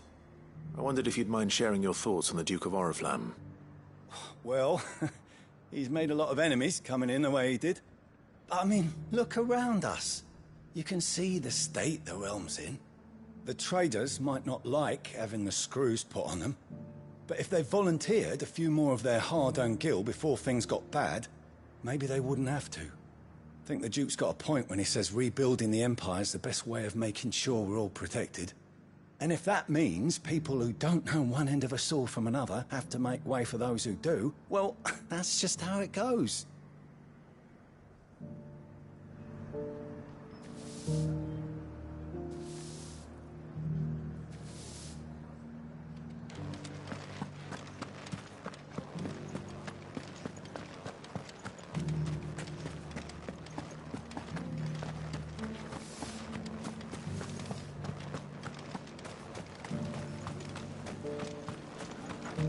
I left everything in the...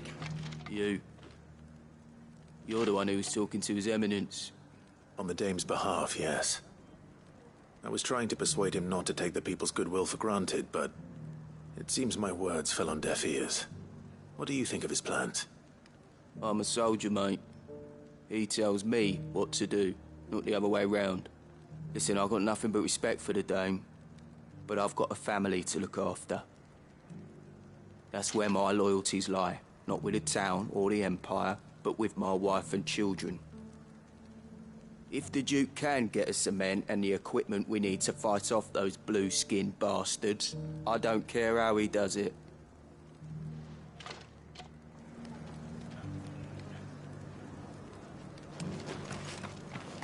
As long as you remain, the Vale will see to your needs.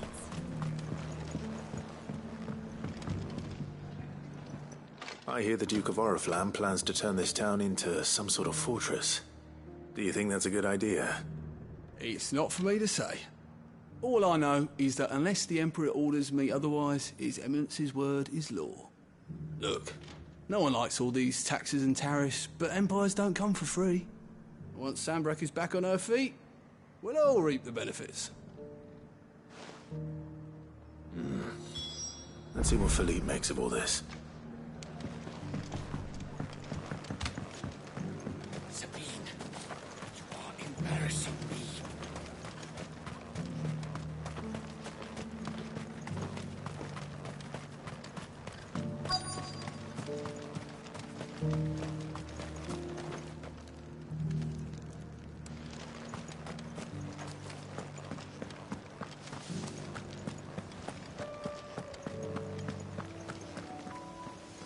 Captain, do you have a moment? For you? Certainly. Clive, wasn't it? Thank you for last time. How can I help you? I wanted to ask you about the Duke of Oriflamme. Do you intend to go along with his plan? But to tell you the truth, I'm in two minds. It's my sworn duty as a captain of the Imperial Army to obey his orders. But I can't say I agree with him. Philippe, I remember you saying that you became a soldier to protect the people you loved. The Dame included. That's right, I did. Well, she doesn't agree with the Duke's orders either. She thinks they could tear Northreach apart.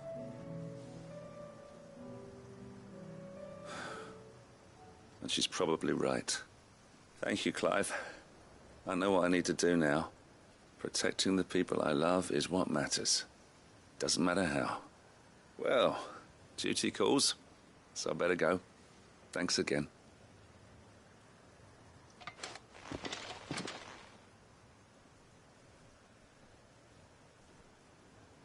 Seems Philippe wants to do the right thing at least. I expect Isabel will be pleased to hear that, if nothing else.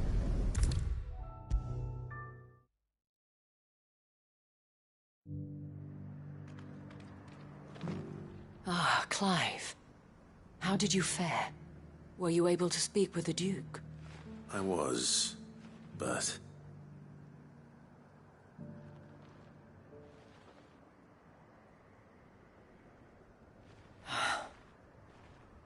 So Northreach is to be a fortress after all. Well, it will certainly help to hold back the thralls. There's no denying that. Though I doubt it will come as much consolation to the townspeople whose worldly goods are confiscated to pay for it. They deserve to be heard, Clive. To have a say in this new empire the Duke means to build. Sadly, His Eminence values their obedience more than their opinions, and hopes to reassert the authority of the state. I fear he sees the people as mere pawns on his chessboard to be sacrificed for the greater good. Needless to say, they themselves are of a different opinion, and would rather their destinies were in your hands. The soldiers, meanwhile, are content to follow their orders.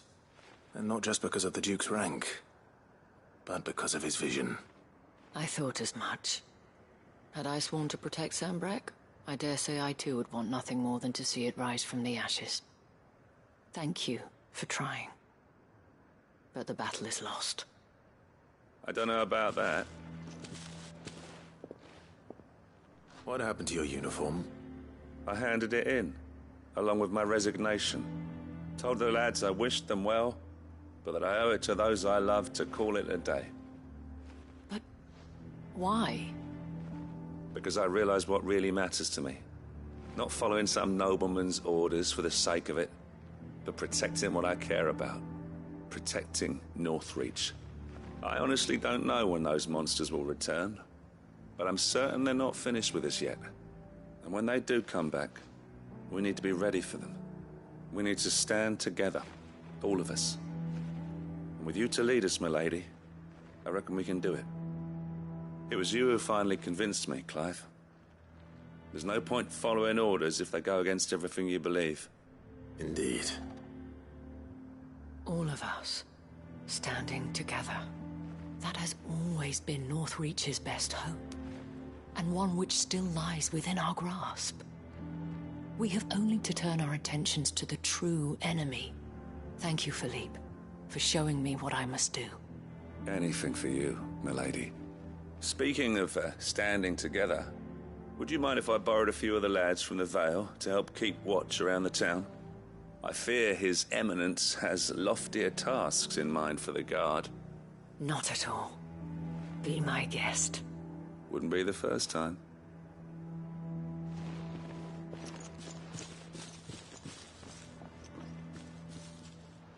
There may be hope for Northreach yet. Especially with men like you and Philippe to champion our cause. I, for my part, shall continue to work upon the Duke, in the stubborn belief that I might still tempt him into joining hands. But I suspect I shall have to call upon your aid again. Until then, Clive. Until then.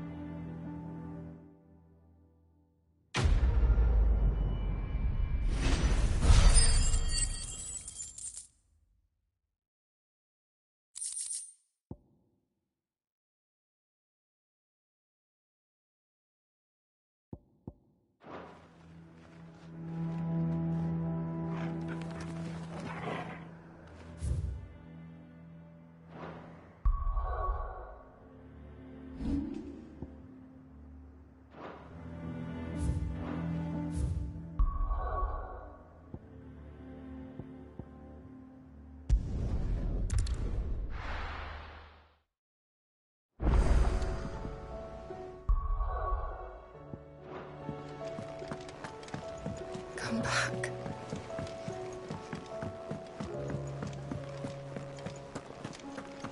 The stew's awfully thin these days. What do you expect?